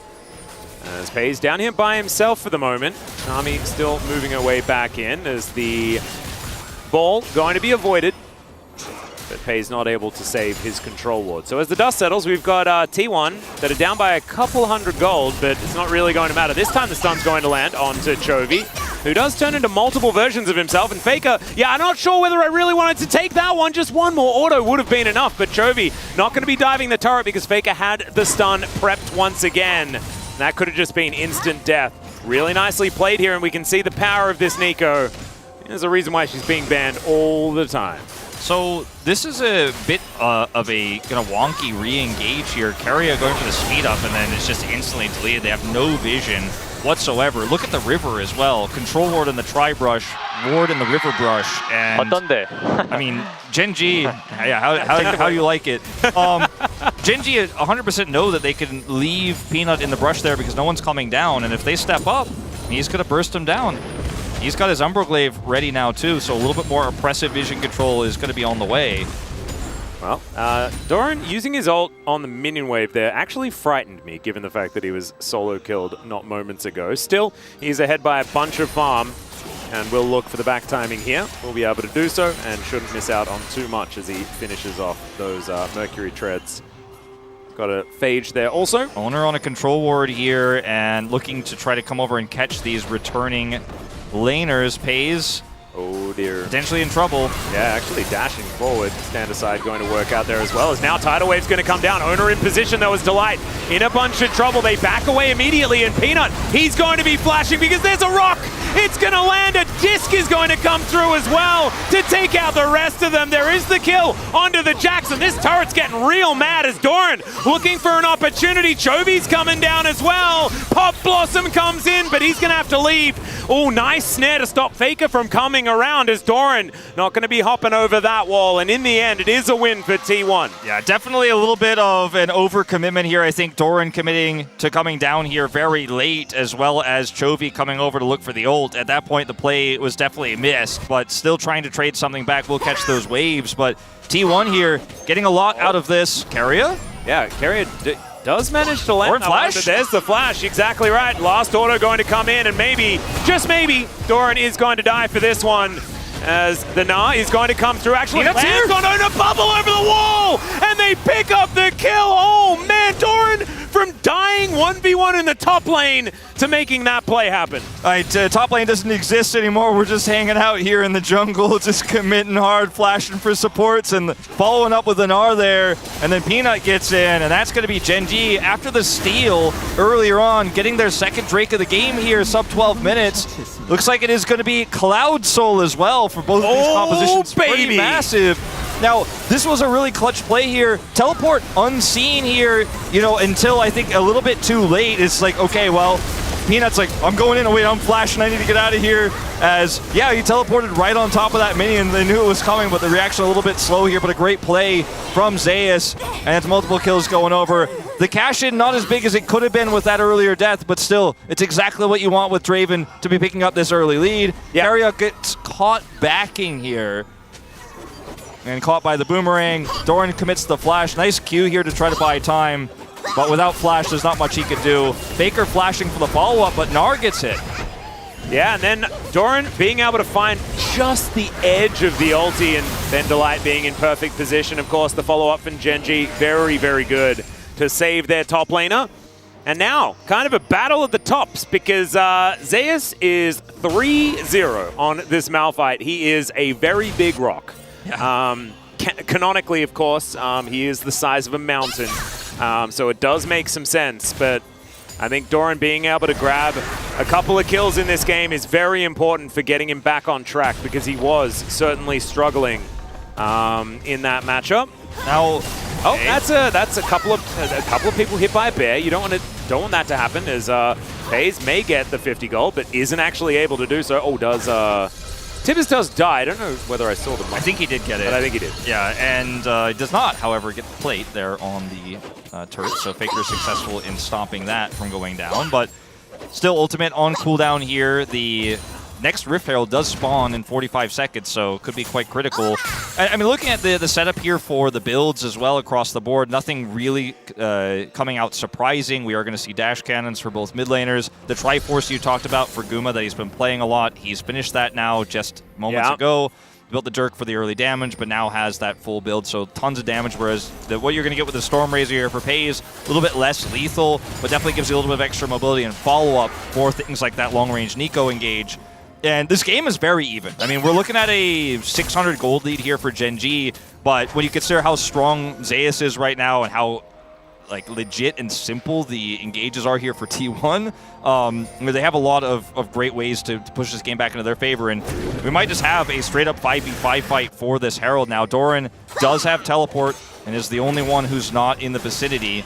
But he built first item Hullbreaker, so I don't think he's going to teleport. I just wouldn't do it if I was him. He's got those powered up minions in the bottom lane that he wants to push towards that turret. And T1 a little bit slow to try to force this, and they don't respond to Doran very quickly either. He's not going to get a ton of damage done to the turret here, but the fact that he was able to sit in this lane, get a free back now, while T1 also aren't starting this Herald up is pretty nice for Gen G. TP committed now. He is going to come over. Yep, double teleports actually coming through here. Good Nabbar for Doran as well as he makes his way in. As Faker going to be pushed away there, Shape Splitter from Chovy to make sure that there's no one coming up to try and stop him. As they dive on top of Peanut, he is able to buffer the leap to try and get out of the way.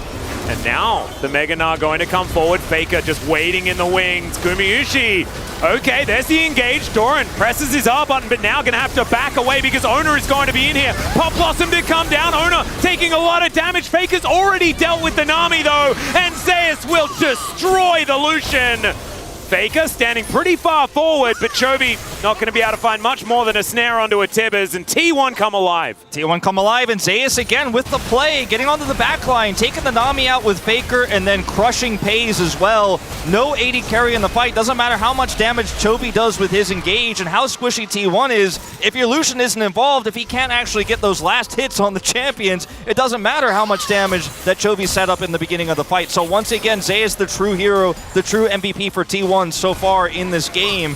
As it starts off pretty well here, Doran's got his Narbar set like you mentioned. A lot of damage, a lot of peel here. Pays pushing Guma out of the fight. He's a low-range AD carry. But when this gets split here, it's all about the Zeus re-engage. And look at Jax as well. Owner blocks them from actually coming over to help out. So 1v3, it's set up by Owner and Zeus on the other side.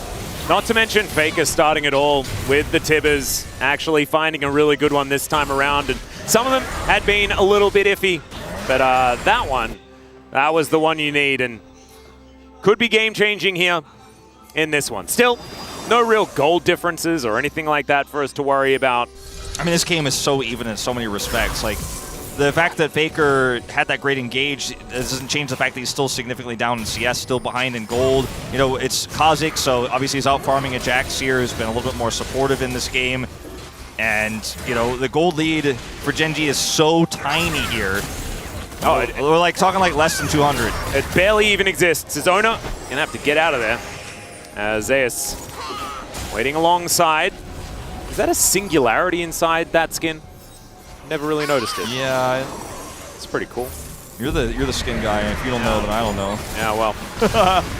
Chovy, that's not the real one. Chovy's the real Faker in this game, yeah. I guess.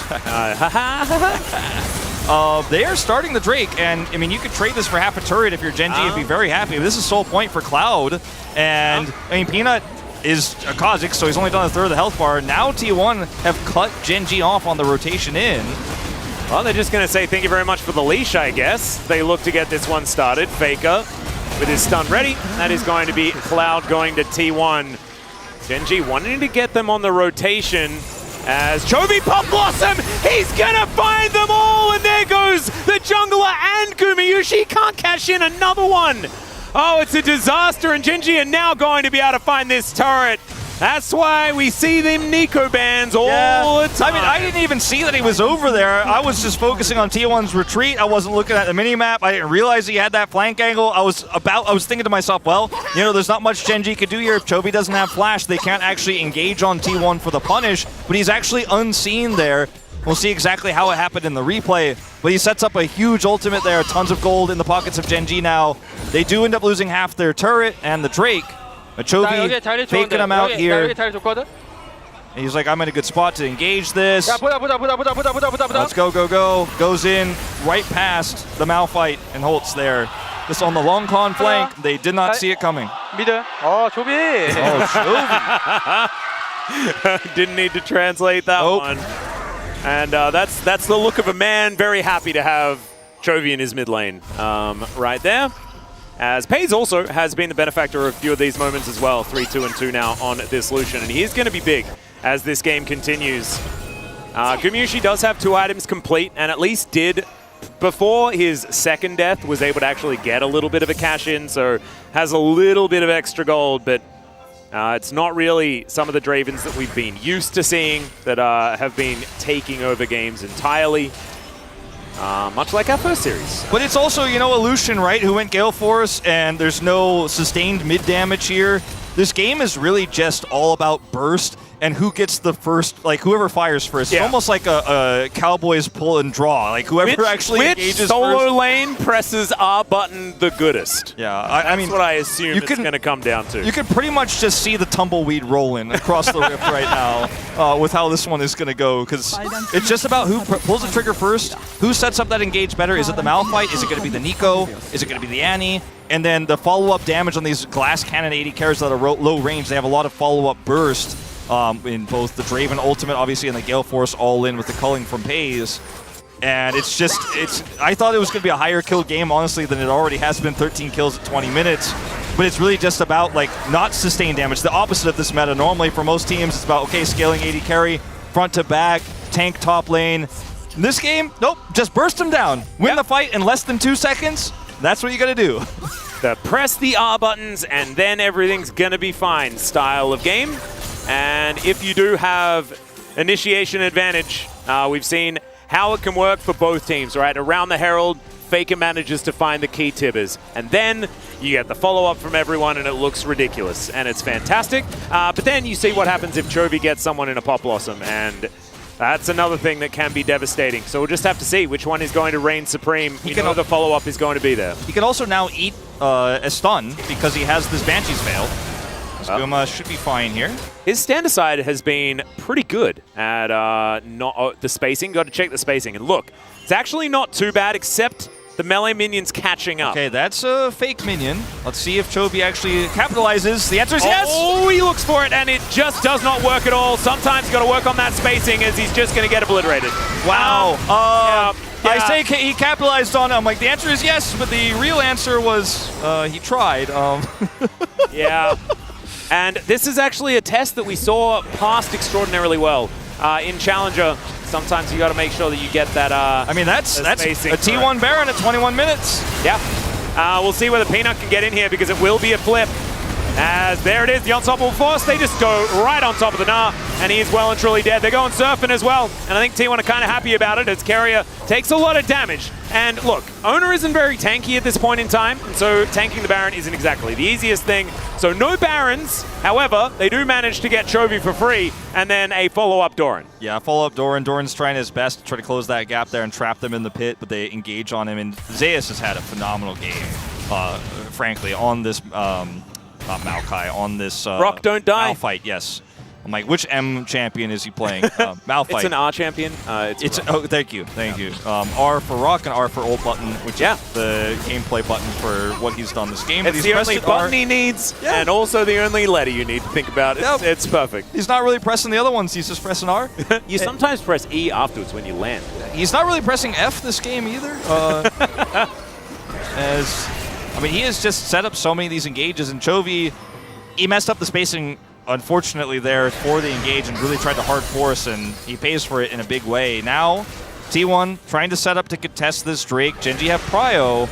Oh, this control ward. Faker. They're just going to dive on him once again. The flash does come out this time for Doran, so he should be kept alive as Peanut gets himself out of there. Chovy, that is the wrong one. And maybe that last death, the attempt was like, it's lull them into a false sense of security. I am just going to walk at you and die. I don't know. That sounds a little bit like Opium because it was a little bit of a rough scenario there. I mean, that's one of the engage tools gone, and Chovy does not commit into this engage this time. He does have flash available. I thought perhaps he was going to look for that there, but decides not. They have so much burst with his Kha'Zix. Faker does not have Tibbers anymore, but does have his stun prep, so Peanut can't go in on him. Yeah, and the more, okay. Culling going to come down, out comes Zeus! Oh my goodness, Pop Blossom's massive into the back line, but I don't know whether it's going to be enough. He's flashing, he's getting the heck out of there, and Gumushi is saying, no, you don't! The Gnar comes through though, and Gumushi might be going down. There we go, boulder to the face, and that will do it. And Peanut in the back line. That bubble! Going to take down his opposite number. There it is, and the ebb and flow will do it. Doran's now massive, and Genji have somehow, in the end, won this fight. This is what, Wolf, Okay, hello? well, Delight... is that Baron? Delight is a sniper. Supportal combo, shoutouts to Doa on this one. Gets the kill there in the end. And they have enough sustain, I think, with this Nami here to actually just go ahead and try to take this Baron. No enemy jungler for 5 seconds here. Zeus, I mean, alone without ultimate, he can't do anything. He'd just be walking over to die. I like that he's attempting to get this turret here. Looks like might just barely be successful, in fact, at doing so they're going to get something out of this. But T1 narrowly lose the fight. And even though Chovy's engage didn't have great follow-up right away, it was enough additional damage. And we're going to go all the way back to this moment here for Faker. Calling for the Nico. Yeah. And he knew. And everybody parts like the Red Sea. Faker decides to catch him here. But this is the more important moment right now where there's not a lot of follow-up for Chovy. Culling is just tossed out here, and Chovy gets into the back line, but everyone's zoned away, and the AD carry is instantly deleted. Pays can't do anything, but the real AD carry is Doran, and he catches Kuma. Oh man, we're going to start off this Drake now as all the way back into it. And keep your eyes on Zeus, see what this engage is going to look like. Once again, Pop Blossom comes down. T1 secures the Drake, but Gumushi, he's just dead. Another unstoppable force, but this time, Pays will stay alive, and the rock will fall. Genji, what? I don't know, man. What an incredible game so I mean, far. a game like this is always going to have so much volatility. You never really know who's going to win a team fight until it happens because it is all burst, it is all engage, and if you don't win that exchange, if you don't burst them down instantly, their counter engage is going to get you. I mean, it's a binary game of League of Legends with both of these compositions. Genji, they didn't shoot first this time around, but the shooting second was good enough. Was it Greedo? Was he the one? Greedo wins sometimes in an alternate reality where there's Genji, I guess. I guess so. Well, now they're going to come out of the base. It is an exposed Nexus as Owner is trying desperately to save it. Doran has one thing on his mind, and it's the 50 gold inside that crystal, and he will take it. Genji will take game one. Chovy had some really nice engage attempts. He did play the Nico in the early game in the laning phase very well, but I think this game was all about Doran all of the time. Delight having some fantastic moments on the For better or worse. For better or worse. For better or worse. For better or worse. And I think the times where he was isolated and killed, it wasn't really necessarily his fault. He was doing his job, but the engages were so good. And if you're the one who's the odd man out in range of all of T1's engage, you're going to die. But if they engage and kill the enemy AD carry, in this case Pays, if Pays dies, but you're still alive, and you've got a Narvar, and you're top of that low-range Draven, you're going to kill him too. You're going to turn that fight around. And with this build from Annie, she doesn't have long-term damage. There's no Leandries in this, so once Faker's ult is down, he can't do any real lasting damage. It's like, if both AD carries are dead, and you have a Malphite who already ulted, or a Gnar that's fed, my money's on the Gnar. He can do damage, and he will keep doing it. And if all of his teammates are dead, he gets way more value out of his Hullbreaker, yeah. Absolutely fantastic. There we go.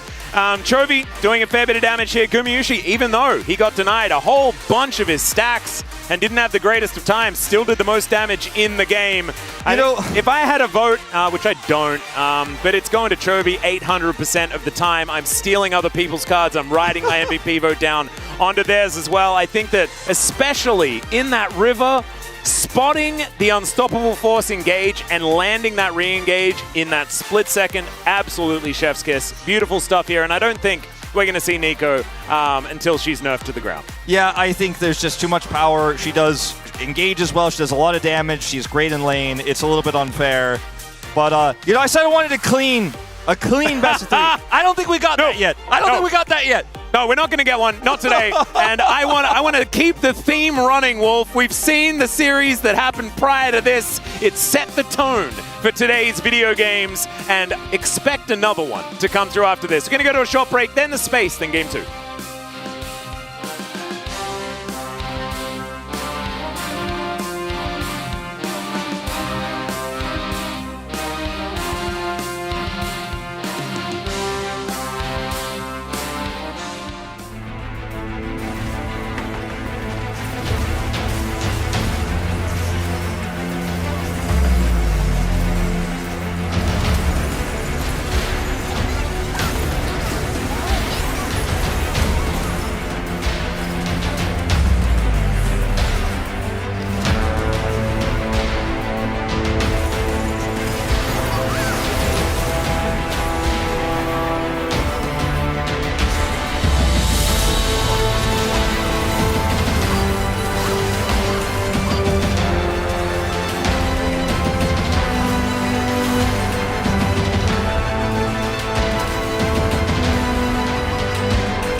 일단 해보자 얘들아. 안 되면 그냥 끝내면 돼. 그냥 사이드로 빠지면 돼. 난 내 생각에 끝낼만 하지 않냐? 진짜 몸 돼. 몸 적당히 되고 나 텔 있어. 텔 타고 던져. 텔 타고 그럼. 너도 이거 때리는 게 필요해가지고 빨리 타주는 게 나아. 바로 살게. 와드 박을게. 잭스 얘네 5초, 7초. 끝내보자. 안 끝낼 수도 있어 얘들아. 나 위에 거 끝낼만 해. 파워 치면 끝나. 오케이. 파워 치면 끝나. 오케이. 해보자. 파워 못 치거든? 야, 나 잭스도 잡자. 얘들아 이거 못. 끝내네?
Hi, welcome back to the space. I hope you're having fun at home, as it's a great day to be a League of Legends fan today.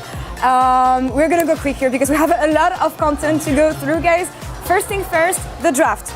Lots of things to say here. First, Nico, we had in the LCK, but we're gonna talk about this weird champion later. But Huni, great day to be a jungler again. The flex between Mildfight and Jax. What did you think of this?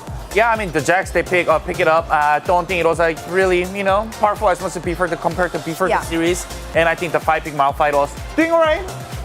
Yeah, the Jax jungle, not that great, but getting the Malphite into the Gnar obviously worked out very, very well. And getting a champion with that much power, clearly something that we talk about, like, is it going to work out? And then he got a solo kill. Beautiful, solo kill from Zeus. Mostly Zeus' efforts. A little bit of help from Doran. 99%, yeah, from Zeus. 99%. Quick take on the Lucian Nami on Genji's side, because in spring they were 1 win for 3 losses. Questionable choice when you think of it like this. Yeah, and they also weren't really the main point. And I think that it continues that, particularly into the Draven, this was just picked to not get completely boomed in lane. Like, I don't think that Genji is suddenly going to prioritize it. But if you go anything but Lucian Nami, I don't think you have the early game. Besides maybe Varus, which is what we were talking about. Otherwise, you can't. All right, let's talk a bit about Nico here. The champion has been reworked. It was banned 100% so far in the LCK. This kind of champion is gonna give you trust issues, Chronicler. Why? Because as it turns out, she can turn into anything that isn't a turret. That's a big one. See a blue buff walking, that one shouldn't work in pro play, although you might try it in solo queue. But the fact that Nico can now transform into minions and transfer into orbs already is good. The real difference, though, is that a lot of her skills have been upgraded, so her laning is way stronger. You saw some of the damage she was able to do, almost solo killing Faker. And then the ultimate is now 2 parts. One part is an invisible knock-up, right? So like the wind up the channel here initially isn't seen. There it is. So you get out of stealth, Bam. then you have the knock-up into the immediate drop-down.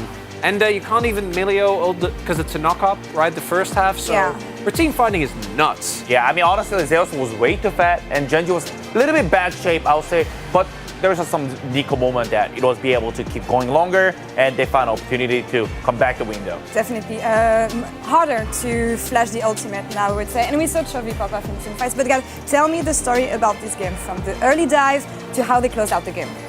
So the early game actually went, I think, very well for T1, right? We got, yes, Guma went down, but then afterwards they were able to get a wonderful player. And Zeus really having an amazing gamer on the Malphite.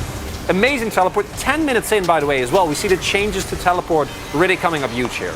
And cash out from the Draven, and it's like, after this play, like, Gnar keep it in, like, there's nothing, like, it was really bad for Doran, basically. Like, there's nothing to get it anymore, and bot fight was a huge, and they would be able to find out just a way that like, they can get exited.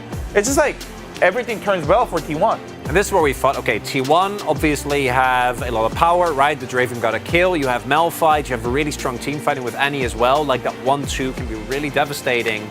But then it turned into complete chaos with either team continuously fighting, and it was really hard to kind of keep a track of who was doing best until one of the final fights. Yeah, the Dragon fight, right, leading to the National and Genji closing out the game. What was specific about this setup? Yeah, I mean, I thought the game, like, I thought that as soon as the Lucian just got one tap, like, I thought the fight is over. But the thing is, like, I think the Doran will find a way that he can actually keep consistently put the DPS in the enemy team and be able to find a, like, without any AD carry, Gnar becomes his new AD carry. Yeah, what was really big here is that even though, as you mentioned, like, they lose the Lucian, it breaks up into, like, multiple tiny fights. And that is how I think, like, Kha'Zix and Gnar really excel when they're able to utilize the, in Gnar's case, right, all the walls for his stuns and his tight corridor CC. And then the Kha'Zix was able to just isolate targets one by one. So then they were still able to win the fight, and afterwards they got the, or they went towards the Baron, and from that point on, T1 didn't really get a whole lot done anymore. Yeah, nice understanding of the composition. Genji was playing, guys. Stay calm here. We're going to talk about a player of the game, because I know there was some fighting between the two of you, choosing who would get it. Doran gets it. Okay, Huni, stay calm. Stay calm. I'll explain. Okay, explain. Yeah, I wanted to vote for Doran because I felt like even though his laning phase was quite weak, and he recuperated well. But you said kind of weak. It was no. But like, Huni actually made some great arguments, like 100%. So I want to explain why we didn't end up voting for him. I mean, the reason why, as I said it, like Genji was actually almost just lost the game from the Zeus, having one TP on bottom, and Zeus was way too fat. And Nara's supposed to be like he should be much stronger basically against Malphite, not just getting solo kill as soon as he get level 6. And also he just got a Hullbreaker and he was not basically entire almost the game. He has a 0 damage of the tower. How do you feel about that, Phil? Oh my god. How do you? That's a tilter. But honestly, I think this is fine. It's understandable. Yeah. He did bounce back, and I think the Hullbreaker, if he didn't TP straight into a fight with Hullbreaker, you would have forgiven him. I mean, if you buy the Hullbreaker, just gotta push bot, like gotta push side lane, and just, not the great, but he played well most of it. All right, let's use some time to cool down. Who needs time for us to go into the second game? T1 chose blue side, of course, for this one. Casters, back to you for game 2.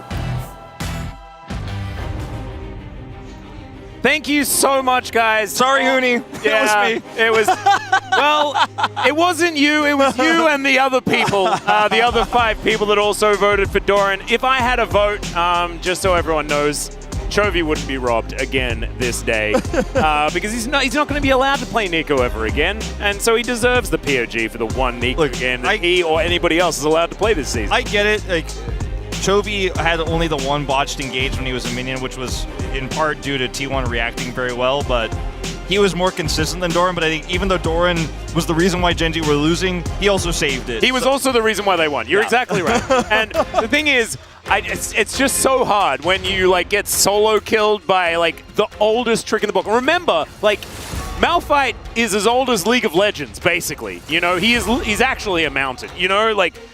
You know that if he hits level 6, he will press R and you probably will die. So a little bit of a silly mistake there, but he did pull it back very nicely, even after the very interesting Hullbreaker start. So T1 now on the blue side will ban Vi and Blitzcrank. Nico banned by Genji. Will not be letting Faker play that one, so not happening today. Double Faker bans, theoretically, as well, given the Cassante has been largely in his hands. Yeah. See if it's going to be a Yuumi ban here for this final ban for Genji, as they look like to be fishing for Milio. And actually, it's going to be an Aphelios ban. This is quite interesting, as this means if you first pick Milio, you're kind of opting into a Milio Draven lane into potentially Zeri Yuumi. I still actually like that better for the Draven lane myself, with how the meta has been looking here in the LCK in this first week. Of course, the final best of 3 of 13.10, a lot will change, and we'll talk about that later.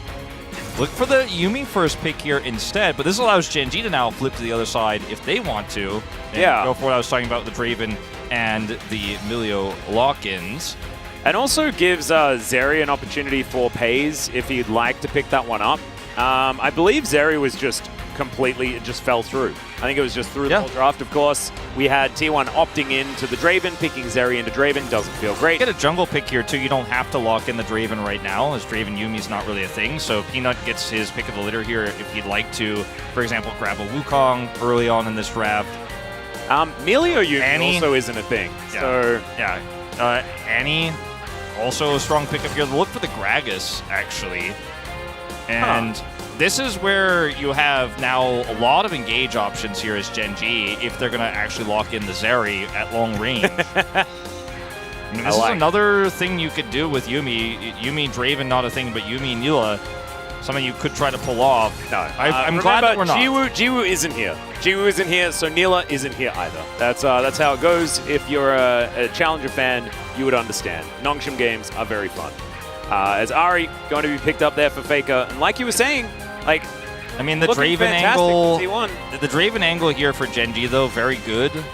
I think if Pays is confident that he can play it, this lane is bonkers strong, and now I think as T1, you probably have to take a look at that Scion, because at level 1, this becomes incredibly difficult to play out here for the Zeri Yuumi lane on red side, and I think that while T1 have Zeri Yuumi, which is incredibly strong, it's Gumacaria piloting it, the early game, you can only do so much with these picks, so you have to stave off that pressure, and when you have the Ahri here, you don't have guaranteed prio either, so a little bit tougher is we'll see a Nocturne ban, an owner exclusive here in the LCK.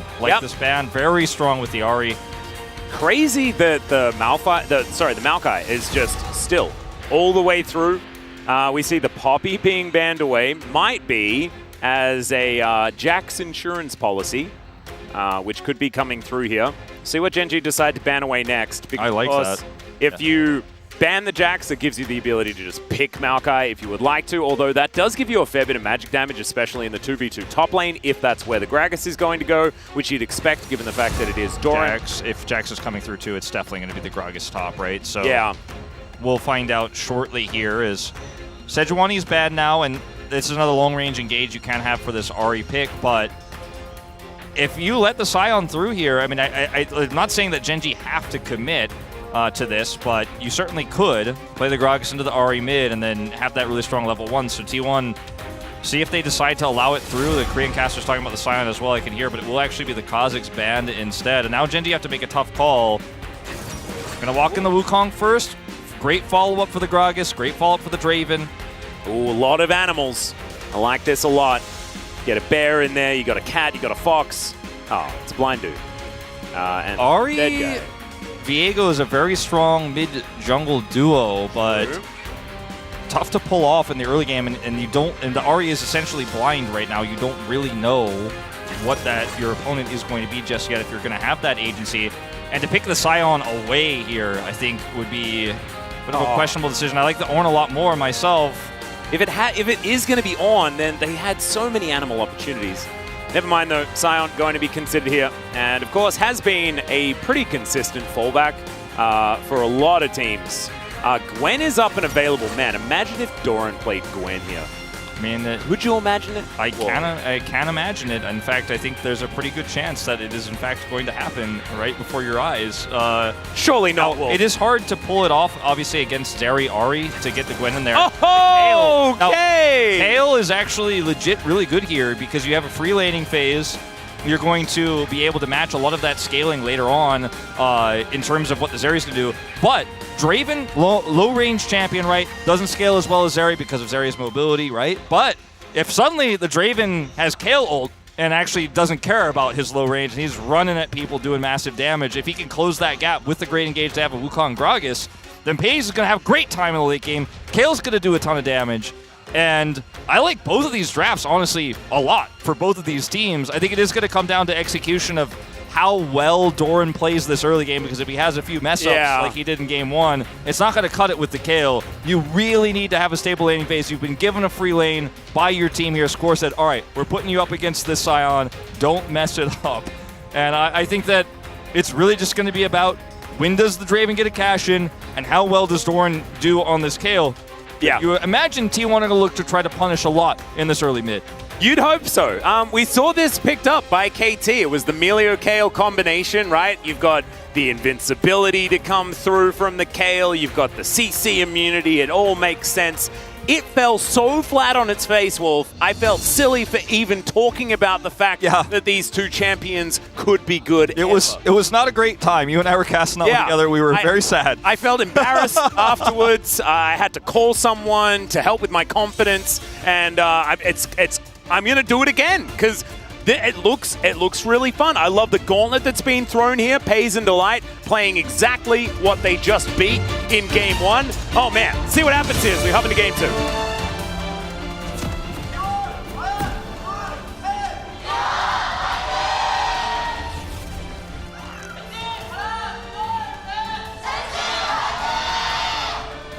Ooh, Gen G, they found their voices here as we move on to the Rift for game number 2. Zeus and Doran, will there be red cards doled out? We're not going to see just yet. I don't think so. I'm still reeling from Rascal auto-attacking then.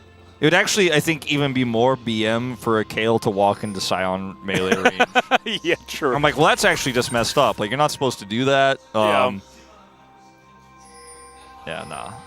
No, not it. He's like, I'm just going to stay away from the Scion because if the Scion gets to auto me here at level 1 before the mains go, it's like really good for him, and I don't want to actually stop him from doing that just because of chivalry in the LCK. So it's like weirdly more rude to like tempt fate in that way. Oh, Chovy gonna find Faker, gives him a barrel, and then Faker gives him some Foxfire. Yeah, barrel for Foxfire exchange. I would say Foxfire 1 out on that one. All 3 coming in. No charge on the Q from Chovy, so Faker definitely feeling pretty good about that one. Yep, not too bad.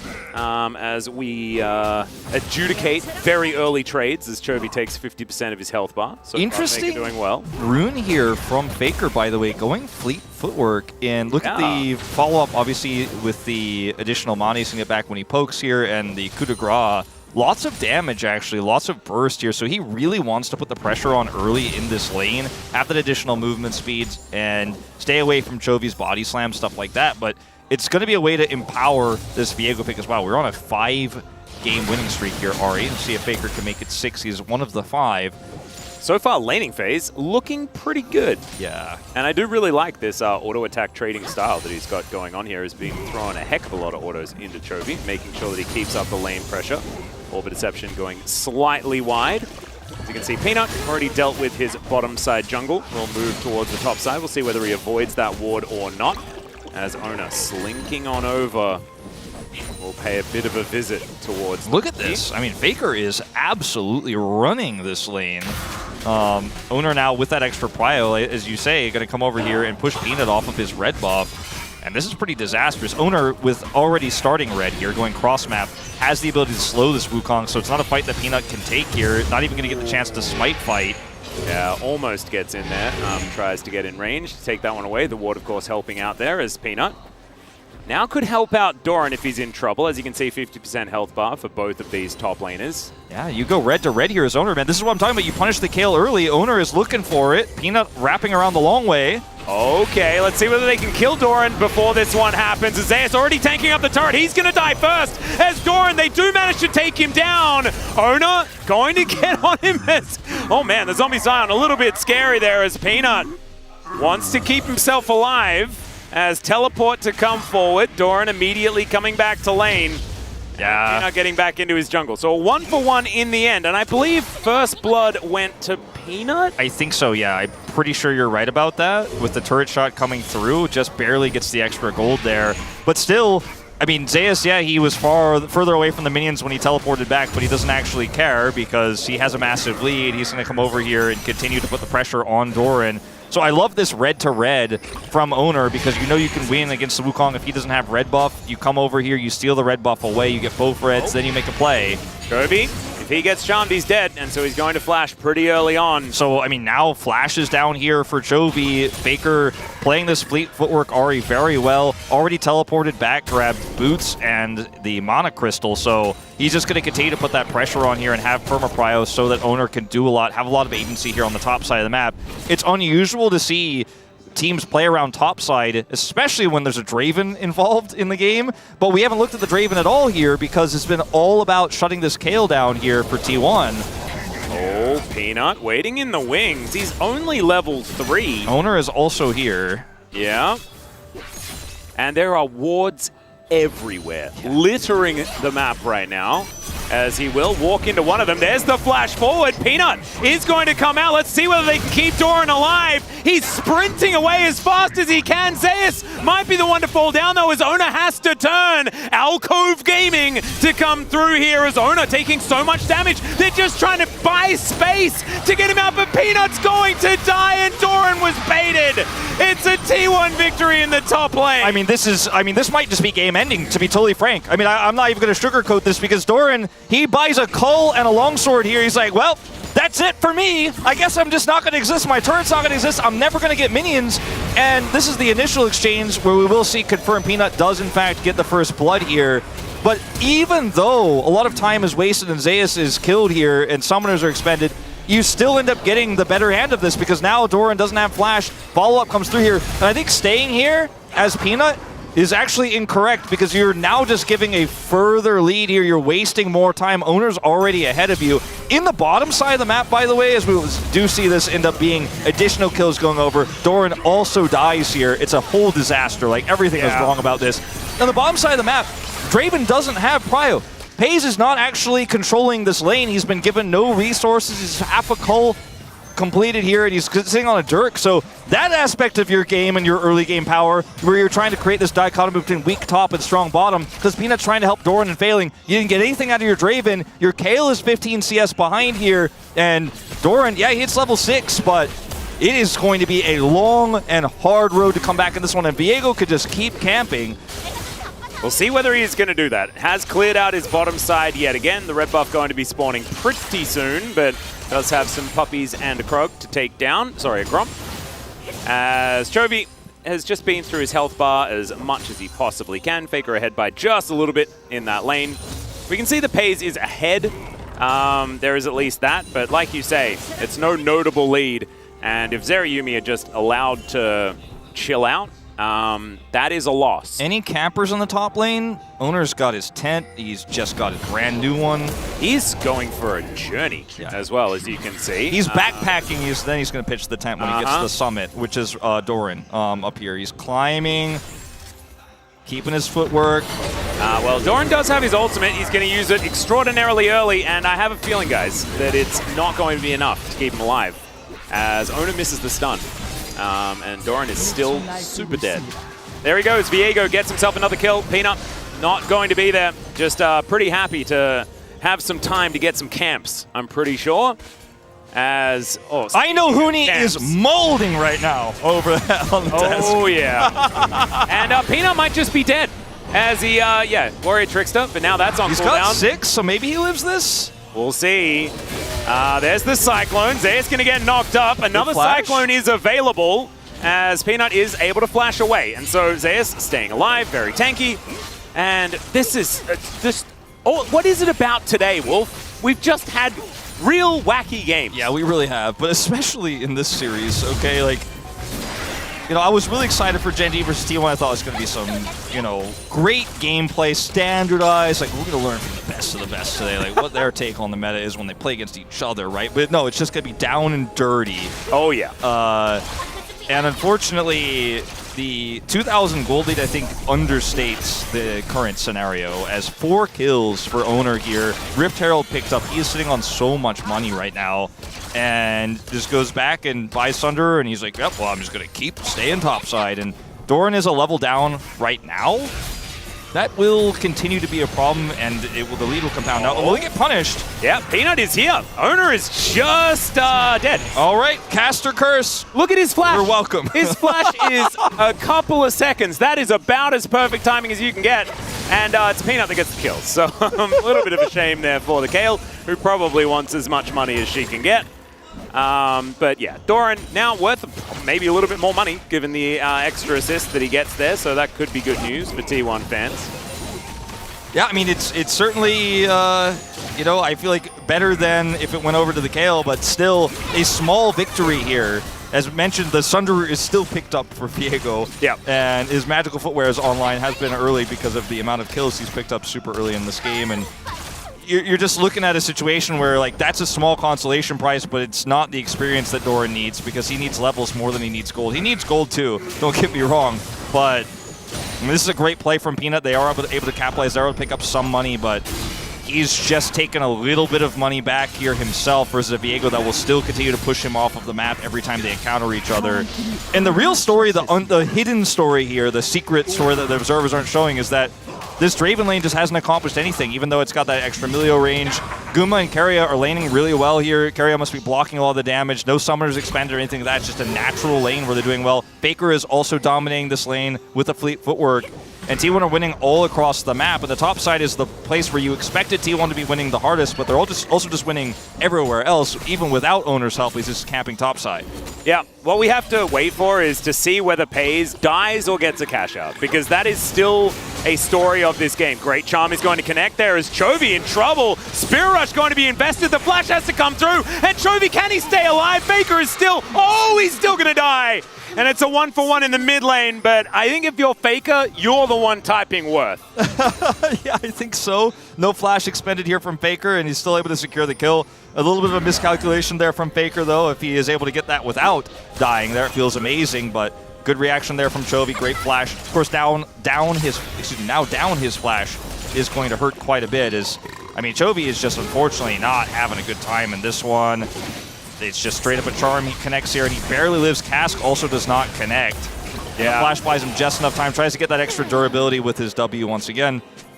Still dies. Faker will be taken down with him. Yeah, so 1 for 1 there in the mid lane, but I think the message was certainly sent by Faker more than the other way around, as Pays running out of the brush here, and Zeus doing the classic Scion maneuver. That's what I like to call a Draven Stacks robbing maneuver. He's going to attempt to steal those away. Oh, there's the ulti from Gumayusi. Pays just trying to get himself out of here. He's going to be able to do so as the train left the station. Here we go. Around the corner. All right.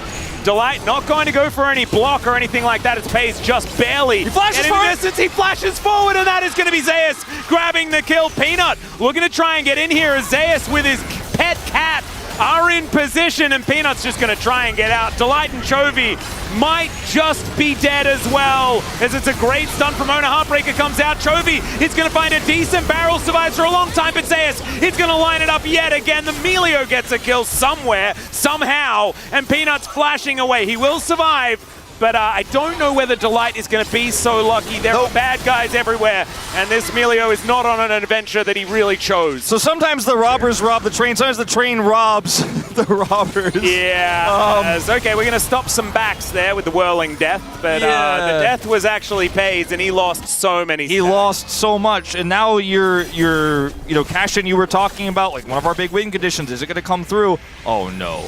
Oh, no, no. He should be okay, right? Well, I'm not sure. He has flash. Let's see. Q is going to connect, doesn't get the knock-up. Speed up there, so Doran is going to be A-okay. I mean, he survives and doesn't have to flash, but he's not going to be farming very much right now. He's going to be under the threat of death. As this is all a Scion pushing bottom lane, looking for a gank angle, right? And Guma is setting this up first initially here, using the Yumi damage with his Qs coming through to make sure that when Scion arrives, they actually have enough damage. And the flash is used early, so he just has no way out. The flash is called, gets the slow here. He knows he has no flash, so he can flash forward to get the knock-up. Beautifully played, great communication there on the flash being used. And T1 take all those Adoration stacks away. And then Rift Herald gets dropped. Lots of plate gold being picked up here for the Zeri. And Chovy, I mean, he's durable when he's got that W, but not that durable. Task here, unfortunately, for Owner is going to push him into the wall there. He will be taken out by the turret and Delight. But well worth it here for T1, who have control now of all aspects of this game. Absolutely do. We're going to see a turret being taken at 14 minutes on the dot by a Zeri, who has Trinity Force done. Pays has a cool Essence Reaver. That is not a Trinity Force, and you can see Rico Bow now being picked up as well. We're moving towards that Hurricane pretty quickly. And yeah, this game is starting to really get into dire straits for Gen G. They do have, I mean, we can talk about scaling until the cows come home as Owner, not going to get body slammed, but there's the Everfrost. The cast comes down straight into the Cyclone as Whirling Death. Not going to find too much as Peanut looking to try and get the knockups onto Gumayusi, but the Whirling Death not going to come back in time, and now Faker, he turns up, and Peanut is so dead. That's another kill to Gumayusi, 2-0 and 2 now for the Zeri. And it might just turn into another Zeri situation. We've seen a few of those. A few of those. You know, last day at 13.10, you just got to get the maximum Zeri, right? You just got to get as much out of it as you can. Oh, yeah. Or some big changes come through. We'll see some of those changes continue into the following patch as well. But, yeah, with some of the nerfs coming into Aphelios in the next patch, you know, who knows what will really happen when we go to 13.11, but I like that we have Zeri sending off 13.10. You know, she started off the patch permabanned. For some reason at the end she wasn't, and it reminded us of why. She was permabanned before in the early parts of the week and in Challengers. It's this game, you know, the Kayle scaling got level 11. Woo! Yeah! That's 2/3 of the way there, Atlas. Yeah, we haven't watched Doran in a while. Body slam, and Owner is dead. Okay, that's a decent start here for Gen G, and they'll move everyone over and grab a Drake. Doran's also top lane. He'll get a solo turret. And Faker's here. Gumayushi's in the mid lane. I'm just saying the things that I'm seeing on the screen. Not a lot of them are making sense. Yeah, it looks like we're watching Overwatch right now with all this going everywhere. Like where are they? Where's the kill feed? And I'm understanding it about as well as when I casted that game, Wolf, 100%. It was some beautiful tracking. It was beautiful tracking of every objective that was being taken on the map. There you go. Yeah, there we go.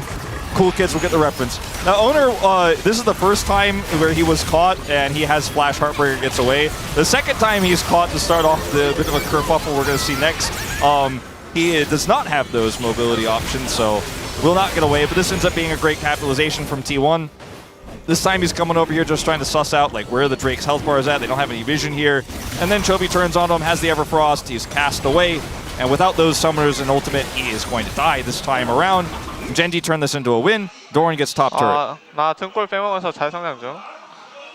I didn't actually catch what he was saying because he was kind of mumbling, but my theory is that I'm scaling. Don't worry. That's what we were saying when Keen was playing it, and we felt silly at the end. Yeah, he said like, I'm scaling. He's during this time he's getting the turret topside, right? He's getting some money. There we go. He's got a leeching leer now. I made some rifts in the end as Charm is going to connect onto Chovy as there's the cast. Oh, the ult! Yeah, it's going to get him halfway through the Spirit Rush, which is why Chovy's ult looked a little bit silly, but ult for ult, you'll take that trade. I thought Chovy was maybe going to try to force a flash trade to go for the body slam there. He was almost in range for it, but he goes for the ult first, and Faker ults just in time. That was a scary moment. Nicely played, and like, Chovy has had some weird moments this game, right? Last game, the Nico was great, and he like pretended to be a minion, and that looked a little bit silly, but otherwise, he basically single-handedly won team fights. This time, the laning phase, very, very rough. You know, had some big issues there. There's a 2,000 gold lead for Azeri. I'm going to try to ignore that just because it does feel like the game's over when that happens, and it probably is, guys, but yeah. I'm just going to go ahead and take it out of my brain so that it doesn't infect it entirely. Right? Alice is just telling himself that it's a close game still. Yeah, that's what I'm doing. I'm telling myself that, and if you don't like it, then I apologize, and I'll try to be better in future. And I'll say that I'm going to try and be better in future. Good. All right. Now that we got that out of the way, Chovy's looking for it this time. There's that body slam we were talking about. Everfrost is going to connect another cast. Whirling Death, not going to land. And Faker is just like, he's just slipping away, man. This time Chovy gets the body slam off, but he is able to flash the cask, and he's just handling it very well here. Down a flash, unfortunate for Faker, but at the end of the day, I mean, the rest of the map is in shambles, you know? Small win for Chovy here in the top lane, but everything else is disaster, and there's not much Chovy can do to save it. You know, he's got an Everfrost here.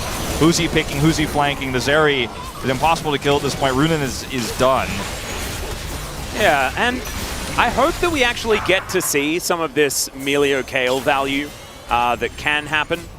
And then it's going to be put to the test, which is late game Zeri, piloted by Gumayushi, which is going to be nigh impossible to stop from just taking over.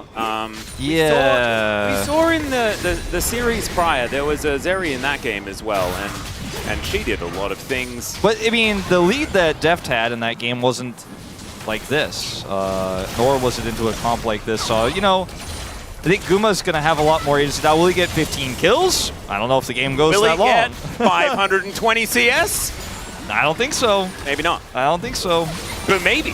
We just have to see. Oh, okay. In goes Chovy. He's going to get charmed in the end. I have a feeling he's going to go down. He's trying to get out of here for Gumayushi. He's getting another kill. Shirley going to be charging forward as well as Doran, just trying to get out as best he can. The turret would like to do the same thing, but doesn't have the same level of mobility as now Peanut. Caught in the wrong place. Okay, manages the cute little flash over the wall. That should save him, but it's not going to save the game as a whole, ladies and gentlemen. I mean, Faker just seems to have Chovy's number today with how quickly he's reacted to every single one of Chovy's attempts to assassinate him here. Once again, ult comes through to avoid. They get the kill, and he gets the Spirit Rush reset. He's chasing through. I mean, Faker's 1-1-4, and I think the story of the game is not really about him, although his perma-prio is quite significant. It's a huge part of the story of this game. But man, has he just made Chovy look like he's grasping at straws each and every time. And I mean, the Kale, Doran is actually, like, he lied. He's not scaling. Like, he's not actually going to be relevant in this game, unfortunately. And he is. He's just not scaling enough. Yeah, we're all scaling, you know. I like to think that you and I are scaling, Wolf. We're scaling towards the end of the summer season. I guess so. Yeah, sure. Maybe we're scaling towards the Renekton buffs that are going to be on the next patch. We'll see more scales in 13.11. That's the real scaling. Yeah, That's more the scaling I'm ready in my for. LCK. More scales, please. Okay, will Faker get out of this one? No flash, he has ult. Zeus is here, I don't think they're going to commit. Will Faker get out of it, or will Chovy and Peanut just get out of here? Delight, is he going to get out of it? As the train is going to come through, Owner, he's interested in a red buff, and you can understand that. Okay. He's a jungler, they're all about that. Zeus, I have a feeling he can tank this for about as much time as he would like, but they just don't want to kill the Melio. I was saying Doran wasn't scaling before because he was under threat of 3 people and wasn't able to even hit minions, but now he's left out here to get a few waves. Like, he got level 13. He hit some minions. Yeah. He's going back now. Maybe he's got enough. Yeah, he does for that. Oh, big item spike. 2 item Kale, 3 levels away from relevance. He can make some rifts now. That is pretty cool. As Gumiushi coming in for a little... Oh, okay. Here's the long con. Bit of a flank angle. Toby's hanging out with Pull Bay over here. Yeah. Oh, wow. That's a deep cut, but it is fair enough. For those who don't know, he was flanking and probably still is. Yeah, Pull Bay is still flanking on the Akali right now. It's been a few months. Owner is going to scout the flank. That's how good he is. He just knows how to guess these flanks. As Chovy going to stun him up, and will be able to get himself back towards this mid lane and towards Pays. It's just like the fun aspects of Genji's comp really died away with those first exchanges on the top side of the map, especially the 2 kills that went over to Owner where both Peanut and Doran died. Like, and I said back then, I think this game is probably over, I'll be honest with you guys, and has still held up to this moment in time. And it's sad that we don't get to talk about the cool things that this Draven can do with a Kale and Emilio. It's not over yet. All right, and you can talk about it. I mean, I'm kind of leading into, like, we could talk about a parallel universe in which Genji does win this, which does exist, right, and could exist in our current reality. We're just not there yet. But Doran, you know, he's heading towards getting that Nashor's Tooth. Once he has 3 items at level 16, he will still struggle to do things in this game. But there's a lot of different threats, a lot of different picks, and everybody's really fed. And Zeri's can zoom around and butt. Like, he will do the things he's supposed to do, right, and he can empower Pays as well in team fights. Pays being about half an item behind isn't doing him any favors in this game either, unfortunately. Hasn't had that cash in just yet, but maybe he picks one up in this later part of the mid-game. Maybe there's a world, right? Chovy's on 2 items finally.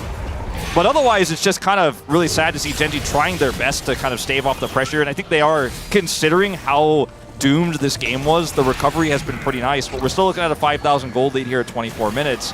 Maybe a trap sprung here onto Zeus, maybe some gold picked up. All right, let's see whether this can be given to Pays. Zeus, all right, let's see what he can do here. Teleport to come forward. Whirling Death is going to go entirely wide. And now Genji's trap is going to get sprung. Pays in trouble. He gets the Divine Intervention, but it is not going to do anything at all. Ulti comes through from Delight, but now it's all of these cooldowns. Cyclone's going to come in. Gumiushi, he gets himself over the wall. Genji trying to get out of there. The stand aside is fantastic, but it's not fantastic enough to stop the onslaught of just how broken Zeri is. You ain't going to kill that Zeri? Not a chance. Never. Never going to kill that Zeri. Ain't going to happen. A Whirling Death misses. There's no cash in here for Pays. And I think that is really probably the final nail in the coffin. I think we could actually finally say it is. This one is well and truly over. Pays no legs to stand on in this game. Gale Force on the Draven. That's where we're at right now. Finish the Gale Force here, and we're just having a sad time. Yeah, I mean, I wanted this to be a 3 games that went back and forth, you know, very clean. But it is. I mean, it's going to 3 games. Yeah. But it didn't go there the way I wanted. This is not the roadmap I laid out, Atlas. I'm not the script writer here at the LCK. This Whirling Death missing as Zeus just ults away casually is just the saddest thing. The cask here, it was pretty cute, but the fact that they had to reactively use the Divine Intervention and then Pays, Peanut, watch Peanut go, hold on, can I kill this champion? Hold on, like, I'm on her? Aw. And it wasn't even a Zeri thing, he just slashed the wall. Yeah. Very slippery, she's got a Yumi on her back. This wasn't even really that Zeri, it was just a flash. They used everything but the Cyclone. Imagine if they had everything together. They didn't. No. Didn't quite work out. And yeah, a bit facetious on the Zeri call there. But if she is just left and there aren't the cooldowns to use, you count a few of them and then Gumushi takes over, and he absolutely did that. Fantastic to see here for T1 as they now push towards some of these inhibitors. I think Flash is too strong in this game. We've nerfed that one before, as Charm is going to connect onto Chovy. It is just magnetized to this man. As Peanut is in trouble, he has to break his stopwatch. Doran trying to get set up there. Zeus just barely misses out on the Q. But T1 still will break through that inhibitor turret. They'll take down the inhib as well. And now Ona getting to work on this mid lane that he'd already set up for them. So 2 inhibitors on this Baron push. And they've still got a minute and a half remaining. Yeah. It has been Gen.G trying their best to stem the bleeding here so that Doran can hit that 16. It's just still not here, right? And by the time it is, you have no legs to stand on, you have no inhibitors to stand on, and I mean, right now I'm kind of struggling with the POG because Owner absolutely crushed the early game and eliminated Doran from the Rift. He just disappeared after that, but Faker has had an amazing game. His laning has been fantastic, his charms have been good. I don't know if the game is defined by him, though, and Zeri, you know, she's looking pretty big. Casual 3,000 gold lead, but we've been Zeri voters already today. Yeah. I'm kind of feel like the game was more about the top side of the map for a lot of it, then it became a little bit more about Gumi. It's a little bit of a split vote scenario, I think. No, it's really interesting, right? Because you want to give it to Ona, but then he had like the he kind of messed up. The casual ints in the mid game. That really do take away from some of the validity of those votes. So he was trying to make it close, you know?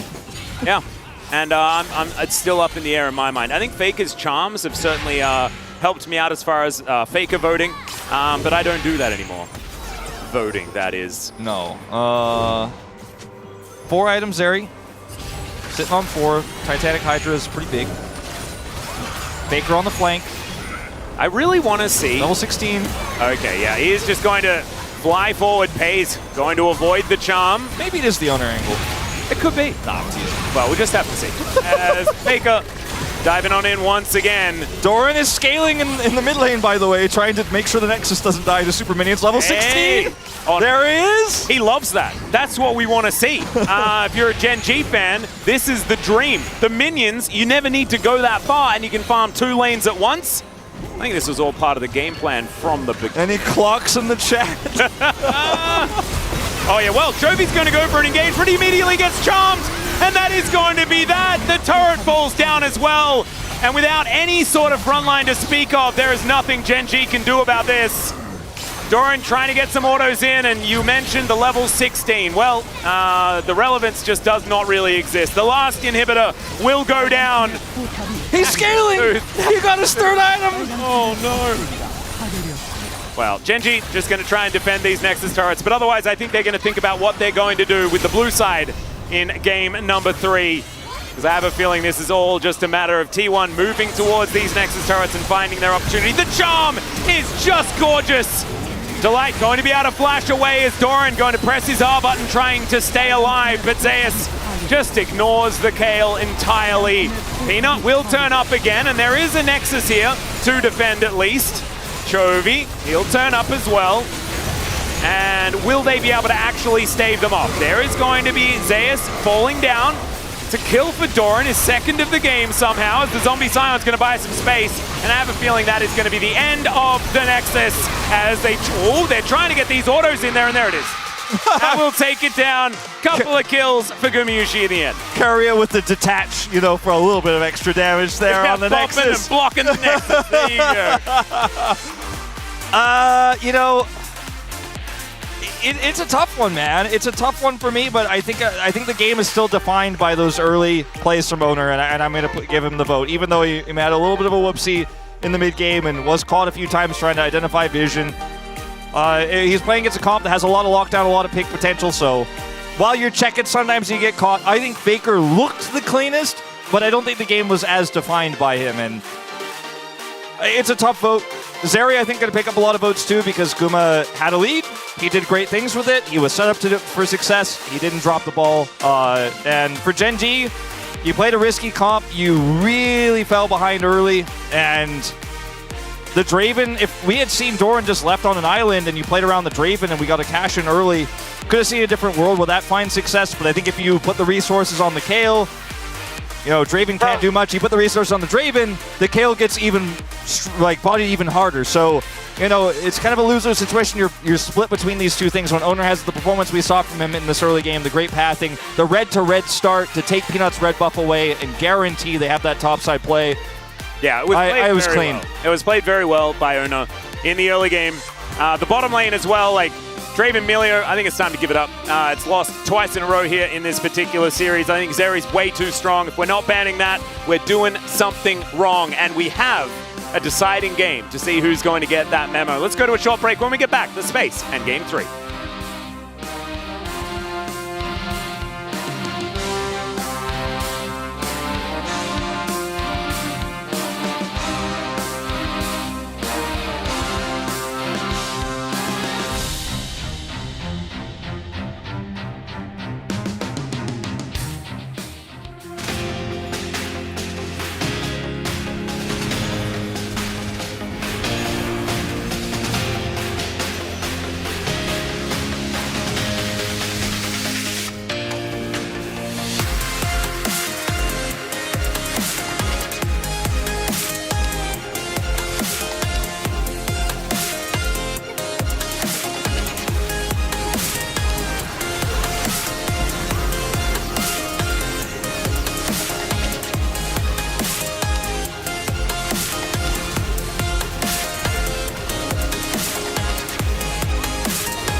잘 봐야 될 듯? 160인데 다시 5대 한단 마인드로 하자.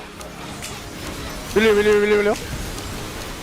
높을 헬 빠졌고 타워 애들 7초 드라 5초 다시 쌈 봐도 돼. 타워 천천히 보자 데리라 타워 붙여. 드랍 없다 천천히 해봐. 천천히 해야 돼 보자 라인 먼저, 라인 먼저. 데이트 해도 돼. 다 포킹하면 돼 얘네 바텀 딜 없어 다음 날라가고. 오공부터 나 죽겠다 아 건물장 끼고 가자 정말 오공부터 고고 타워 볼. 타워 쳐도 돼 타워 죽었다 타워 나이스. 나이스. 야 뭐 끝낼 뻔했다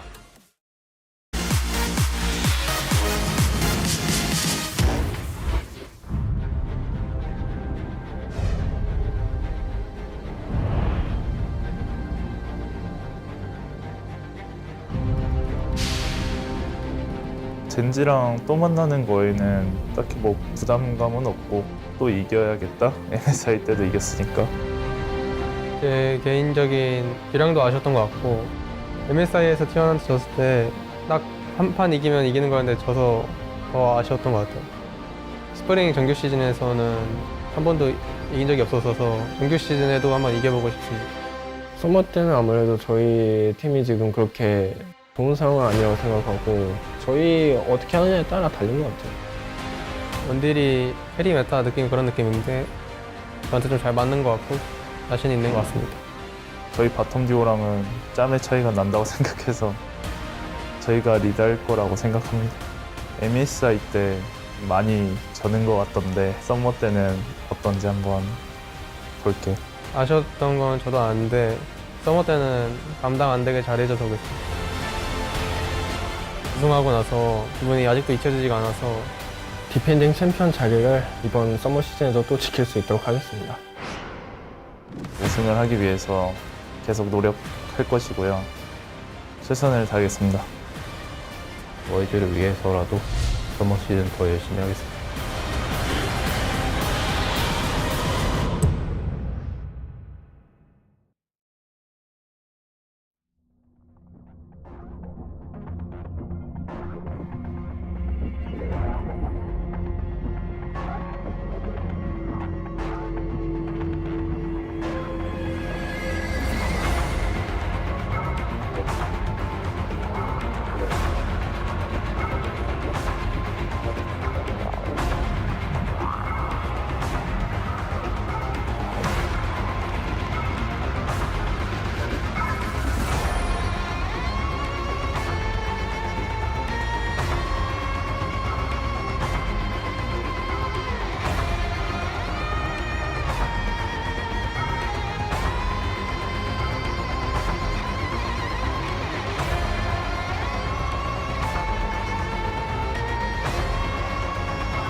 Hi, welcome back.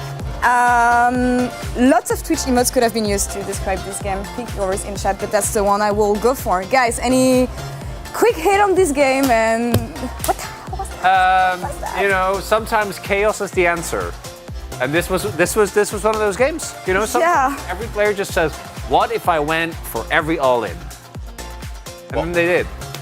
Yeah. I mean, you can relate. You're a big fan of all-inning. Big fan of, yeah, I mean, I don't know. Like, from the draft, it was interesting. You know, Kale. And Zeri's up.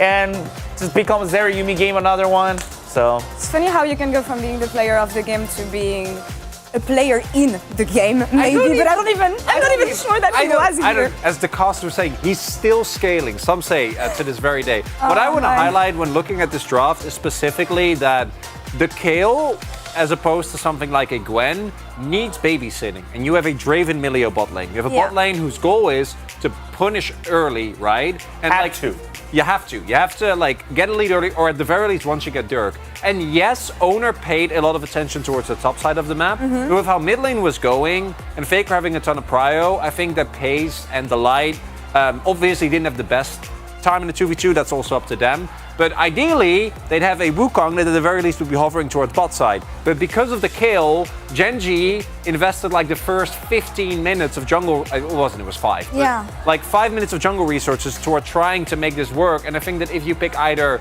a tank or just a Gwen, a pick that's much more self-sufficient, then this draft could have worked. But the kill just demands so much attention. And then you also have the Draven Milio, and it doesn't work. And that's the thing, and you lose so much on the map on the other side, Huni. Yeah, I mean, basically, I did flame about the kill peak, but I think this is actually more important about like the Draven Milio, the fact that didn't punish Zeri Yumi at all. Like, not even close. Zeri Yumi, like, has a more CS than any other Patio. Like, that's already emergency. That's already a live, which is like, that's, you know, it can't happen. And Zeri Yumi will pop up no matter what in the future. Yeah, I actually want to take a look at one of the first fights we saw bot lane. There's been a lot of fights. It's actually going to be hard to keep tracks on this, but Chronicler, talk me through what happened here and what was the defining moment of that thing. So there are two moments here. One is that Guma and Carrier play very well aggressively, and then crucially here, I think Delight had to catch this one. I think if Delight catches it, maybe, like, obviously there's still enough a Viego with Flash and ult, but Pace dying here basically ends the game, because that is, I think it was like 300 Draven stacks that are just immediately gone, and the rest of this play could have gone okay for Genji, and it still might not have been worth it. But with the stacks going away, the one kill that they did get went to Milio, of all people, and keep it in and dying. Like, that's pretty big. I'm also Zeri pick up the kill and experience, like, and be able to get more played and like almost just get the turret and extra as more kill. Like, how can you stop the Zeri? Yeah. You just can't. Yeah, and that's the thing, like really specific win conditions, I feel, on the side of Genji here, but what was the way they could have recovered? What could have been done better here, Chronicler? Well, I think you have to go back and draft. Like, no, because this is the problem. Yeah. Like, even with that play, right, and as mentioned, I think that the best, you maybe give up 2 kills there. And while that was happening, Doran was farming up top. But Kill is just such a black hole that either you give attention to or she gets permadove. Because, like, yes, Peanut and Doran lost the 2v2, right? And I think they could have executed better on that. But the bigger issue is that if Peanut didn't spend all his time there, Doran would have been 0-3. And then, which he ended up going, but like, could have been worse with no CS, no XP. Yeah, I mean, as we said, I mean, they have to lane better on the ball lane, especially so not to avoid that happen. It's especially you're losing bottom, you're losing top, it opens up just exploding the game. Tragic events, let's say, on the side of Genji, but still, I want to praise T1's ability to capitalize on these mistakes from Genji. And second highlight, or do you want to? Going in as well. I think again, Zeus had a great game. The fact that he's able to get out here is also someone on Genji should have blocked, because that's the only angle that he can really take. But him setting up the fight here was really big, and I think that the players that had a somewhat of a lackluster game, Guma, for example, not the best Draven game in the previous one, Owner, all did a lot better. So I think it's a really important game for T1 to kind of showcase that with how a lot of games are going right now, I feel like it is so... Chovy is another example. Chovy comes up an amazing Nico game where he almost gets POG, and then in this, Gragas game, it looks like he's straight up trolling, right? I think that with a lot of how the fights in this series play out, it really boils down to like, how are you playing in this specific game? And we see really big oscillations between the two individual games in the series. Yeah, I mean, it's good to highlight that it's like T1 also is really good at just recognizing enemy mistake. Like they overextended, they overinvested. Let's just end the game right here. And that's the T1 strength. Yeah, funny how things change between game 1 and game 2. But again, with the difficult draft to execute like this, it was a difficult situation for Genji. Let's go on the winner's side though. Player of the game. I think we established that we have to vote for Zeri here. Let's see if the rest of people agree. He gets it! I'm so happy. There you go. Yeah, no, I think he deserved it. We didn't end up voting for him because we learned our lesson. You know? Yeah. There was a Zeri in the game. True, yeah. So we voted Zeri. But I think Zeus is one of the players that has a lot to prove on T1 because he came in like 2 years ago with so much promise, and then in a lot of high stakes games he hasn't always really delivered. And moments like this showcase you again why this guy was the first all-pro top laner of the LCK and has been at the very least in contention for that since his debut. Really big mag impact here on the Sion, showcasing a lot of the aggressive strengths of the champion. And this play won the game. Well, I mean, that's the thing. Like, if Sion wins a lane and be able to move like to other lane, be able to help to like bottom especially, that's how you make the games end. Yeah, we'll go to game 3 here. Of course, really happy about this. Almost Genji, blue side, no surprises here. I think what we want to see on the side of Genji is easier win conditions, maybe through the draft, but any specifics you guys want to see here? Yeah, recognize that when Genji have looked their best, even though some of it comes, for example, in finals through Doran playing well, it's not about giving Doran resources. I think that Pace and the Light struggle if they are not in a position where they're at least even. And if they're in a lane, which now 2 times in a row you're kind of expected to, first one it was against Draven, but you need to kind of be at the very least even, or in this one you need to be ahead. I think they can do it once they get a lead. Like if you get like one peanut gank or like Chovy roams, we've seen them push the leads, but getting it themselves, I don't think they can against Gumacaria. Yeah, I mean, which is like, I think they have really good lessons like last game, like for the draft. Like they had to put resource on top at the same time bottom, otherwise they couldn't play the game. I mean, that draft is like, weak calls is like completely distinct. And it's like, it's really hard to play the game. It's just like, you have to be already better than enemy. As with just laner, and just through the lane phase, they just need to stomp them. But that will not happen Genji against T1. Now, when it comes to T1, actually playing on the red side difficult in terms of the amount of bans you have to commit for on this side. The difficulties of drafting on this side, Chronicler, and what do you expect to see from T1 here?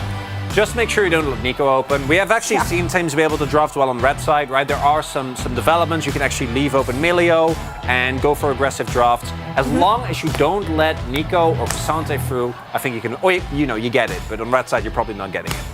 Maybe Zeri, like there's some champion. Maybe like Zeri. Nico, Zeri, Cassante, Good to go. Good to go. It's been a banger series so far, guys. I hope you're enjoying it at home. Casters, back to you for game 3. Let's go.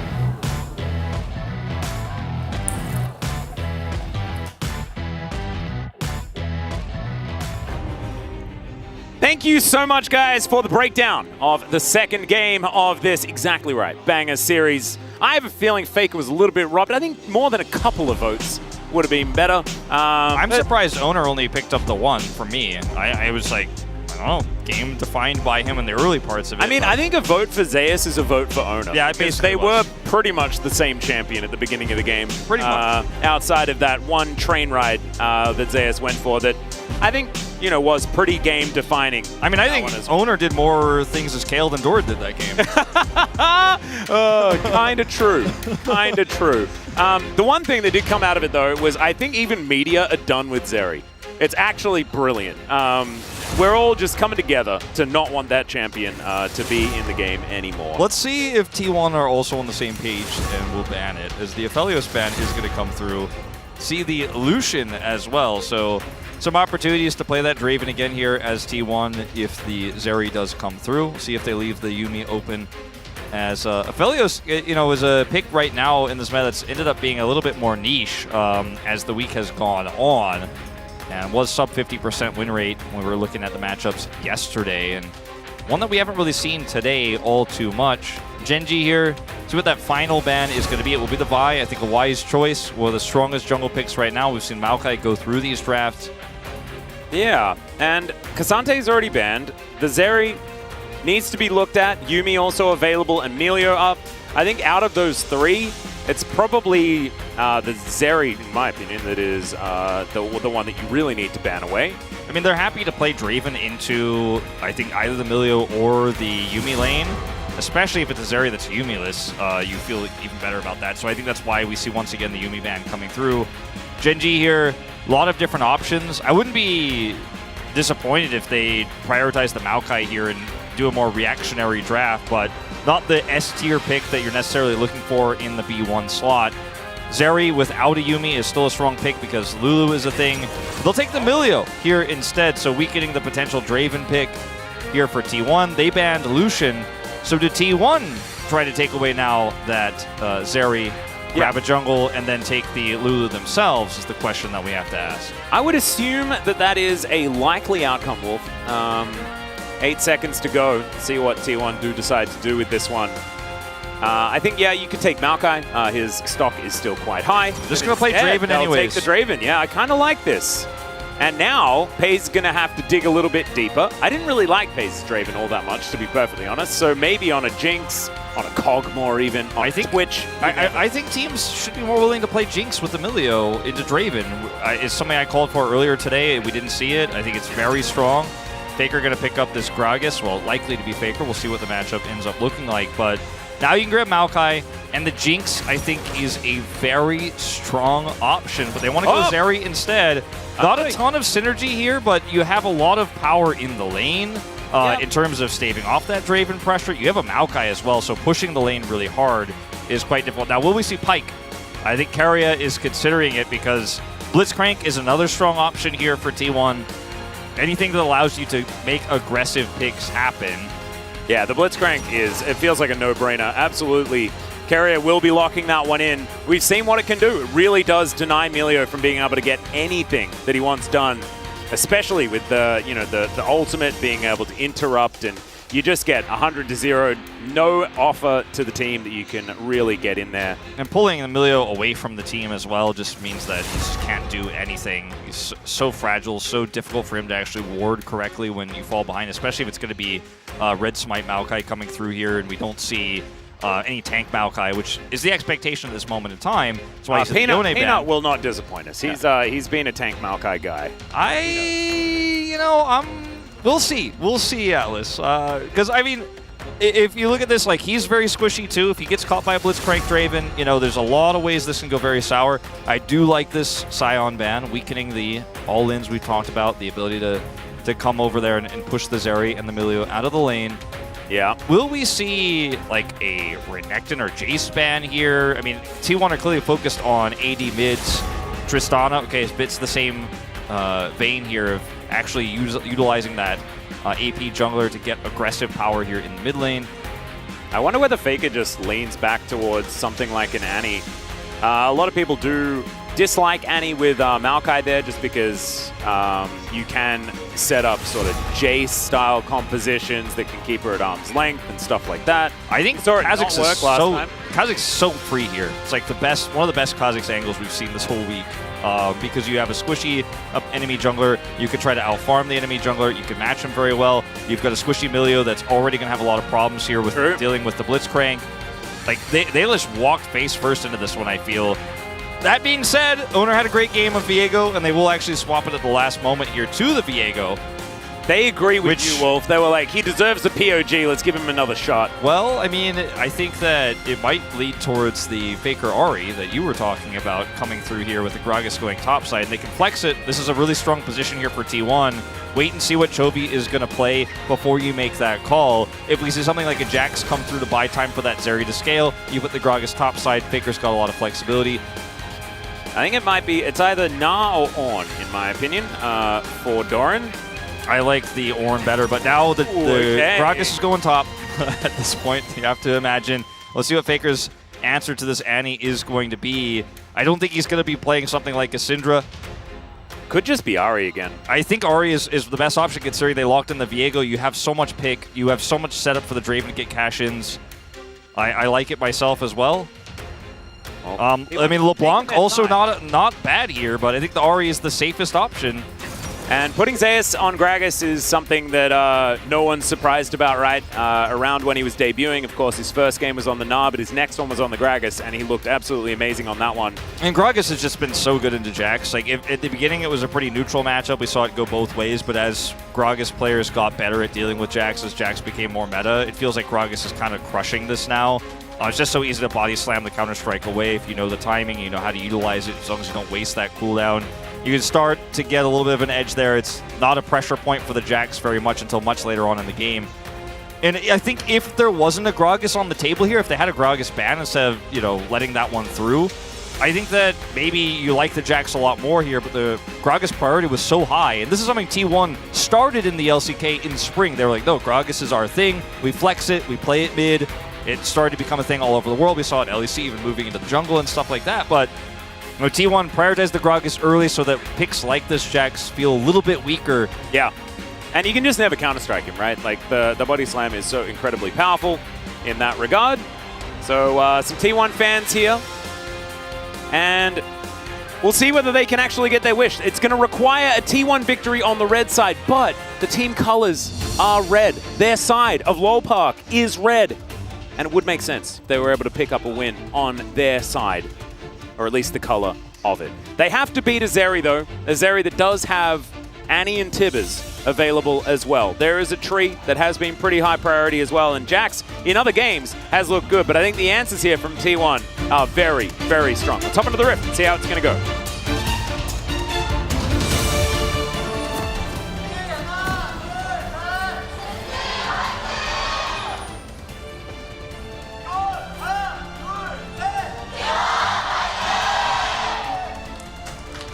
I really love that Draven skin. I think it's really, really cool.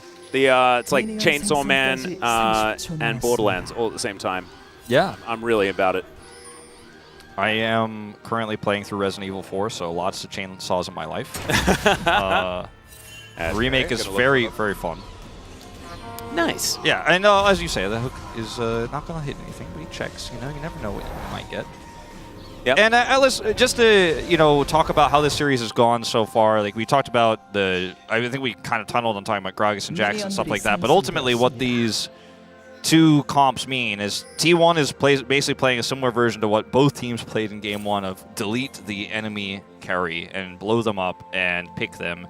And Genji are playing, rather than fighting fire with fire like we saw in Game 1, they're playing the we're scaling. We have some great engage options. We have great ways to buy time for pace to get to that scaling aspect of Zeri where it gets the Titanic Hydra is difficult to lock down. And I look at this and I go, well, it's just about do they catch the Zeri or not?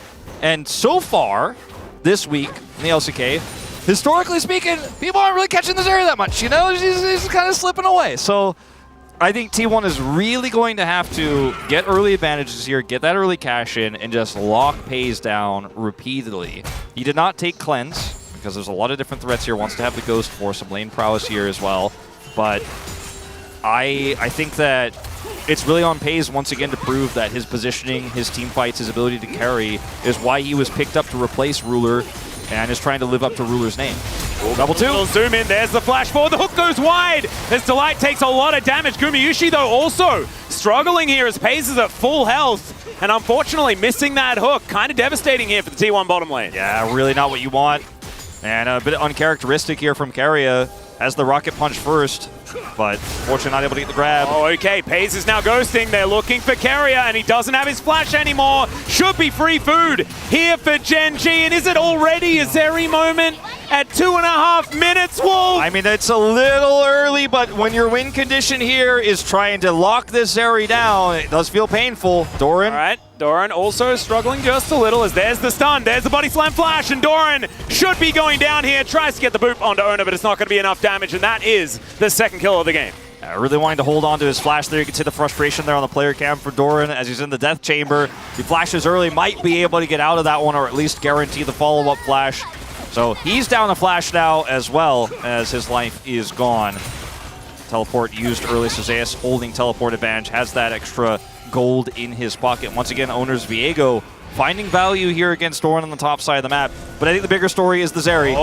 Wait, yeah, gonna get caught out of position here. Leap Strike comes in, body slam will save Owner's life. Zeus to the rescue. That was very close there.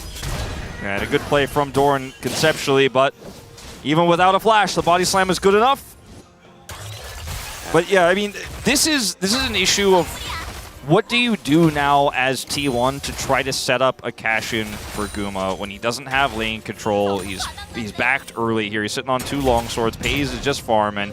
Nice try again from Carrier, but that one's going to go wide too. And look at this. He hits level 2, flashes for the knockup, but unfortunately the hook just goes straight past Delight, and that was extraordinarily close. Just has little spindly legs, does good old Milio. Hitbox pretty small, I guess, and Carrier then gets collapsed on here by Peanut, and this is exactly what you want to be doing as the Maokai in the early game against the Draven, who's constantly trying to push, constantly trying to fish. You go down there, you have that defensive gank.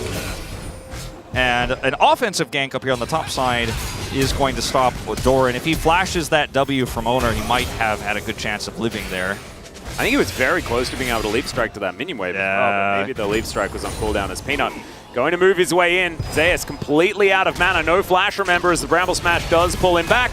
And he's going to be slowed for days. That should be the kill onto the Gragas, although he's relatively tanky. There it goes. And Peanut able to get that one tanked up as Doran tanks that last turret shot as well.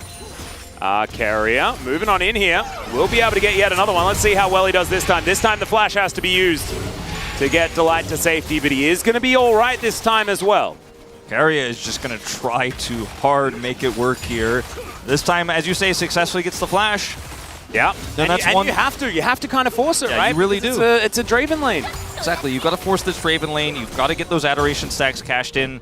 You want to do it as soon as possible. And ultimately, really, I mean, it's a bonus if you can get that cash in. As, yeah, he's 11-0 on this pick career. He's still pretty good, yeah.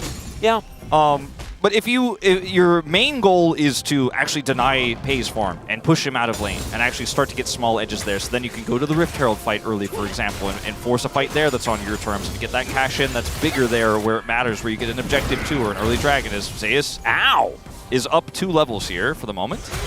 Yeah, Doran is at least able to get to level 5. Congrats. As Owner looking for an angle here in mid lane. Chovy actually having a bit of a field day, as we can see, doing some Chovy things when it comes to the numbers. As Owner will be spotted out. Chovy does have a bear available, puts it down on top of the Viego here, as now sends it towards Faker, who is getting a little bit angry at him. You can understand why, taking a bit of damage there. As the Goth Annie going to bring back a Goth Tibbers.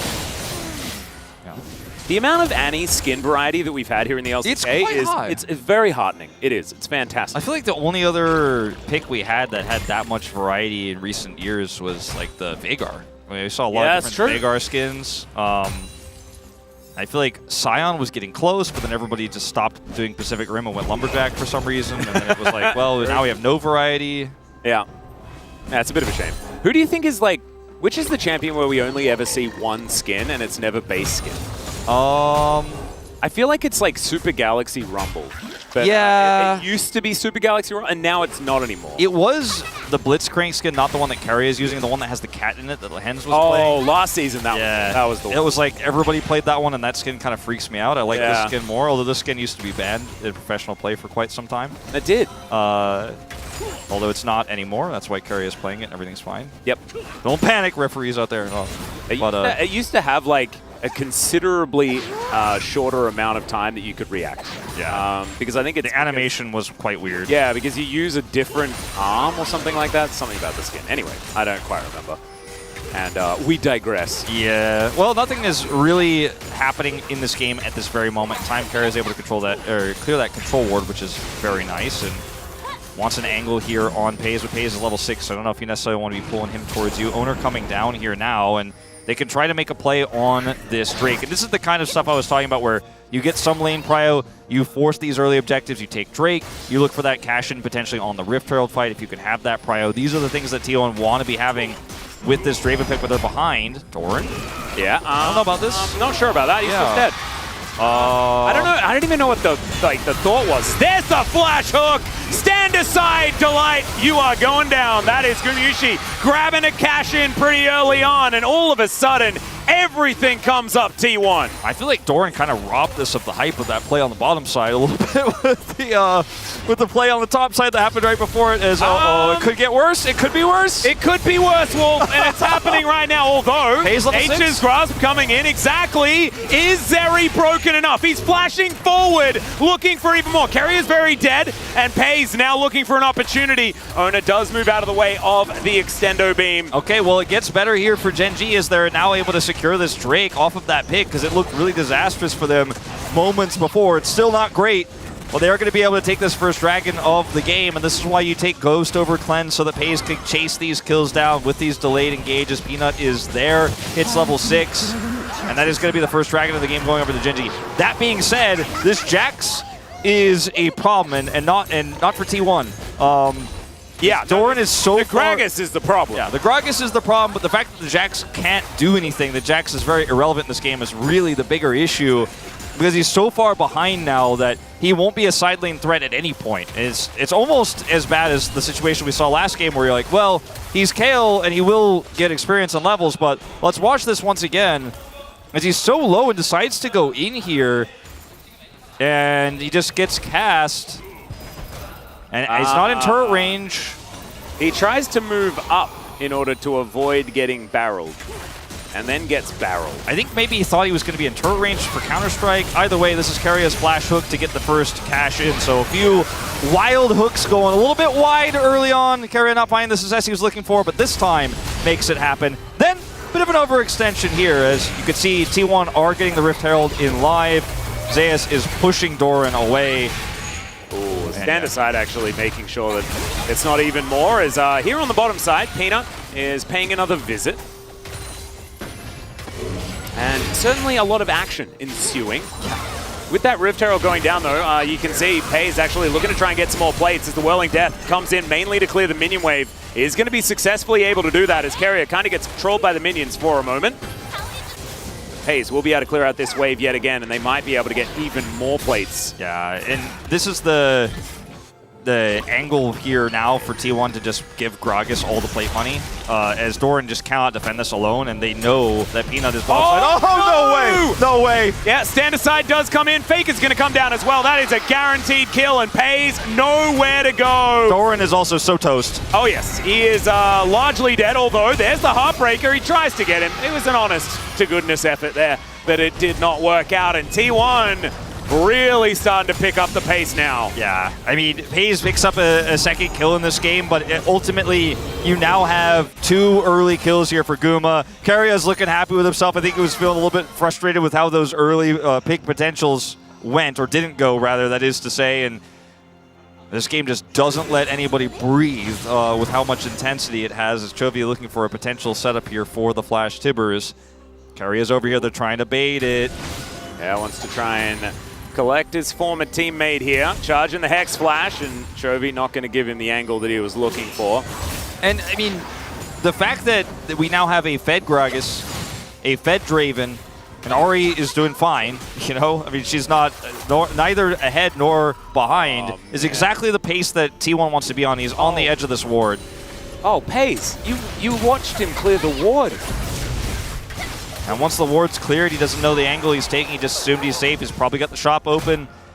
And over here, I mean, Doran, like you said, honest to God, great effort, good hustle, my man. But yeah, the flash attempt here, try to get on top of Owner. Heartbreaker's away. We get that one more turret shot Zeus does, and the Owner gets to transform. Now it's a 2-level lead here again for Zeus, and this Jax not going to be relevant this game. No side lane win condition. And yeah, Zeri got those kills. We're talking about the Zeri moment early, but she needs a backbone to play around. And right now, she doesn't have one. Not quite. Peanut does have his Radiant Virtue completed. Also went for the phase rush, so not going to be making any AP Gragas mistakes that we do like to mold over. No way, man. Another hook going to connect. That's a dead Milio, and that is another kill for Gumyushi. 3-0-0, the opposite scoreline to what we saw FaZe have in the last game. I mean, this is what it looks like when you're frustrated. You played too many games of solo queue, you need to break, where you just keep walking into hooks over and over and over again. And it's been a long series. It's been a wild ride for Gen G in this one, but things are really starting to get off the rails here as Keria, as you say, gets a third hook pick here. 3 kills for Guma. Herald is now going to get dropped in mid, so they're going to spread the gold now across all 3 lanes. Faker going to be the recipient here. So much money in Chovy. No stun prepped. Keria, he's got flash. Yeah, looking for the opportunity as Doran once again very close to just being dead. I mean, this is one of the weaker performances we've seen from Doran in a while. And I mean, this is coming off of Doran having this crazy resurgence in the finals. Yeah. And was one of the main reasons why Gen G was the spring champions in the first place. He just popped off suddenly, had a great series, but in the last game and in this one, in the last game partially due to his champion, not him, but in this game really struggling. Oh, that was just blind. Yeah. He just threw it. Just blind, and you're walking in trying to get that control vision set up. Man, I really hope that Keria doesn't miss me with his first hook. Because it's really getting frightening now as Gen G gonna throw out the ultimate. Chovy needs a big stun stun here. Length as he's looking to try and pick this one up. There is the stun. It's not big enough though as in goes Doran. He actually does a decent work, but the dragon is stolen by the Draven. Somehow the Viego has died and FaZe was the one that picks up the kills. Now they're setting up yet another one. Zeus goes golden. Faker looks for the charm. Doesn't quite get it on the priority target though as FaZe taking matters into his own hands and Gumayusi has no one to stand behind. Somehow Gen G win the fight. Now I know a lot of people are going, well, is Zeri just strong enough to make this a winnable game for Gen G? And the answer is maybe. Yeah. But this really was about, I mean, yes, FaZe did follow up here quite nicely, but this was really about Chovy setting up for Doran, who despite having no items to his name, just pieces, components here of that Sunderer he's working on, he's still able to follow up. He's still able to set up the counter-strike here. So ult comes through here to zone, first from Peanut, then Chovy's able to control this choke point here, avoids the charm, flashes in for the stun, and then Doran with the follow-up gets the double counter-strike here, and those are kills that you pick up instantly in this fight. Now there's no threat for FaZe. There's no one who could stop this guy, and T1 just need to leave. Zeus' stopwatch is only going to buy time here, and this is massive swing of gold, a massive swing of gold going over to Gen G now. Yeah. And at the end of the day, you know, you've got to be a little bit more careful here as T1 with these fight setups. Still ahead massively, mind you, because of the top lane gap here, but that Draven gap a little bit smaller than it was moments before. Certainly is. 900 gold, still the lead here for the Draven, but Zeri, I think is about all we need to say there in order to qualify that one. FaZe and Delight setting up shop here in this mid lane, but with these turrets falling down, the lead for T1 gets even larger. Bramble Smash has to be flashed there by Ona. That was a accidental rhyme as now Zeus throwing some barrels forward. And Ona is also going to find a little stun. Okay, Peanut pops his nose out, utilizing the cask there of Zeus, but they're not going to go in on anything. Gumayusi does have the ultimate. Faker has TP and Doran does not, so Doran's going to back here and finally pick up his Sunderer. Faker could just stay down here and grab this turret and can join this fight here at any time for the second Herald. So Faker playing this very well. You see Doran on the minimap, he has to rotate over by foot here to contest this or they're going to lose mid-turret at least. And Faker can get both the turret and be involved, so this is really unfortunate here for Gen G. Chovy trying to set up a flash engage, but look at the spacing here for T1. Very nicely played. Yeah, I think Gen G know that they kind of do want to actually go for a play. Given the fact that Faker is given all of this time, it's on them to make sure that they get the cross-map trade, but Gumayusi's going to take mid out of turret as well. Hook is going to connect. They just blow up the Annie before she can even tibbers. And there's the TP from Faker. Yeah, congratulations, Peanut. You'll get a Rift Herald, but I don't know whether that's going to be worth it as FaZe still at full health. Okay, never mind. Maybe there is going to be one of these Zeri angles that we keep hearing about. I don't know about it this time. Doran could also be dead. There's the flash carrier looking for him. Wants that opportunity. Avoids the hook. Avoids the charm. Okay. 1v5? No, I don't think so. Yeah. I don't think so, FaZe. I mean, she'd be strong, but is she that strong? Jesus. I mean, right now, she, like, I mean, that's like we're all just looking like, wait. Okay. The fact that we're even entertaining the idea. Like, when Doran actually is almost dead and he leap strikes in, I'm like, hold on. All right, so Keria also doesn't have vision here, but he knows that Annie is likely to be in this position to try to set up for the flash engage, so he blind hooks here just to check and potentially guarantee a kill. He is successful. Faker comes in on the teleport. He's got a flank here, almost takes out Doran. At this point, it's time to evacuate for those who can. The lucky ones here for Genji, because not everyone's getting a lifeboat out of this sinking ship for Genji. And then in this moment, Doran goes forward. I'm like, wait. But no, he doesn't actually connect with the counter-strike here, and Pays can't do anything, despite the ult bouncing amongst 5. He, at this point in the game, will not be able to carry this fight alone. Not quite, although it is just absolute insanity that it even felt like it was going to be a possibility. Didn't happen, and Genji, they're falling apart at the seams, guys. They really are. There is a Zeri in the game, and the only real hope for them right now is Pays. The problem is he's on Zeri, and so that hope feels like kind of real in a crazy way. Doran got the good old 19-minute mythic. Nice. That's collected. Just wanted to give everyone an update on the it was 1850, I'll have you know.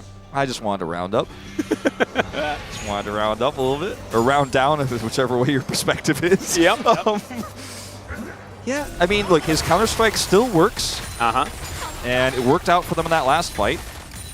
And, I mean, the last fight where it actually happened. Oh, boy. All right, well, Peanut loses the mind games there as Faker is going to charm him. That should be... Okay, never mind. It's not. He's not going to die. Pays is on was the one that did it. Okay, Pays going to try and get this work done as owner. Is he going to be able to do it? No, he's just going to die. Toby dives forward. What? Oh, my God. No one can stop Zeri. She's got a triple kill. All right, look, I was the one who said, guys, I'm kind of sick of the Zeri all the time memes. Like, you know, the champion is pretty strong, but I'm kind of sick of hearing about why she's broken and stuff. And, guys, I think we're going a little bit too far. There are weaknesses. Not far enough. No, I think we did not go far enough. This is actually absurd. This is a Chovy play, by the way, but the fact that Pays has so much mobility that he can actually chase this one down is actually killing me. Like, I can't believe what I'm watching right now. I mean, that was a little bit crazy to me. And now, Chovy follows up. Pays had 6 kills in this game. He had Runins, which is a huge spike for Zeri in fights like this because she can do so much damage. So yeah, Peanut loses out. These mind games are very, very funny. But then there's him in the animation. Pays just doesn't care because he's like, all right, they used all the cooldowns, and now I got Peanut's ult. He lives. I'm running forward. I'm zapping him. Gets cast. Doesn't care. Yeah, Doran's going to die because he's Jax. Actually, I guess he does, in fact, technically live here, but they buy enough time for Chovy to flash engage here. Now Pays just running at him. He has the ability to chase this. He has Ghost, and he will not be stopped. And you can't be using your CC on the Maokai, apparently, because this Zeri is going to do damage. And also, like, Delight showing the value of this Melio as well, being able to keep Peanut alive for absolutely ever, just gives the tree a warm hug and going to keep him alive. Really nicely done. And look, that old growth forest survived this time around. Yeah, I mean, also Doran got out. We need to send Melio to Tasmania. Save all the trees. Sometimes you just gotta make a sacrifice for the greater Zeri. Oh no. Zeus, I mean, we're looking at a 6-1-2 versus 4-0 in 2 Guma. Like Pays is 2 kills up, but the Draven got some cash-ins. But the Zeri is starting to like catch up and maybe even pull ahead. And she is low range like Draven, but she has a lot of support in this game, right? There's a lot of engage opportunities. There's Emilio. So... And we have to talk about like how this composition from Genji works, because as far as front to back, it does work very, very effectively. The problem is that none of that was really relevant at the beginning of the game with the fact that Doran didn't really exist. He's still struggling to do that. But the Jax, as long as this game keeps going and Doran sits in a side lane as much as he can, then it should be all right. As Zeus is waiting for someone to come in to his grasp. It's not quite going to get there. He's doing a wait and belch, you know? Yeah. Pays, got to be careful. Don't follow in Ruler's footsteps on this one. Just stay back under the turret and farm it out. Sit back, farm it out. Get that Titanic Hydra. That's what you're looking to do. 3rd item ready here for Guma. Collector's set. Oh, they're going to find Zeus. Everfrost going to be used there as he had to get out of that extendo beam, but he's still going to die, I think. That is going to be the bomber. Is that enough to keep them alive as Doran? He goes golden. He's so far ahead. Chovy throws the bear on top of Faker, and that is going to keep Doran alive. I mean, I cannot believe Zeus lived here as well, but so many flashes now on cooldown. Carrier's down. Faker's not back up yet. Zeus losing his, so that's a big tool. And, I mean, you're looking at flashes across the board here for the carries of Gen G. Now they can start to move up in here and contest this Baron. I think this is very optimistic from T1 now. No Tibbers here. This is critical. Well, Tibbers' is a ward, kind of, at this point in time. Is going to fall down, gives them full information about what's happening to this Baron as Faker moves up into flanking position. Chovy is spotting him out. Toby's going to back away. He's about to have his flash back up, even though he doesn't have Tibbers. Could just try to look for a flash stun. And while T1 look for an optimistic Baron and then are pushed off of it, Gen G are going to get a free turret. And we are watching like the comeback of the week right now. It happened earlier in the DRX series, but it might happen a second time. Oh, wow. I would have flashed, ghosted. I would have used my stopwatch all at the same time if I had have seen that. Atlas will like jumped out of his chair so quickly his head went through the ceiling as well. I would have ran out of lol park. I would have just sprinted out of lol park. That's what I would have done. So Banshee's Veil helping Zeus out a little bit here. He gets the flash off. Still caught here by the Valkai. Then his cast saves him. He gets out. Doran is able to magically survive here out of stopwatch perfectly with the flash. He gets away. And it's T1 are like, okay, we got enough of a health advantage to start Baron, but it actually, in fact, costs them a lot of health on turret. Look at the minimap here. Barely survives that mid turret. So very valuable here for T1 that actually does stay up. And now that they're fully reset here, can turn their eyes to the Baron once again. But now you're dealing with Flash Tibbers again. And I don't think you want to be starting this one yet. Just going to clear the vision. Yeah. Not biting off too much more than they can chew. Top of your screen, though, 9-10 is the kill score. Remember, Gen G were able to get themselves that first Hextech Drake. And that gives them a big buffer. Because it's surprising that Gen G in a series like this, oh no. Is this once again the hooked while back? Is it a bait though? Situation? Well, they're not going to go too aggressive as Doran, he's diving forward. He gets the cleanse out of Gumayushi and 50% of his health bar. Gen G are going to come back in. And actually, I mean, T1 backing away from that was really smart. Yeah, I think that Gen G are looking at this going like, we actually have great follow-up from far away because Zeri can get over walls and chase you down. And if the enemy AD carry is gone and Faker doesn't hit the charm, I mean, you don't win those. You can't lock Pays down anymore if that's the case. And when he has Ghost, he could chase from so far away. Now, T1 are going to try to make this into a trade here. But again, Chovy has Flash Tibbers, and when that is available, there's just so many threats here on the side of Gen G that T1 have to deal with. Carrier on the flank here. Yeah, Ward is going to spot him out. That's important as Zeus fighting with Doran. But this time, Doran's actually able to offer a fair bit back. Pretty crazy. This game is so close. It's insane. They're going to get this mid turret. And T1, if they're forced to back away here, they might lose more than just that turret. It might be the losing soul point here.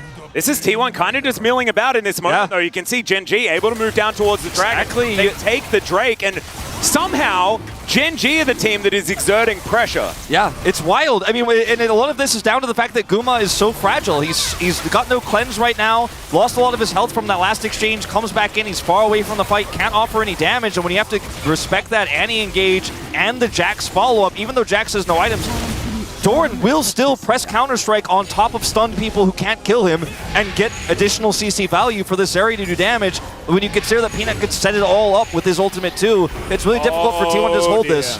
I mean, even losing Doran here is not that critical, and I don't think they're going to lose him. The question is, can T1 rush down this Baron? I don't think so. It's Hextech Rift. Gen G can go back, use this portal to get back over the Baron very quickly here, and those same problems I was talking about still exist. So T1 essentially kind of fluff around here and then lose Soul Point, and there's no cross map, there's no counterplay. The 4,000 gold behind, but I haven't seen that evidence of that 4,000 gold lead in a long time here since T1 have been so timid to fight. Yeah, and the fact is, like, I feel like Doran has like half a money in this game. He just, like, most of that gold lead is the fact that he's so incredibly far behind, but if he presses E and leaps on top of someone and gets a summoner spell or two, then he's still Jax, he's doing his job. Exactly. It's like he's got one coin and he just like bit it and bent it in half. He's like, I don't actually care. I'm just going to be valuable in other ways. There's more to life than money, Wolf, okay? Sometimes it's counter-striking. He still hits turrets too. He still does damage to them. You know, he's still a relevant side lane threat. Not that he is going to require 3 people to lock him down like super fed Jax could, but now he's got Zonia's completed, so he has additional stopwatch and additional stasis here to fight the way he wants to.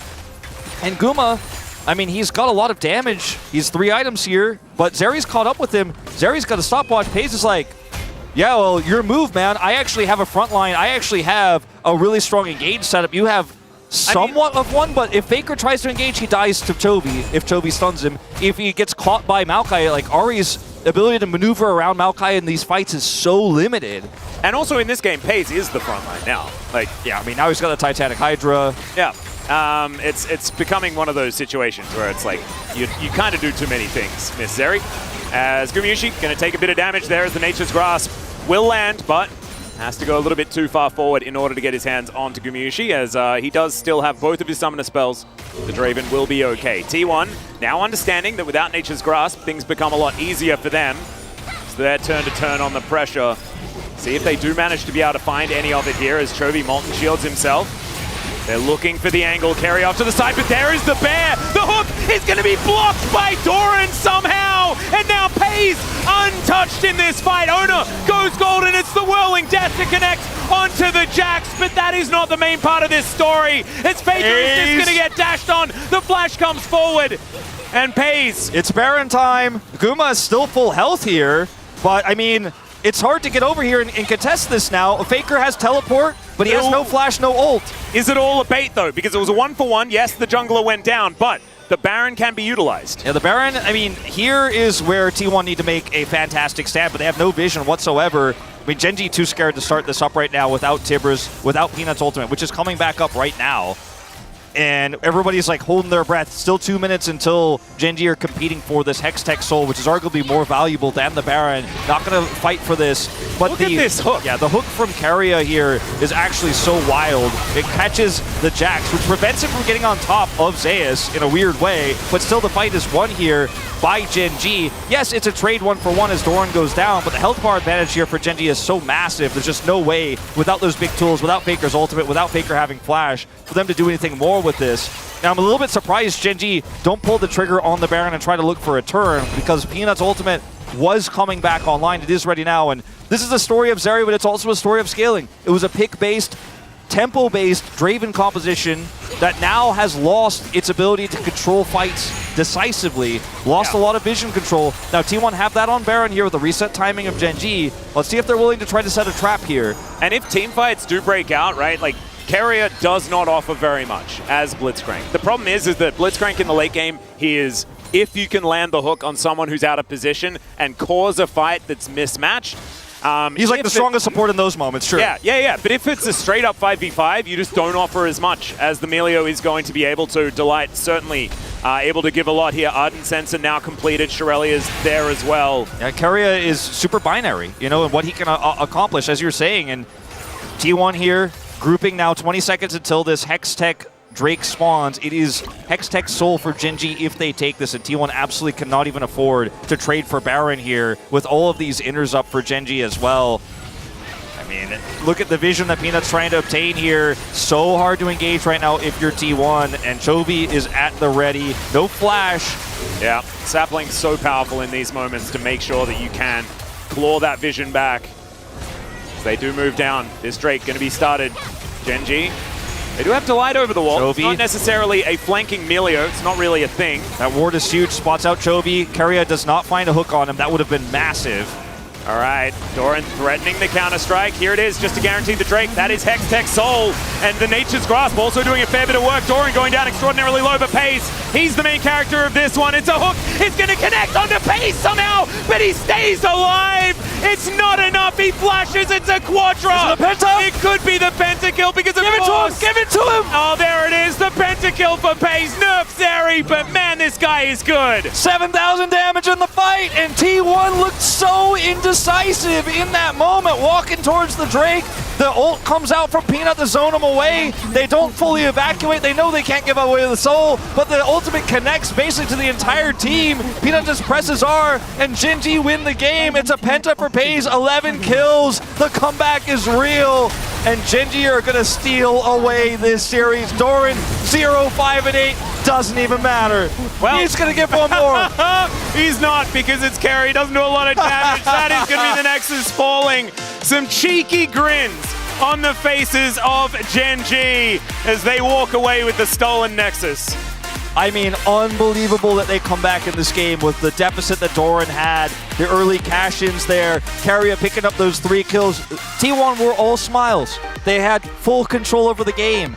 And just a few overextensions, a few mistakes. Zay is trying to push around the bottom side of the map as Gragas, losing control there. Faker getting caught, having to flash away. Stuff like this that gives you opportunities now as Chobi, like, okay, they can't match my flash. I've got better engage now. I've got the better setup. Doran, he's gonna give a thumbs up here. He knows it was a bit of a rough one. Yeah, a bit sheepish there on the faces, on the face of Doran, but I think still, the fact that his mental is this indestructible is very, very impressive from this guy, because he had a rough day today. He really did have a rough day. And Zeus, that was his first loss on Gragas ever.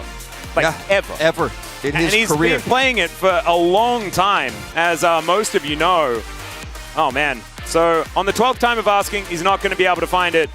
But Genji, the fact that they kept themselves in it, the Melio Zeri actually working out in the end.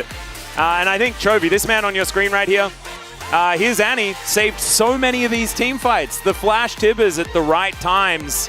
It was really something to watch. And then FaZe, you know, we made a lot of jokes about Zeri, but he utilized the space he was given. He had Ghost, and when you're playing against a low-range enemy AD carry, he can't, like, Draven can kill you if he can get on top of you, but then when there's so many other threats and you have to deal with that Maokai ultimate, and FaZe gets to basically play pinball with the enemy team while everyone's locked down, and you have to follow up there to Chobi's ult with the Counter-Strike that we saw with low econ Doran the entire game.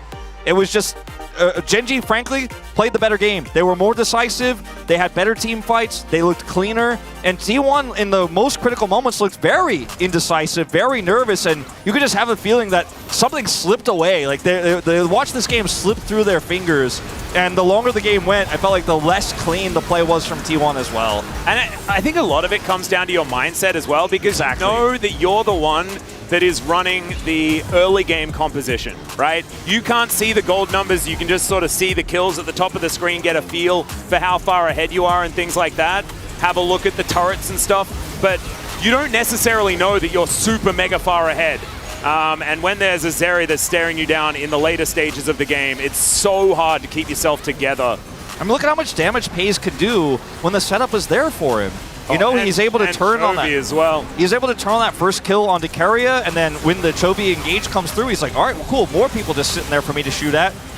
And as T1, you're like, well, I can't turn. I can't re-engage. I've already used all my tools. And when Genji get to fight second and FaZe is still alive, there's just no winning that. Not in the late game. Yeah, I think it's still incredible. And look at T1, walking back, walking forward here. The zoning ultimate comes through, 3 roots. Doran comes in, and then it's like, it's done. It's over. Peanut goes in, and look at FaZe. He gets hooked, but he's got a GA. So much damage here for Peanut in the back line as well. Faker's completely moved away, and T1 just couldn't decide. If that hook onto FaZe happened in the last team fight, that could have been game ending. Oh, for sure. This time around, he has GA, he has that little bit of extra tankiness, and it's just not enough. They don't have the damage to 100 to 0 him. And it really is kind of heartbreaking seeing Carrier find that absolutely massive hook in that moment, and it's not quite enough. But I have to say, like, we talk about Zeri, we mold about the fact that this champion is so incredibly strong, but watching it get played at the absolute highest level, I mean, it's still frustrating, it's still really annoying, but look, he is so good at this champ. He is, and when it's, you know, a new generation, right? Because we have Spring Finals MVP Pace, right? A player who played Zeri so incredibly well in that finals, taken in the following the footsteps of Ruler, who played Zeri incredibly well after picking up season MVP in summer when the champion was broken. It does feel like this is the right player to praise on the champion, a player you enjoy watching play the champion. And you know, if it's going to be anybody, I'm glad it's one of our top rookie players in Pace. Yeah, and in the end, Genji wins with a 100 gold advantage. 100. That's it. They were behind the entirety of that game. T1 had so much control. Zeus, hats off to him. An incredible laning phase, an incredible game just in general. Great series mostly, you know? I'm just really excited for round 2. and seeing what this does the next time around. Maybe it's just blue side winning the entire way through, and it's just even 3-3. We'll have to find out. But now it's time to throw it over to the space to see what they thought about this Gen G victory. Thank you so much, guys. Amazing cast on your end. An amazing day of League of Legends. Honestly, when you think about both series we had, Gen G takes it in the end. Any first reactions? Mao, you want to say something? I'll let you go ahead. That was so fun. We're going to ignore Zeri. That was so fun and cool. And Gen G is a team that we know can come back from big deficits, right? But the fact that we go to 6 games, I was expecting the second series to be good, but the fact that the first series was also amazing, and then this one actually is able to match it is a wonderful day of League of Legends. Yeah, I mean, I did give to the team to that advice if there's in the game, Zeri exists. We've learned. Cassandra exists. You know, doesn't matter. We only vote for one champion. I mean, we don't even ask who's POG anymore. Doesn't matter. No spoilers. If there's no spoilers here, Laura. Everyone knows. It doesn't matter. It doesn't matter. I mean, Pentakill, of course. But yeah, Pace is gonna get it. Talking about champions, I want to take a look at the draft here to talk about the approach from both teams. We set expectations before the game on what we were expecting both these teams would play. I really enjoyed the approach of T1, of the aggressive bot lane of the Draven and Blitzcrank. I really like the T1 draft. I also didn't like the Jax counterpick. I don't think that Jax and the Gragas is a great matchup, and you're playing into, outside of Doran at finals, the best Gragas top that we have in the LCK, right? So that one, I was not a fan of on Gen G's side. And T1 have a very aggressive early game comp, self-sufficient top laner, and Ahri and Viego. So like, you have everything to run the early game, which they did. I mean, honestly, I like the pick overall, but the thing is, like, the T1, what they had, like, they don't have enough to CC to take down the Zeri. I think that's the, like, really most important thing. If he gets delayed, that's why in the team fight, like, Zeri, just pick up the 1 kill, 2 kill, 3 kill, like, becomes Zeri, like, no matter what. And that's why I think the tool was not, like, enough to be there. Like, it also, I'll say, like, only Gragas could do it, but still, even Gragas is not 100%. It's not like they have a vibe. It's not like they have points, they need a click point CC, but Zeri, it's just tough. Complicated, and we saw that later on in the game, but let's take a look at the early game rather, because everything was going well for T1, winning on top side, winning on bot side as well. So far so good. What's crucially though, and that's the reason why, because originally we were like going to showcase how T1 had like all these leads across the entirety of the map, but then this fight rolls around, and initially you might not feel like this is super favored, but that's a shutdown going over, and it was a 3-for-1 in the end for Gen G, and it was 4K gold before this. After this was like free, slightly like 2.5K, and all of a sudden when you look at the comps, that's surmountable. I mean, I would like to shout out, like, surely POG will get Zeri, but the thing is, like, I would like to shout out to Chovy, that who started engaged all the time. This whole series, like, I think Chovy is like, he played really, really well on every skirmishes and every fight. I think he was trying to find a reach to be optimal. So I really would like to shout out to Chovy. He played really well. Can we watch this Zeri Penta again, please? Because I know in chat maybe you're going to be upset that this was a Zeri moment, but Chronicler, we were just talking about the fact that Pace is still 17 years old, man, coming back after Ruler. One of the key players at Gen G playing so phenomenally today and showing up when his team matters the most. Yeah, there's two parts. As mentioned, like, yes, Zeri's overtuned, we're aware of this, but the fact that a player is able to consistently deal with the pressure that's on him in a situation like this, particularly with a champion with Zeri, where even good players we've seen fall prey to, like, I gotta E into multiple people, right? Not do any of that. Don't make any crucial game-making mistakes when you're a player that's this young, has this much pressure on. He was the sole win condition in this game, right? Like, starting at, like, minute 15. Actually, Veldis came in for Pog State recordings. He was like, no, I know you guys are going to vote for it. It's gonna be Pace, as it turns out. Do we have it? He knew all along. Do we have the player of the game here? Or maybe not yet? Yeah, we show Space, of course. But want to see if the rest... POG? All right, let's go. Thank you, Jisung. Let's reveal the POG here. No surprise, I think it's gonna be Pace. Of course, it's got to be, right? Phenomenally. I mean, there's a lot of suspense. Of course it is. The young prodigy of Gen G. I wouldn't have even been mad if it was Chovy, because I think, as Uni was saying, a lot of the setup was there. And to me, this specific build of Zeri in particular, and I think Zeri in general, benefits from two things. The current build benefits from no real front line, which as we can see there isn't on T1. Even Gragas went for a AP build, right, which good for backline threat, bad for frontlining. And no lockdown, no Camille, even though I don't think the champion is good. At this point, I'm like, maybe we just start locking it just so we have something. Because outside of Vi, nothing can deal with this champion. I mean, that's why I think, especially after this series over, the entire whole world already knew that Zeri is broken. We knew. But I think even after this series, the people will recognize this more. Oh, this champion is even more broken. This is like people already was already warned. But the thing is, like, this is like even, I don't know. It's yeah. No, I respect the trophy vote. I'm not gonna throw shade to that. I think he had really good team fights. What I want to highlight specifically, and this is something that I think Zeri suffers from, but also what Milio makes much worse, is how well pro players scale with like movement speed and attack range. Like that combination can be so insanely overpowered and feel really unfair. We've seen it with Jinx as well. Yeah. Right, when she's strong, and pros can actually get to use the lethal tempo and the resets, the movement speed, the plays you can make when your hands are as good as the players in the top leagues around the world. It just feels so impossible to play against. It is. There will be some adjustments though, I think, coming in the next patches. New patch, by the way, next week. We'll talk about this later. But taking a step back and talking about both these teams, they went to MSI. We were wondering what form they would have coming back from this tournament. What is your quick take on T1 and Gen.G coming back from MSI and the level of play we saw today, Tony? Well, I mean, I thought it would be pretty tough for them. Like, honestly, like, I hear, like, as soon as they get in South Korea, like, they get only 1 day off day, and then they were right into the back to the Summer Split to get ready, playing Scream, and, like, I think that the schedules are really tough, but still, I think the level of the quality of the League of Legends today, what they've shown, I think it was, like, really grateful. Yeah, I had a really great time, as mentioned. I think what you could see was that the players were really trying to get the big play, right? To try and style on their opponents. Zeus, even though he wasn't able to win, had an insane Gragas game.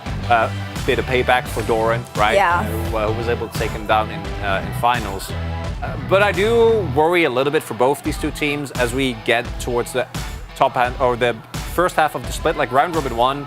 I don't think we've seen their final form, right? I think it can get cleaner. I think it can get more decisive. That's what T1 showed at MSI. That's how they beat Gen.G.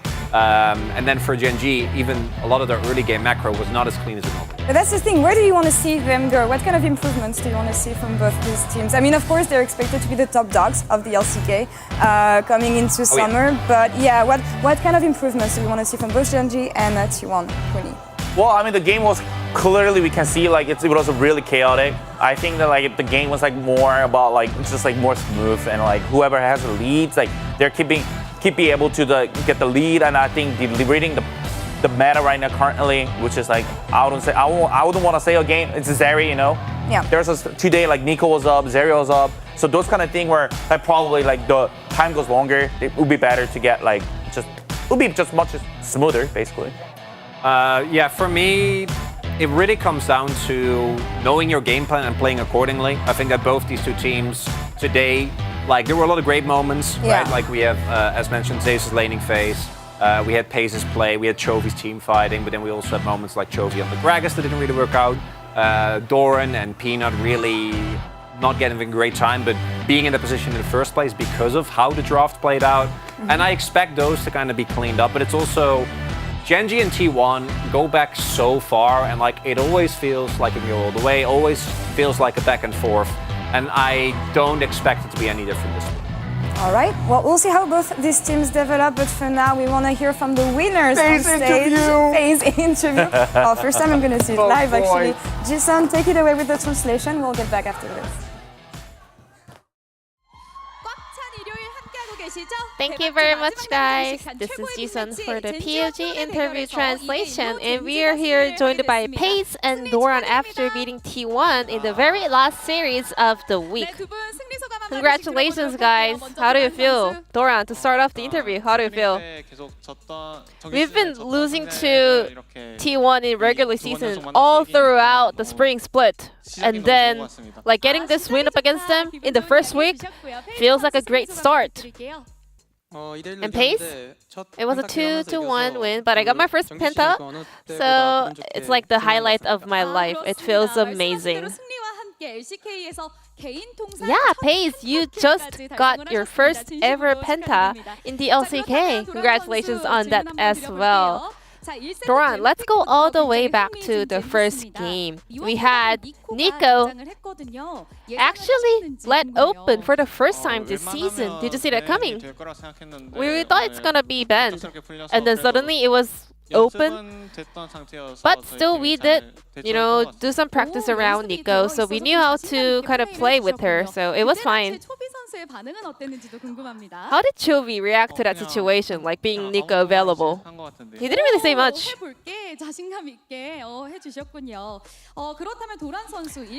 And Doran, you ended up winning the POG on Gnar in game 1. So you got solo killed early on, however, you actually decided to go Hull Breaker first. We are really curious about it. So Malphite, I thought he's not really good at getting, cannon minions, and Hullbreaker adds a lot more stability to your macro play. And then you played Kayle in game 2. So what did the player discuss after losing that game? There was an accident in that game because I actually forgot to buy item after dying early on, so that was a big bummer, and that was kind of the biggest mistake. And Paze, once Genji blind picked Milio, T1 immediately locked in Blitzcrank. Did you kind of see that coming? Was that all calculated? A lot of people actually play Blitz into Milio, so I was expecting that, to be honest. Then what did you keep in mind in order to play into that Blitzcrank? I played into it in scrims, but still Milio is way stronger in the later phase, and laning phase is not a big deal, even though I'm playing up against Blitzcrank, so I was not too worried about it. And today, Zeri won every single game in the LCK. Do you think Zeri is the best pick possible in the LCK right now? Zeri, she's all about the late game hyper carry, but still she is also pretty decent in early skirmish and laning phase, and especially when she's paired up with, enchant support, she's unstoppable. However, game 3 was really rough for Genji. Early game was in favor of T1, but were you still confident in the late game because you were the Zeri? Yeah, like this combo's all about me. They were just playing around me and supporting me. Yeah, he actually said in the middle of the game I'm gonna carry, guys, don't you worry. So I trusted him and we won. Speaking of carry, let's take a look at this carry performance pulled up by Pace so perfectly. You were actually waiting for your GA cooldown, and then everyone waited and stopped to give you the penta. Did you see the penta angle already? At that point, I was already like shouting penta, penta. No one's stealing the penta because I was yelling. I was literally crying. Did you believe in them though? They usually are really nice to me, in real life, so I knew that they were gonna let me take penta. Why did you not steal that penta? I was thinking of it, but this game, nah, not the right time to steal away your AD carry's penta. A great teamwork to create such a great highlight of the series. And next week, Genji is going up against Kwangdong Freaks and Nongsin Red Force. Are you confident to continue this huge momentum? I think both teams are on the up and up, so I think we shouldn't let our guards down. We have to do our best in order to have a great run in the second week as well.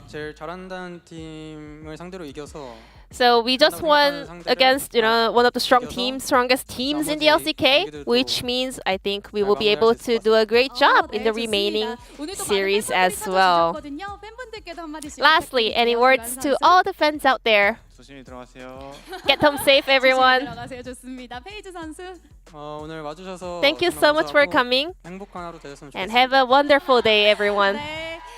This will be the end of the interview from Paige Zoran on the side of Genji, and I'm gonna pass it back to the space. Thank you. Thank you so much, Jason. Amazing interview, super wholesome. He's getting better. Yeah, right? Yeah. He's doing well. He's doing really well. He's growing up. there, you know, he's on the track. Yeah. This is what trending upwards. This is what getting a penta will do to we a need man. Of course, really funny to hear the back and forth discussion between him and Doran about, hey, you know what, we had to give the penta to the AD carry, make him happy. Pace was so happy, honestly. I don't think I've ever seen him like this in an interview. Yeah, it's really cool to see. And funnily enough, when he was in Challengers last year, so a year ago in summer, he also got 2 pentas in his first week in summer as well. So I really appreciate main Genji giving him the same experience that his Challengers team did. Fantastic trajectory for this player, of course. I seen the prompter that we have to check prediction. I didn't want to, but okay, let's force it. We fail. Right at the finish line, man. We had 9 out of 10. That's not bad. That is fine. We're still first. I don't think, you gotta rephrase it. We had almost everything right, which is impressive. Yeah. And good. Yeah. Kuni, how are you doing? I don't know. I gave up. I don't remember who I selected. So we'll see about this next week, of course. Take a look at the standings real quick before we wrap up this day. That's a wrap actually for the first week of the LCK. Any outstanding surprises so far? I wouldn't say so, outside of Kwangdong maybe being first, but also maybe due to the schedule. But I don't want to take away the performance they had.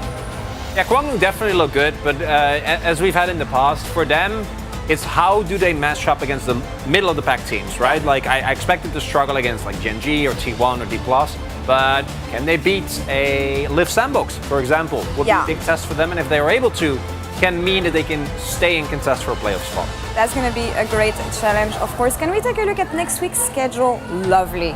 Amazing. Thank you, production. What match in particular, Huni, do you have your eyes on? well, I mean that's what Chronicler said. Like I think everyone will be like eyes on Kwangdong basically. Yeah. Like first game against Genji, like against especially today against Genji will be pretty rough. But HLE, Saturday Showdown, that would be pretty fun as well. Sandbox KT is another one that I'd be looking at. I feel like KT should be very favored in that matchup, but I think T1 Sandbox, T1, well, T1 Sandbox to me is too lopsided, but I think KT have shown some weaknesses, particularly in the series against Hanwha. And for Sandbox, I really don't have an idea of how to rate them yet, and I think after the KT match, we'll really know, can they maybe match up? Is Teddy a big enough improvement, or are they the Sandbox of old that is going to have to just try and make sure that they end up in like 6th? Behind some of the other teams. It was a good test run for them, of course, this week. And Challengers Week coming back as well. Yeah, tomorrow, going to be me and Valdez, free best of threes. Love it. T1 is a really exciting one. And then that final match of the day, that series between DRX and Nongshim, that's a grudge match. Really want to tune in for that one. You don't want to miss it, of course. And that's a wrap for us on the first week of the LCK. Chronicler Huni, it was a pleasure being with you at the space today. Thank you for your first week, Lore. An amazing last day, honestly, to wrap let's up go. the week. I was so happy. We'll see you guys next week, of course. Take care, have a good day, good night, good weekend. Take care of yourself, and we'll see you on Wednesday. Bye-bye.